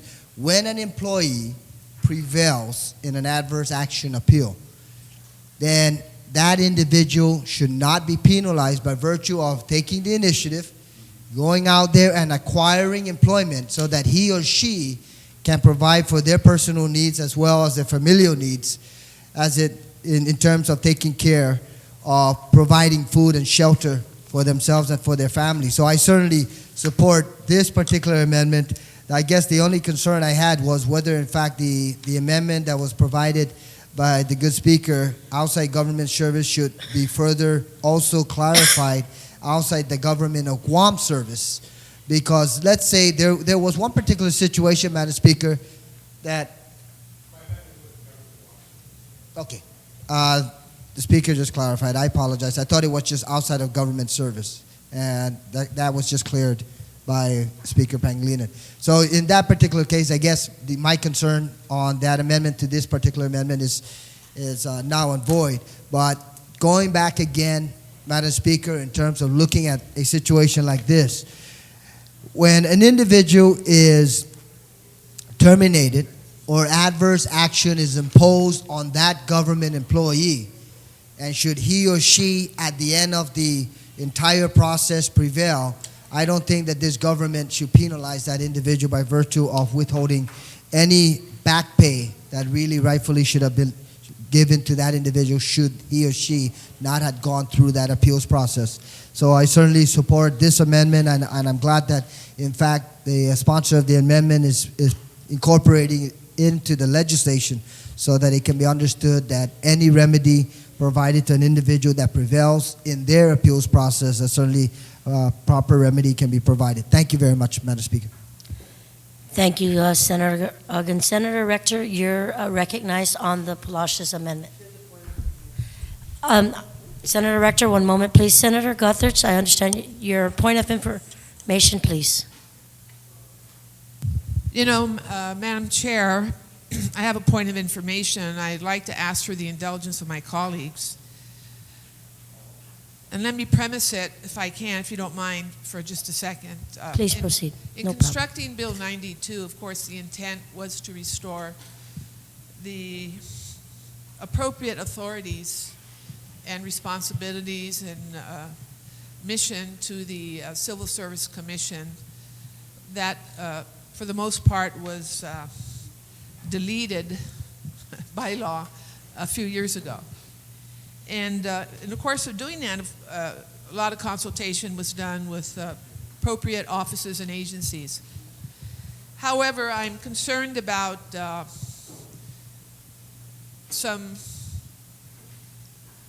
what may be some inconsistencies in information that we have received from the Civil Service Commission between yesterday and today, meaning the memo that was sent by the Commission chairperson and the letter that was received today from the executive director. And some of my colleagues have also expressed concerns about it, and I recognize the importance of that. I would like to request that the bill be referred back to the committee so that all of these matters can be ironed out, and then the bill can be brought back at a future legislative session so that there are no questions and there are no inconsistencies as to what the bill should contain and how the entity called the Civil Service Commission actually feels about the bill. So I'd like to move that the bill be referred back to committee at this time. And I thank my colleagues for their indulgence and their cooperation. On the motion to move Bill 92 as substituted by the Committee on Labor as requested by the author of Bill 92, are there any objections? No? Senator Rector? Oh, it's Point not. of order, Madam Yes, Speaker. I understand. There was an objection to the motion. Thank you, Majority Leader Senator Respicio. There was an objection on the floor at this time. All those are in favor, at the request of the author of Bill 92, on the motion to move it back to committee. Please signify by raising your hand. Motion carries. Bill 92 will be moved back to committee. Majority Leader Senator Respicio, you're recognized. Thank you very much, Madam Speaker. Notwithstanding the House rules, I move that we revert back to motions. On that motion, without objection, motion carries. Thank you, Madam Speaker. I move to place Bill number 53. It's an act to appropriate funds to the Mayor's Council of Guam from the Guam Highway Fund for Village Street Maintenance and Beautification. I move that this bill be placed in the top of the second reading file and that there's been a committee report filed, and that I move that a fiscal note be waived for this bill. As substituted on that motion, As amended by the committee. as amended by the committee on that motion, without objection, motion carries. Speaker Ben Pangilinan, you're recognized on Bill 53. Thank you very much, Madam Speaker. Madam Speaker, I'd like to move that Bill number 53, COR, as amended by the Committee on Appropriations, Taxation, Retirement, Banking, and Insurance, and I have the amended copy with me, that this amended copy be accepted by the body. It's the amended copy's different than the copy in the committee report.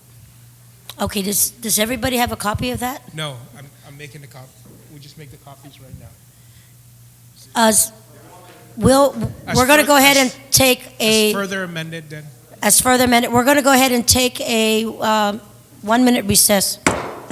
Just change the breakdown.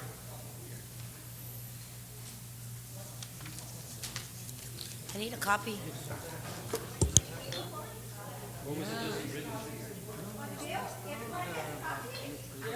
It was passed out good.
So we're probably going to have, we're trying to,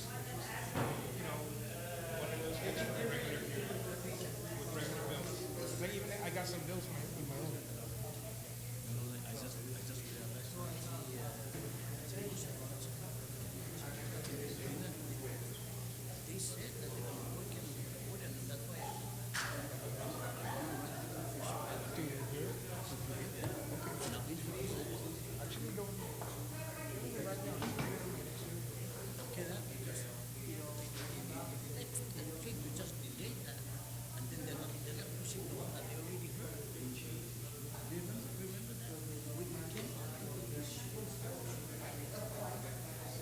Madam Speaker, Stano.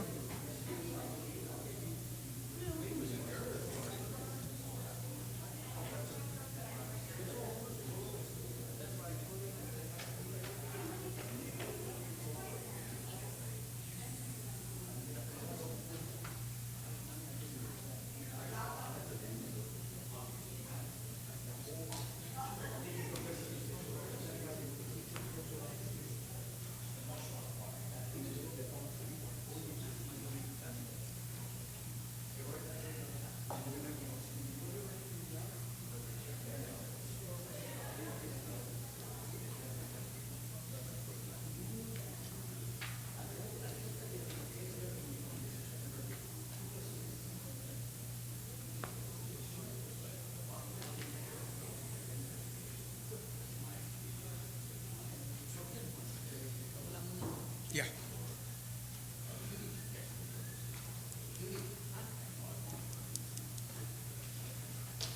Step, Madam Speaker.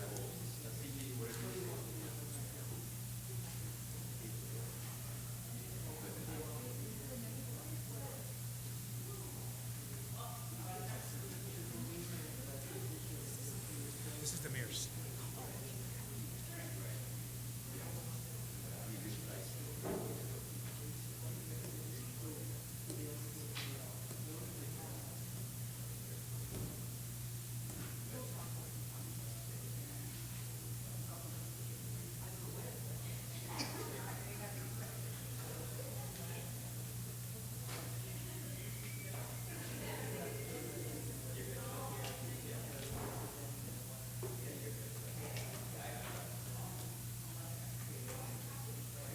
Should.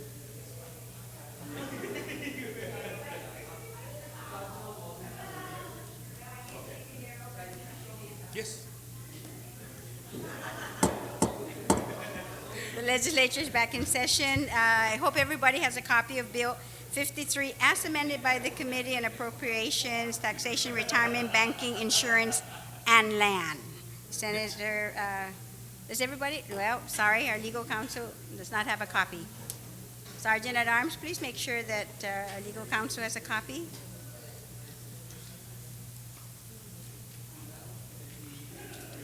Bill 53. Does everybody have a copy now?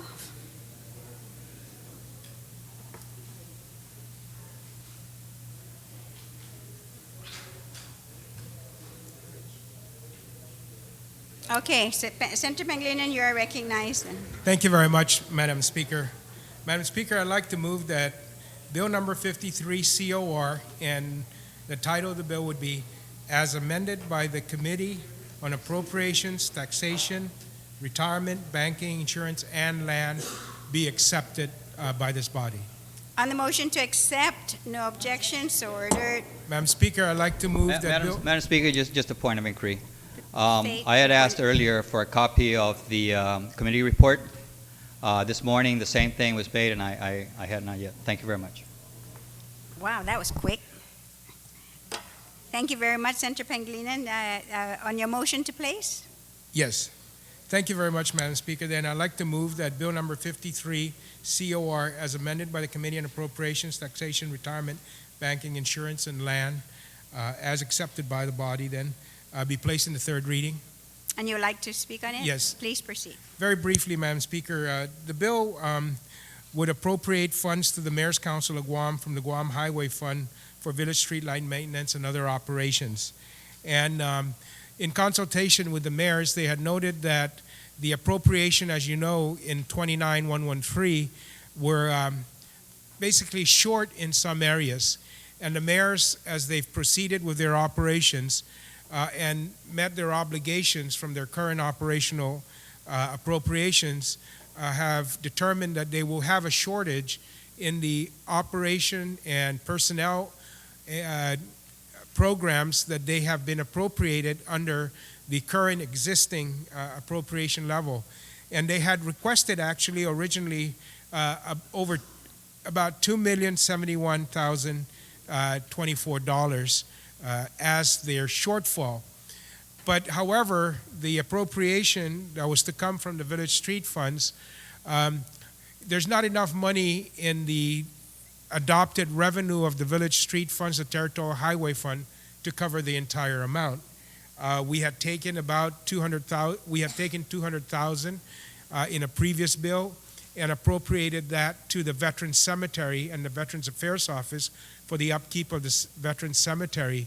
And in our analysis of the territorial highway fund, of the adopted revenues, and the outstanding encumbrances and appropriations against the adopted revenues of the Territorial Highway Fund, we have determined that the only balance available after subtracting all of these encumbrances and continuing appropriation, that the balance remains at $1,600,000 approximately. And so this would distribute that $1,600,000 to their operations, including, of course, the maintenance of the village streets and roads, for their utility shortfall and for their personnel shortfall. And the adopted bill or accepted bill by the body then distributes 9,514 of that for FY09 operations among the 19 village mayors. And then the 372,000 would be for their utility shortfall, and the $1,047,234 would go towards the remaining pay periods in the fiscal year in which the mayors would have a shortfall should the appropriation not come about. And so this is a bill that is needed for the mayors in order to continue their operation and the services that they provide, which are critical and crucial to public health and public safety in the villages of each of our each of the villages of our island. And I ask my colleagues for their support.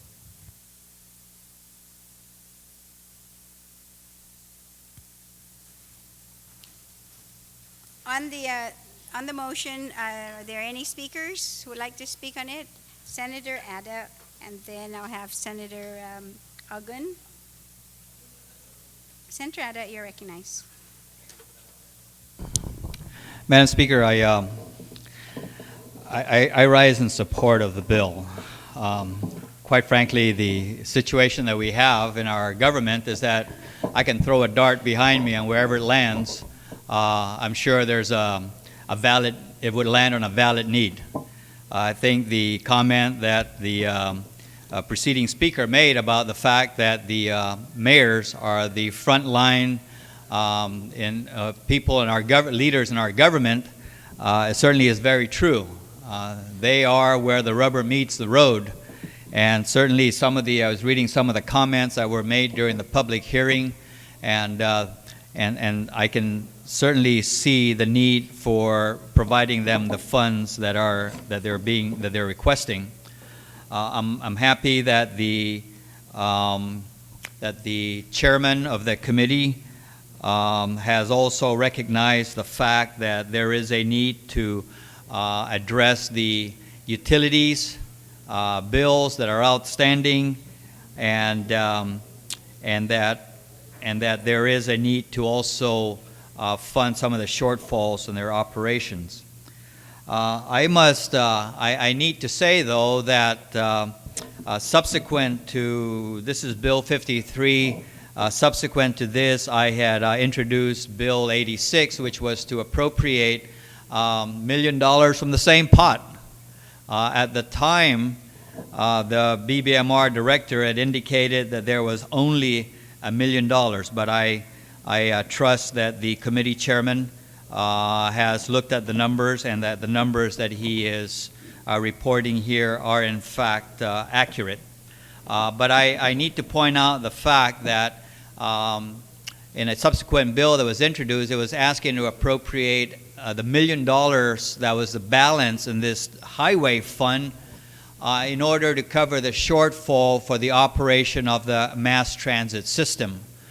In the past, the shortfalls in that particular operation was being masked by the fact that the administration was actually just transferring money.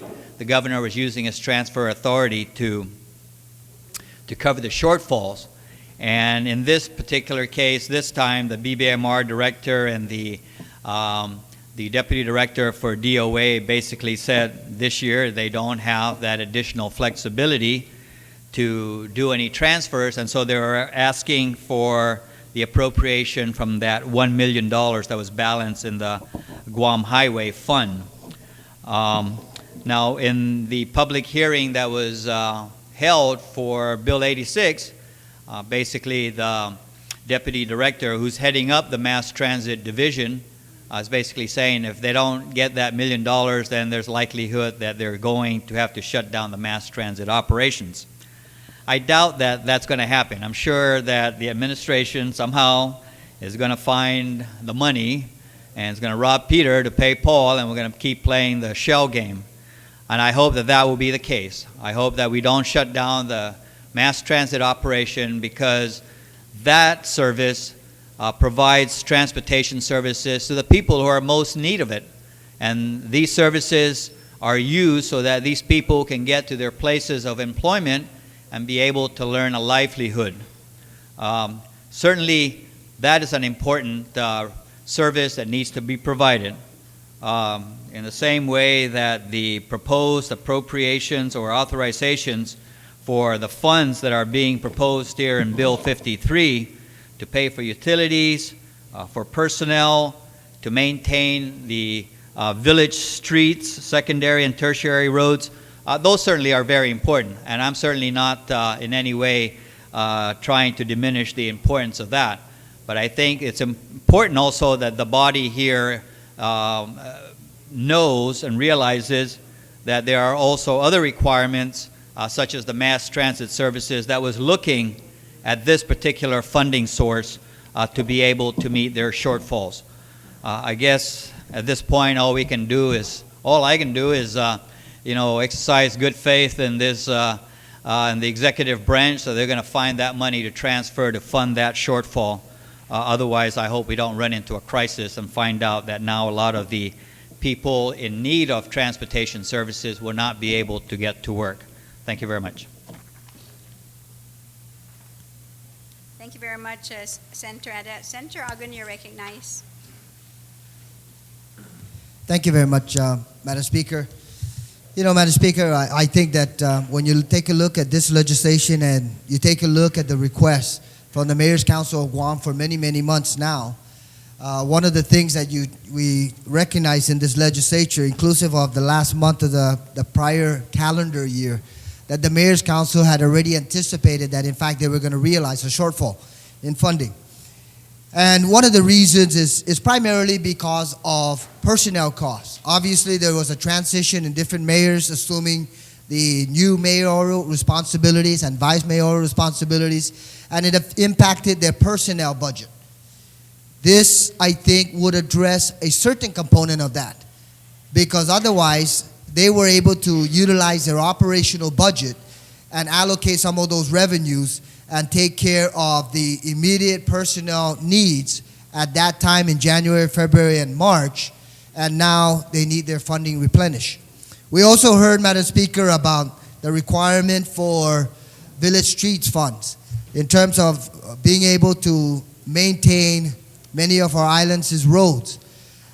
Several years back, there was a decision by this body to be able to provide additional flexibility and ownership to the mayor's offices and to the Mayor's Council of Guam in terms of the general maintenance of some of the internal streets, the secondary and tertiary roads within each of our villages. Well, this is where the funding is originating from, Madam Speaker. In the past, there's always been that allocation coming out of the Guam Highway funds being appropriated to the village streets funds so that, in fact, the mayors can utilize those proceeds to effectively and maintain their village streets and keep our island as clean and as beautiful as it should be. When you look at the overall allocation, Madam Speaker, we're looking at $1.6 million, of which each mayor will be able to receive, based on the allocation and based on the availability of funds, we receive not only the assurances from the chairman that the funds are there, but chairman of the oversight committee, but also from representatives of the administration, based on the committee report, that there is cash in the bank as it applies to this particular funding source. 9,514 for the balance of the fiscal year 09 operations for each of the mayors. And obviously, we know and recognize that any little amount of money that we can provide our mayors, they will find a means and a way to expend it so that it benefits their respective jurisdiction. Also, an additional $372,000 is provided to address the requirements for utilities, another aspect that unfortunately continues to affect the Mayor's Council of Guam, and this, I understand, is sufficient to carry them for the balance of the fiscal year. The remaining balance of $1 million will be provided for personnel costs for the 9 pay periods of this fiscal year. Madam Speaker, I think that there's a tremendous urgency, and I thank the chairman of the committee for reporting this out of his committee and ensuring not only that the funds are available, but that in fact we provide the needed additional appropriation authorization to the Mayor's Council of Guam so that they can continue operating. Otherwise, I think that in about a month or even less, we would possibly find ourselves back in this hall trying to address the emergency funding requirement of the Mayor's Council of Guam. So I certainly stand in full support of this appropriation measure, recognizing that not only do the Mayor's Council need each of the mayors within the respective villages need the additional resources, but if you look at the overall allocation, providing utilities, providing the general maintenance of their secondary and tertiary streets will only benefit our people out there in the respective districts. So, Madam Speaker, I stand in full support of this particular legislation, and I thank again the chairman of the Committee of Appropriations for not only bringing this forward towards the end of this legislative session for us to entertain, but assuring the mayors that yes, if the funding is identified and should the requirement be there, then this legislative body would act accordingly to provide the necessary support for our mayors. Thank you very much, Madam Speaker. Thank you very much, Senator Agun. Senator Palacios on the main motion. Change your mind? Okay. Senator Tenorio, you're recognized. Speaker. Thank you. Madam Speaker, I of course rise in support of this. This is goes without saying that our mayors, as have been articulated prior, are in fact the first point of contact for many of our residents to be able to get support. And that is why I, of course, supported Senator Calvo, and I applaud him for introducing this bill and identifying the funds for the mayors to make up the shortfall. All of the comments I adopt as my own, as those who have already spoken prior to me, but I also wanted to make sure that every fiscal year we have a problem that the fiscal year comes to an end, and I did want to ask if the chair of the Committee on Appropriations, if there would be a problem at the end of the fiscal year, because I know the language has said at the last sentence, the appropriation made in this section should be available to the Mayor's Council of Guam until fully expended for the purposes contained in this section. So at the end of the fiscal year, then, do we have to make another allowance for them to carry this over, or is this sufficient to be able to carry them beyond the end of this particular fiscal year? Senator Pangilinan, do you yield to the question? Thank you very much, Madam Speaker. Madam Speaker, the intention of the committee, unlike in the previous budgets, is that we will take a look at all of these continuing appropriations at the end of the fiscal year, charge them out to the expenditures for that fiscal year.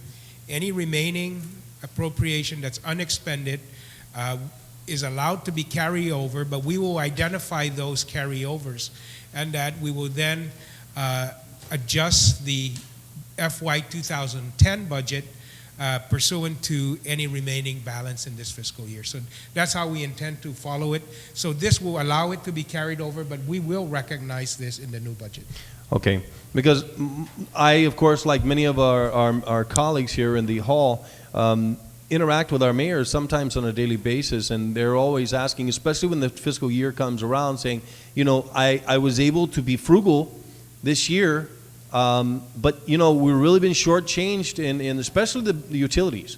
That's where I hear a lot from the different mayors, is the ability to be able to procure materials and, of course, make sure that utilities are paid, because there really is a pretty tight budget for most of our mayors. And I want to make sure that if the monies are available, you know, sometimes the fluctuating rates for power or water, sometimes they use more water for certain community events and drives up the cost of those utilities for the ensuing year. So I just wanted to make sure that until fully expended allows for it to go beyond the current fiscal year. And of course, with the assurance of the Committee on Finance who just spoke at my request, to make sure that this is identified if there are any lapsed funds for the mayors, that they can in fact use those in the next year, because this is really cash in hand.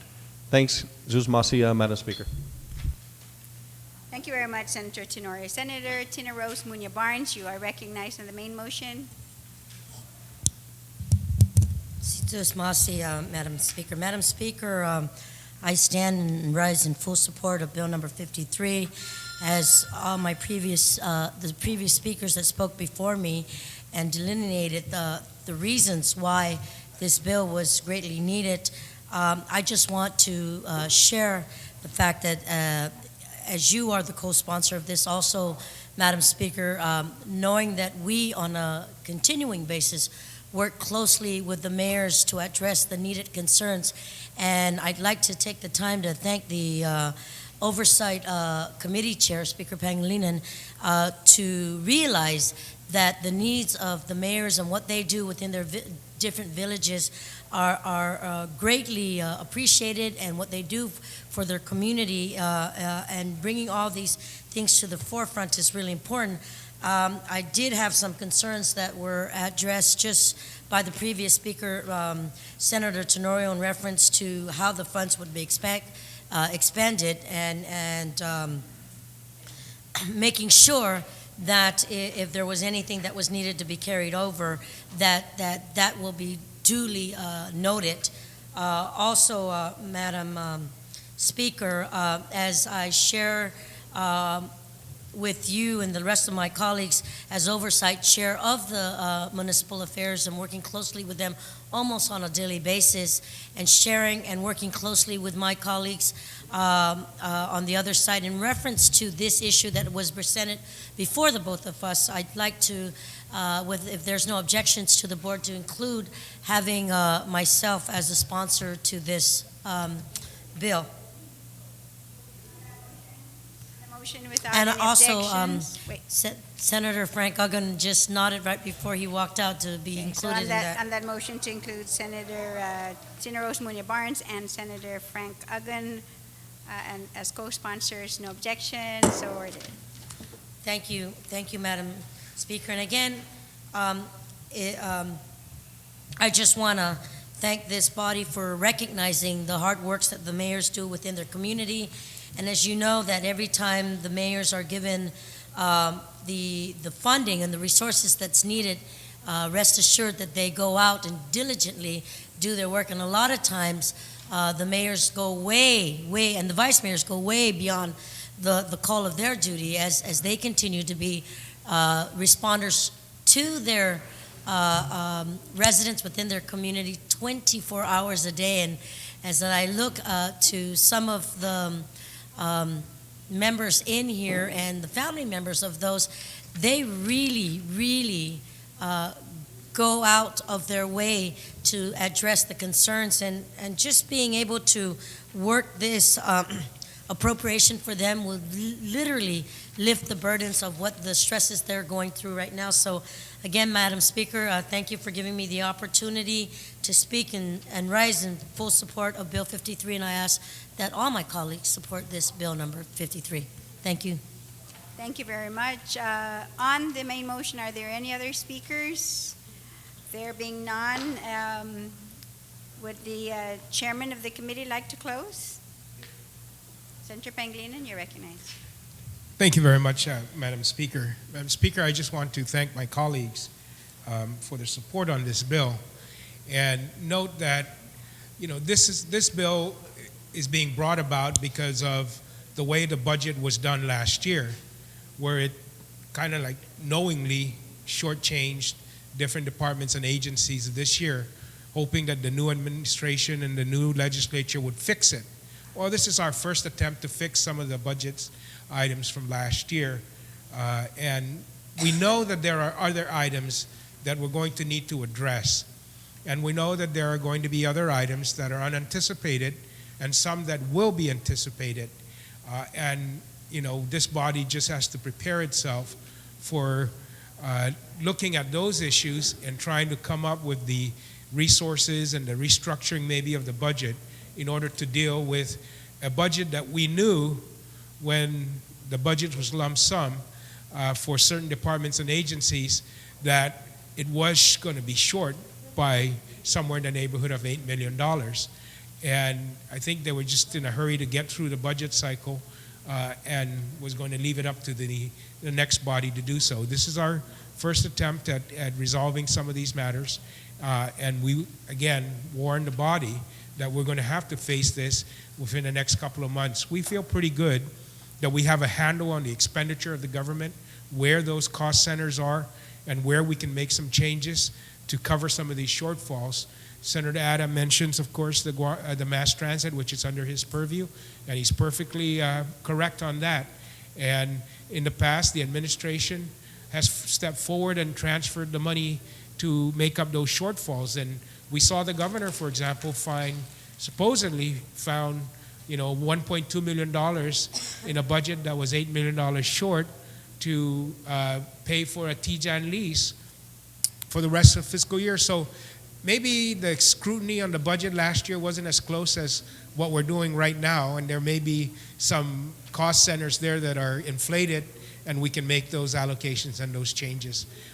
And we asked the governor that if he sees any place now in the existing budget where there may be room for reallocation to where he sees the shortfalls, that we're willing to work with him and cooperate with him on that.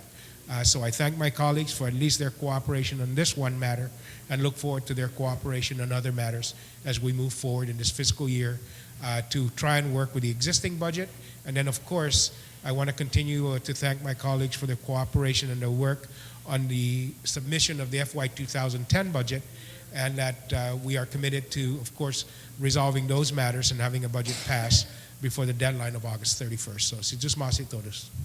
Thank you very much, Senator Pangilinan. So on the motion then to place Bill 53 as amended by the committee on third reading, no objections, so ordered. We've exhausted the bills on the agenda, so we're going to recess and, oh, you want to make the motion? I'm sorry. Senator Respicio, you're recognized. Thank you, Madam Speaker. And I move that we proceed to the voting file and then recess till 9 p.m. tonight to So, vote. on the motion then to, we're down now to the voting file. Okay, so on that motion then, no objections, so ordered. A motion then to recess until 9 o'clock this evening to vote. So please be punctual. Okay, we are in recess now.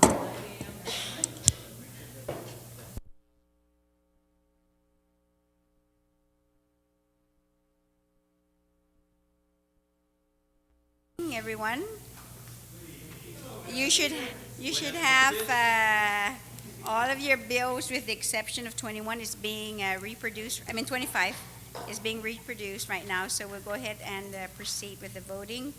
We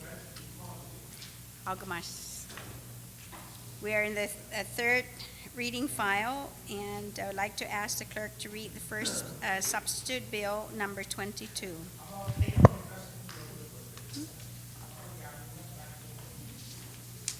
Oh, that's right. Okay.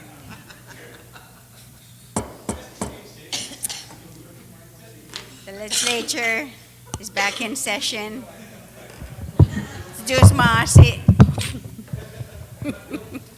We are in the third reading file, and we're going to start. Yeah, you're not kidding. We're going to start with substitute bill number 22. Bill number 22 LS, as substituted by the Committee on Utilities, Transportation, Public Works, and Veteran Affairs, and amended on the floor, introduced by J.B. Espaldon, T. Ciada. An act to repeal and reenact Section 67101 and to repeal Section 67102, 67104, 67105 of Article 1, and to repeal Article 4, all of Chapter 67 of Title 21, Guam Code annotated relative to adopting the International Building Code as the Building Code of Guam. Roll call.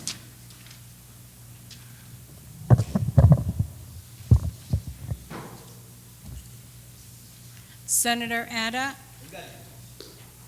Senator Ogden, Senator Blas, Senator Calvo, Senator Cruz, Senator Espaldon, Senator Gutherds, Senator Munia Barnes, Senator Palacios, Senator Pangilinan, Senator Rector, Senator Respicio, Senator Tadagui, Senator Tenorio, and Senator Wampet.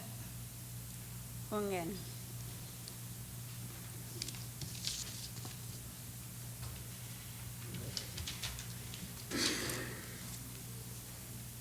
Substitute bill number 22 LS received 15 yeas.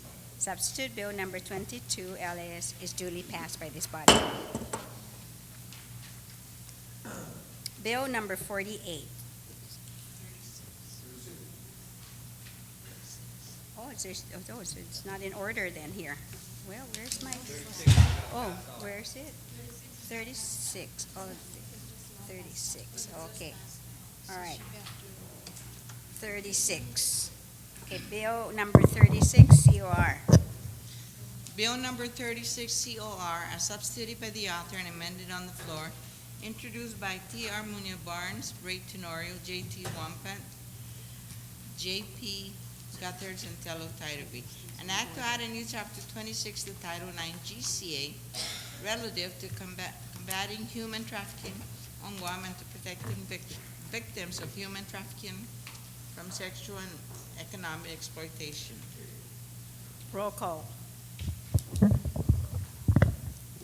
Senator Ada, Senator Uggan, Senator Blas, Senator Calvo, Senator Cruz, Senator Espadon, Senator Gutherts, Senator Munya Barnes, Senator Palacios, Senator Pangilinan, Senator Rector, Senator Respicio, Senator Tidegree, Senator Tenorio, and Senator Wampat.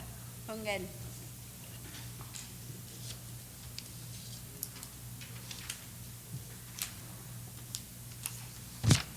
Substitute Bill number 36 COR received 15 yeas.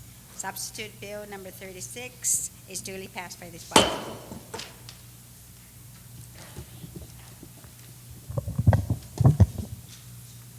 Bill, want to make sure now, we don't have 25 yet, right? So bill numbers, substitute Bill number 48 COR. Bill number 48 COR, substituted by the Committee on Labor, the Public Structure, Public Libraries, and Technology. Introduced by Matt Rector. An act to repeal and reenact Section 7119 of Chapter 7, Title 22, Guam Code annotated, and to be known as the Middle Class Job Creation Act of 2009. Roll call. Senator Ada, No. Senator Uggan, Senator Blas, Senator Calvo, Senator Cruz, Senator Espadon, Senator Gutherts, Senator Munya Barnes, Senator Palacios, Senator Pangilinan, Senator Rector, Senator Respicio, Senator Tidegree, Senator Tenorio, and Senator Wampat. No.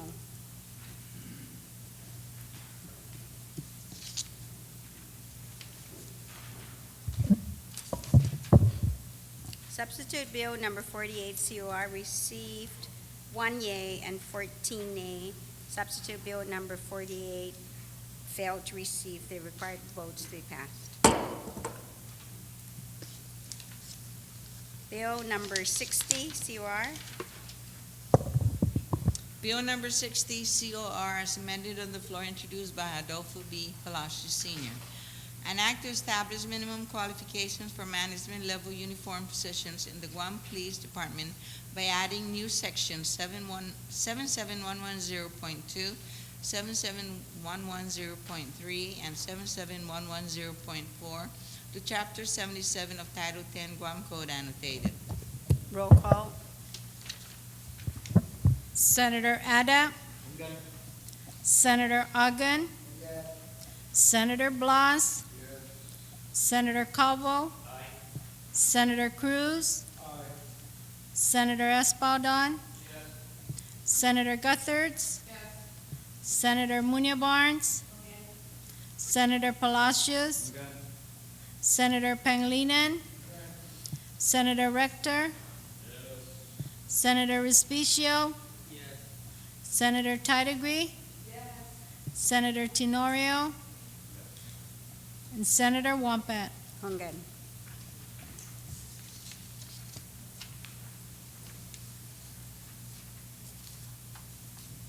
Bill number 60 COR received 15 yeas. Bill number 60 COR is duly passed. Bill number 65 LS. Bill number 65 LS, as amended on the floor, introduced by Adolfo B. Palacios Sr. An act to amend Section 1900 of Chapter 19, Title 1, Guam Code annotated, to rename the Office of the Public Auditor the Office of Public Accountability. Roll call. Senator Ada, Senator Uggan, Senator Blas, Senator Calvo, Senator Cruz, Senator Espadon, Senator Gutherts, Senator Munya Barnes, Senator Palacios, Senator Pangilinan,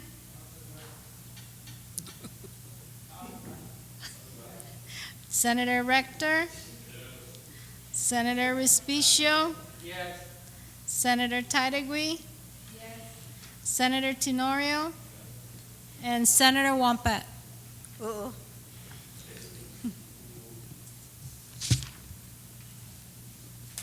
Okay, from the south. Bill number 65 LS received 15 yeas. Bill number 65 LS is duly passed. Bill number 70 LS.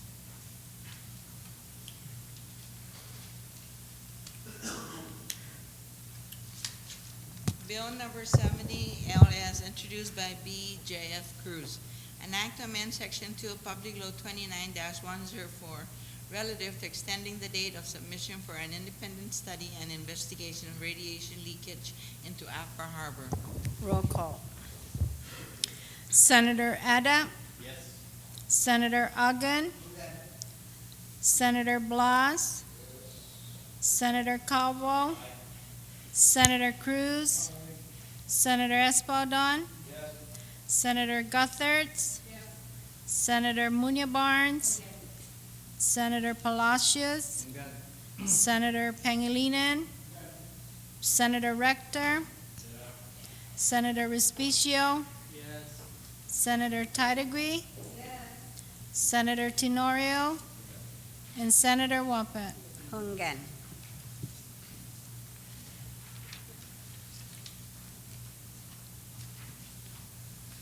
Bill number 70 LS received 15 yeas. Bill number 70 LS is duly passed.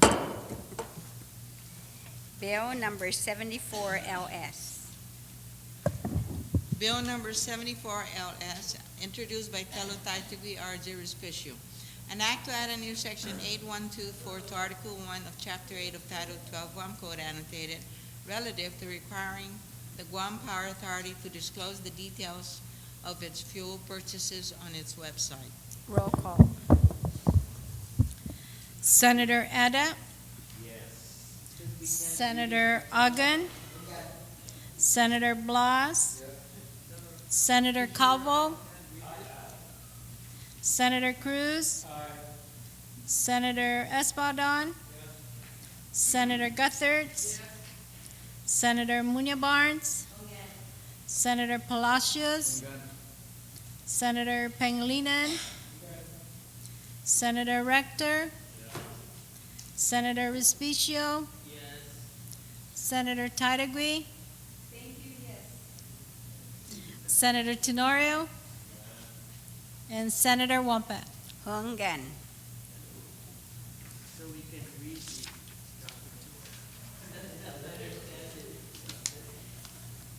Bill number 74 LS received 15 yeas. Bill number 74 LS is duly passed. Bill number 80 COR. Bill number 80 COR. We are voting.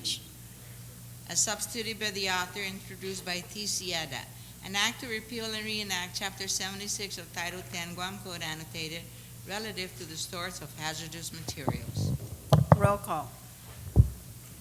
Senator Ada, Senator Agan, Senator Blas, Senator Calvo, Senator Cruz, Senator Espadon, Senator Guthertz, Senator Munya Barnes, Senator Palacios, Senator Pangilinan, Senator Rector, Senator Respicio, Senator Titagui,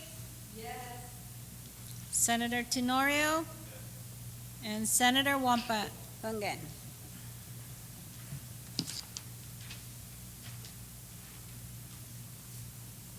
Substitute Bill number 80 COR received 15 yeas. Substitute Bill number 80 COR is duly passed.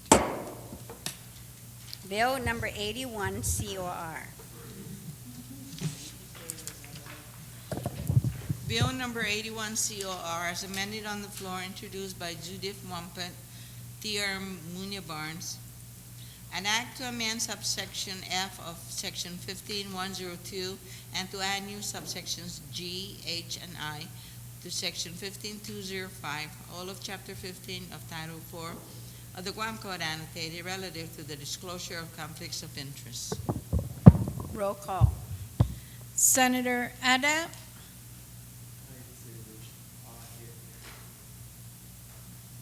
Senator Ogden,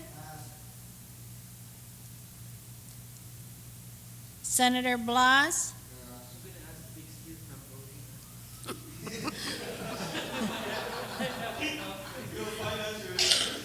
Senator Calvo,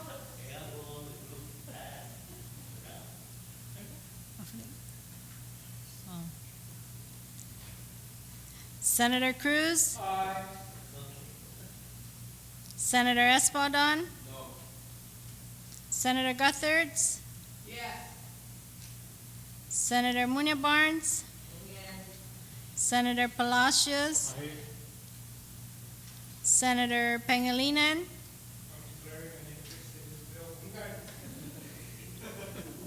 Senator Rector, Senator Respicio, Senator Tidegui, Senator Tenorio, and Senator Wampat. Mungan.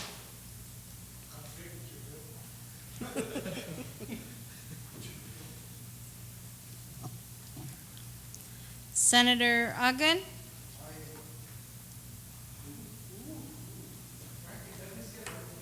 Senator Blas,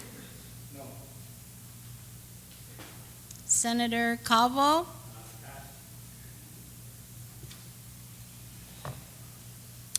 Senator Tidegui,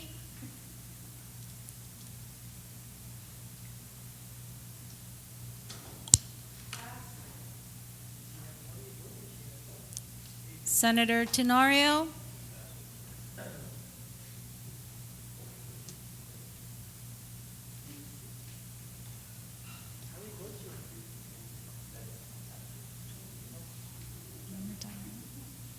Senator Calvo,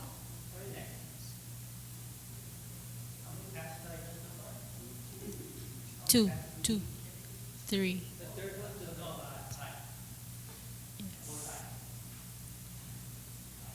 Yes.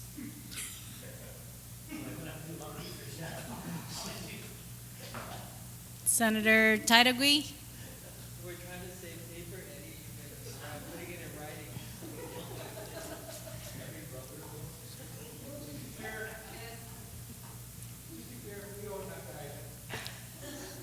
Senator Tenorio,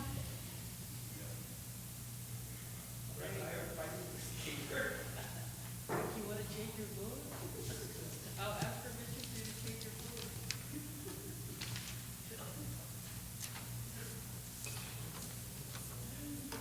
Bill number 81 COR received 11 yeas, 4 nays. Bill number 81 COR is duly passed.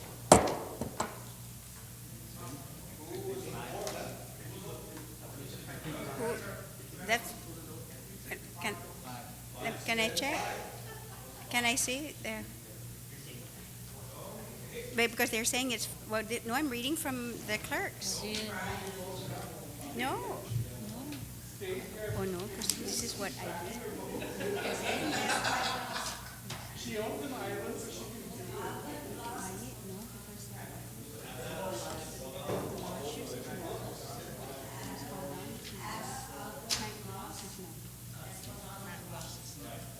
Oh, I thought it says here.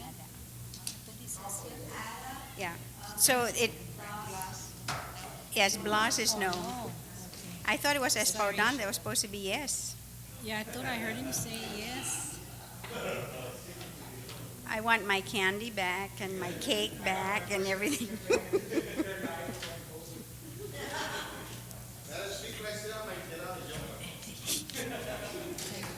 Just because you voted doesn't mean you don't have to disclose. So,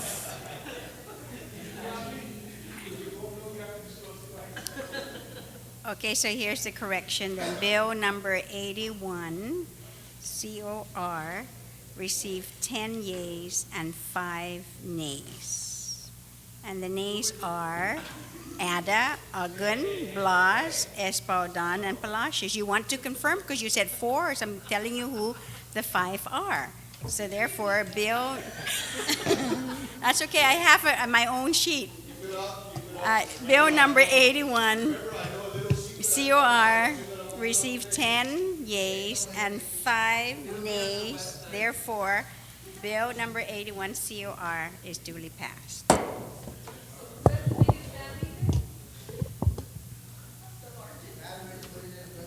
Oh, no. Yeah.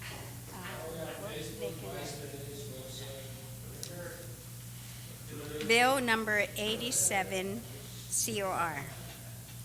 Bill number 87 COR as substituted by the Committee on Economic Development, Health and Human Services, and Judiciary. Introduced by Ray Tenorio, VC Pangilinan, RJ Respicio, Telotaitui.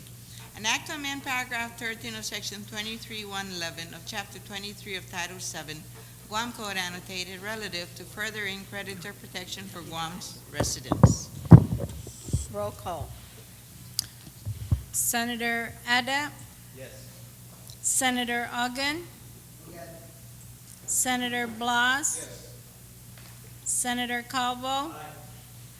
Senator Cruz. Senator Espaldon. Senator Gutherds. Senator Munya Barnes. Senator Palacios. Senator Pangilinan. Senator Rector. Senator Respicio. Senator Tadagui. Senator Tenorio. And Senator Wampat. Hungan.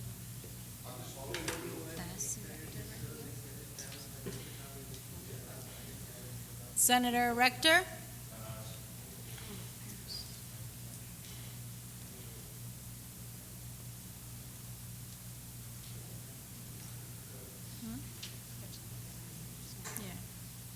Senator Rector.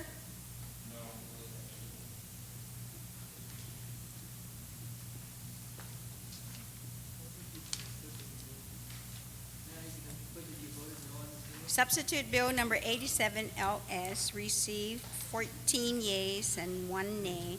Therefore, substitute Bill number 87 LS is duly passed. Bill 94 COR.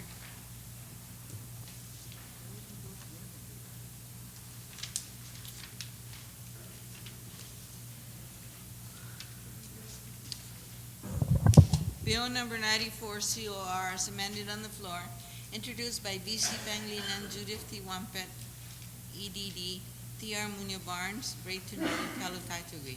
An act to add a new subsection F to section 75101 and to add a new section 75121 to Title 21 Guam Code annotated relative to the designation of lands for the cultivation of traditional herbal medicinal plants and the establishment of the Adin Amut Chamorro. Roll call. Senator Ada. Senator Ogden. Senator Blas. Senator Calvo. Senator Cruz. Secure glaucoma, Senator Espaldon. Senator Gutherds. Senator Munya Barnes. Senator Palacios. Senator Pangilinan. Senator Rector. Senator Respicio. Senator Tadagui. Senator Tenorio. And Senator Wampat. Hungan.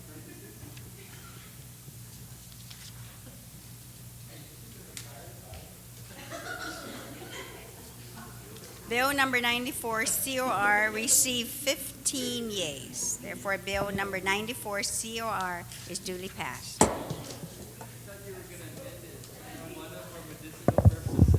Bill number 97 COR.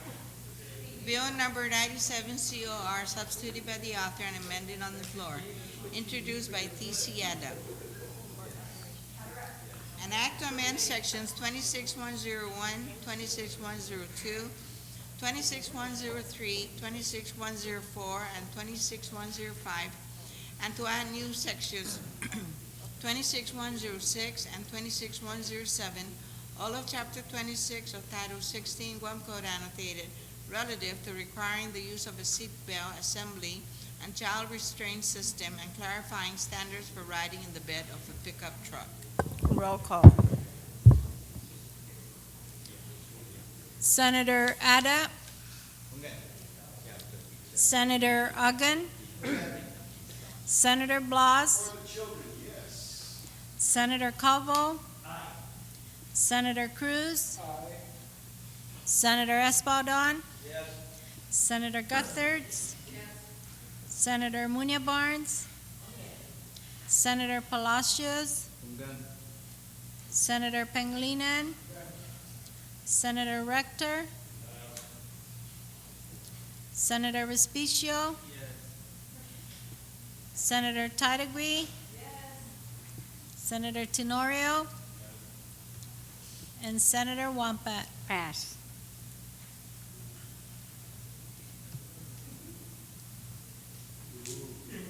Senator Rector.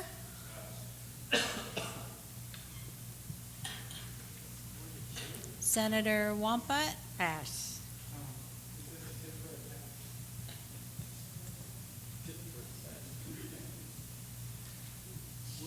Senator Rector.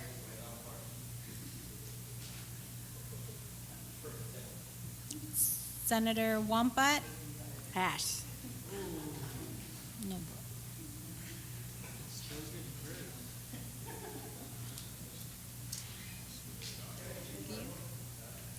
Before they announce. Are you serious? Can you call in Senator Pangilinan?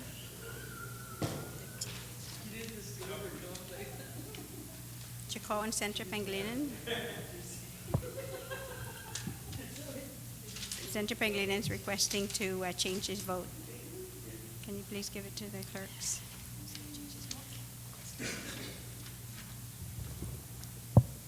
Senator Pangilinan.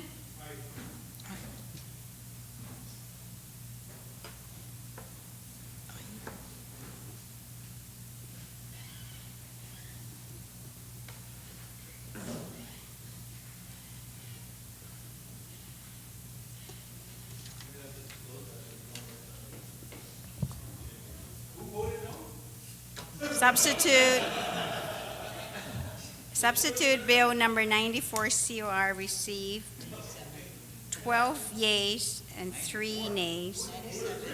97. Substitute Bill 97 COR received 12 yeas and 3 nays. Therefore, substitute Bill 97 COR is duly passed.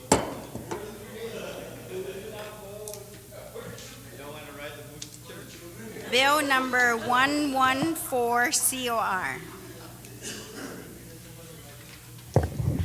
Bill number 114 COR, as amended on the floor, introduced by B.C. Pangilinan, Judith T. Wampat, EDD, T.R. Munya Barnes, F.F. Blas, Jr.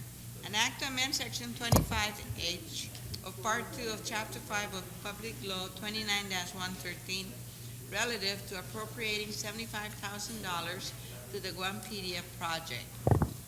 Roll call. Senator Ada. Senator Uggan. Senator Blas. Senator Calvo. Senator Cruz. Senator Espaldon. Senator Gutherds. Senator Munya Barnes. Senator Palacios. Senator Pangilinan. Senator Rector. Senator Respicio,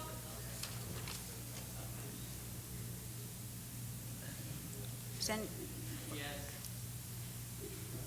Senator Titagui, Senator Tenorio,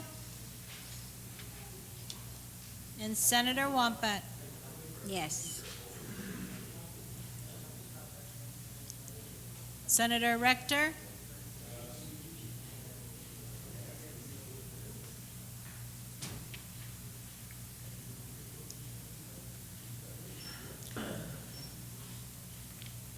Senator Rector,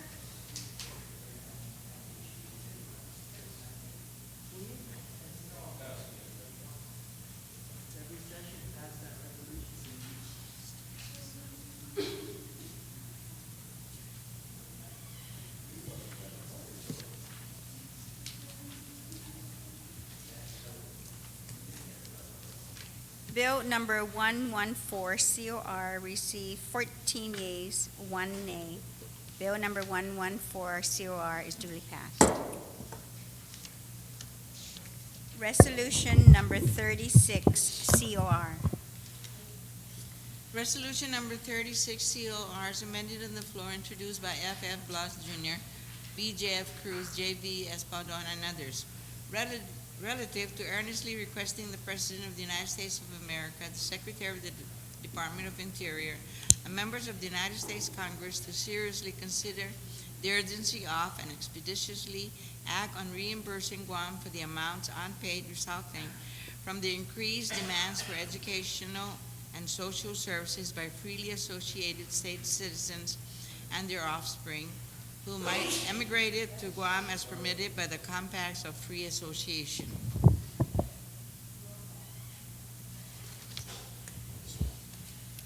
Senator Ada, Senator Uggan, Senator Blas, Senator Calvo, Senator Cruz, Senator Espadon, Senator Guthertz, Senator Munya Barnes, Senator Palacios, Senator Pangilinan, Senator Rector, Senator Respicio, Senator Tadagui, Senator Tenorio, Senator Wampat.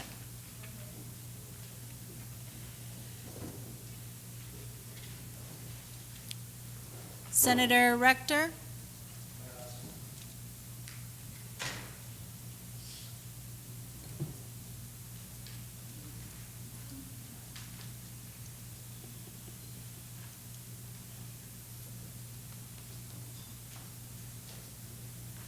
Senator Rector,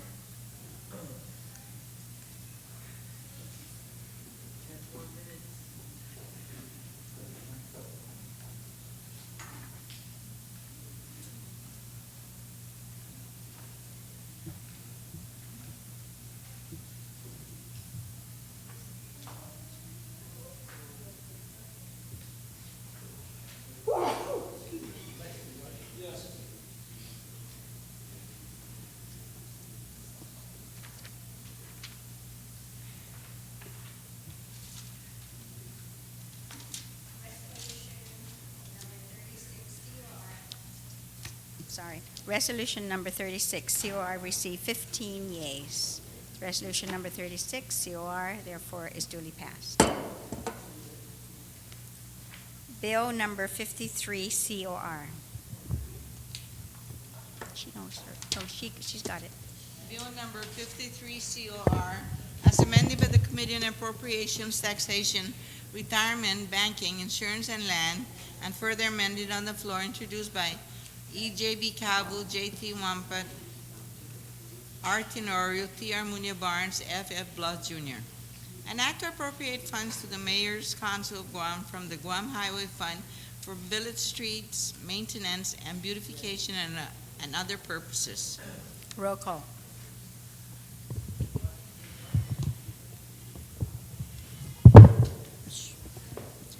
Senator Ada, Senator Agan,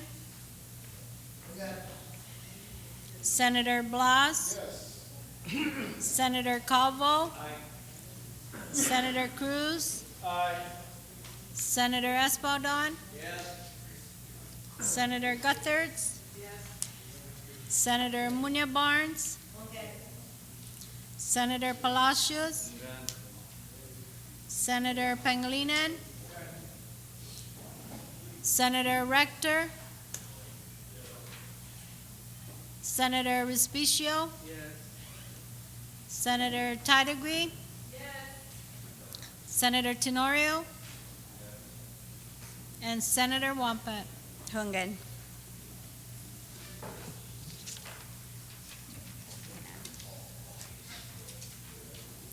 Bill number 53 COR received 15 yeas. Therefore, Bill number 53 COR is duly passed. Bill number 25 LS.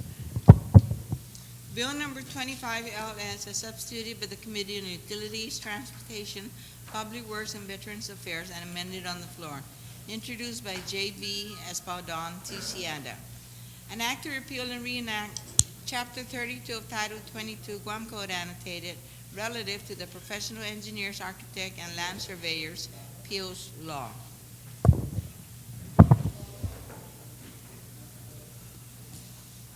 Senator Ada, Senator Agan, Senator Blas, Senator Calvo, Senator Cruz, Senator Espadon, Senator Guthertz, Senator Munya Barnes, Senator Palacios, Senator Pangilinan, Senator Rector, Senator Respicio, Senator Tidegui, Senator Tenorio, and Senator Wampat. Hungan.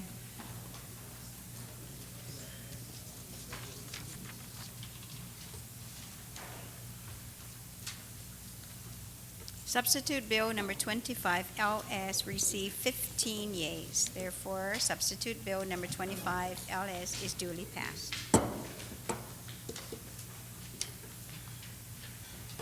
On the Senator, yes. Thank you, Madam Speaker. In the interest of time, I move that we vote on these nominations all at one time and with show of hands. Senator Cruz. I don't mind voting on each of them individually by show of hands, but all at one time. I am not voting for one, so I can't. Okay, then I amend my motion to have it show of hands. Okay, show of hands then. So on the appointment then of Ms. Cecile Bambasuda to serve as a member of the Guam Housing and Urban Renewal Authority Board of Commissioners, please raise your hand. Those in favor?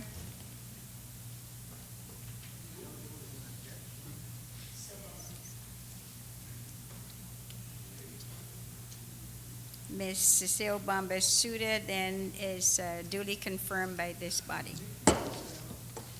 On the appointment of Dr. Marilyn Salas to serve as a member of the Guam Historic Preservation Review Board, please raise your hand. All those who are in favor.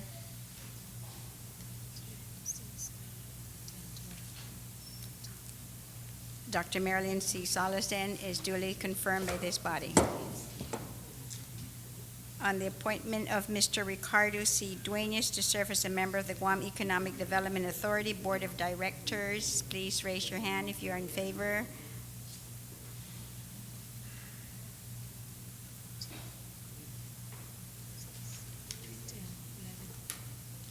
Mr. Ricardo C. Duenas then is duly confirmed by this legislature. On the appointment of Mr. Andrew S. Leon Guerrero to serve as a member of the Chamorro Land Trust Commission, please raise your hand if you're in favor of the appointment. Mr. Andrew S. Leon Guerrero is duly confirmed by this body. And on the appointment of Mr. Ronald Kittigwa to serve as a member of the Guam Public Library Board, please raise your hand if you're in favor of his confirmation. Mr. Ronald Kittigwa is duly confirmed by this body. We've exhausted then all of the third reading file and confirmations. So, Senator Respicio, you're recognized. We still got 30 Barely made seconds, it. Madam Speaker. 30 seconds, no more. We don't want any. I move to adjourn subject to call the speaker. Thank you. We are now adjourned then, subject to the call of the speaker. Good night, everybody.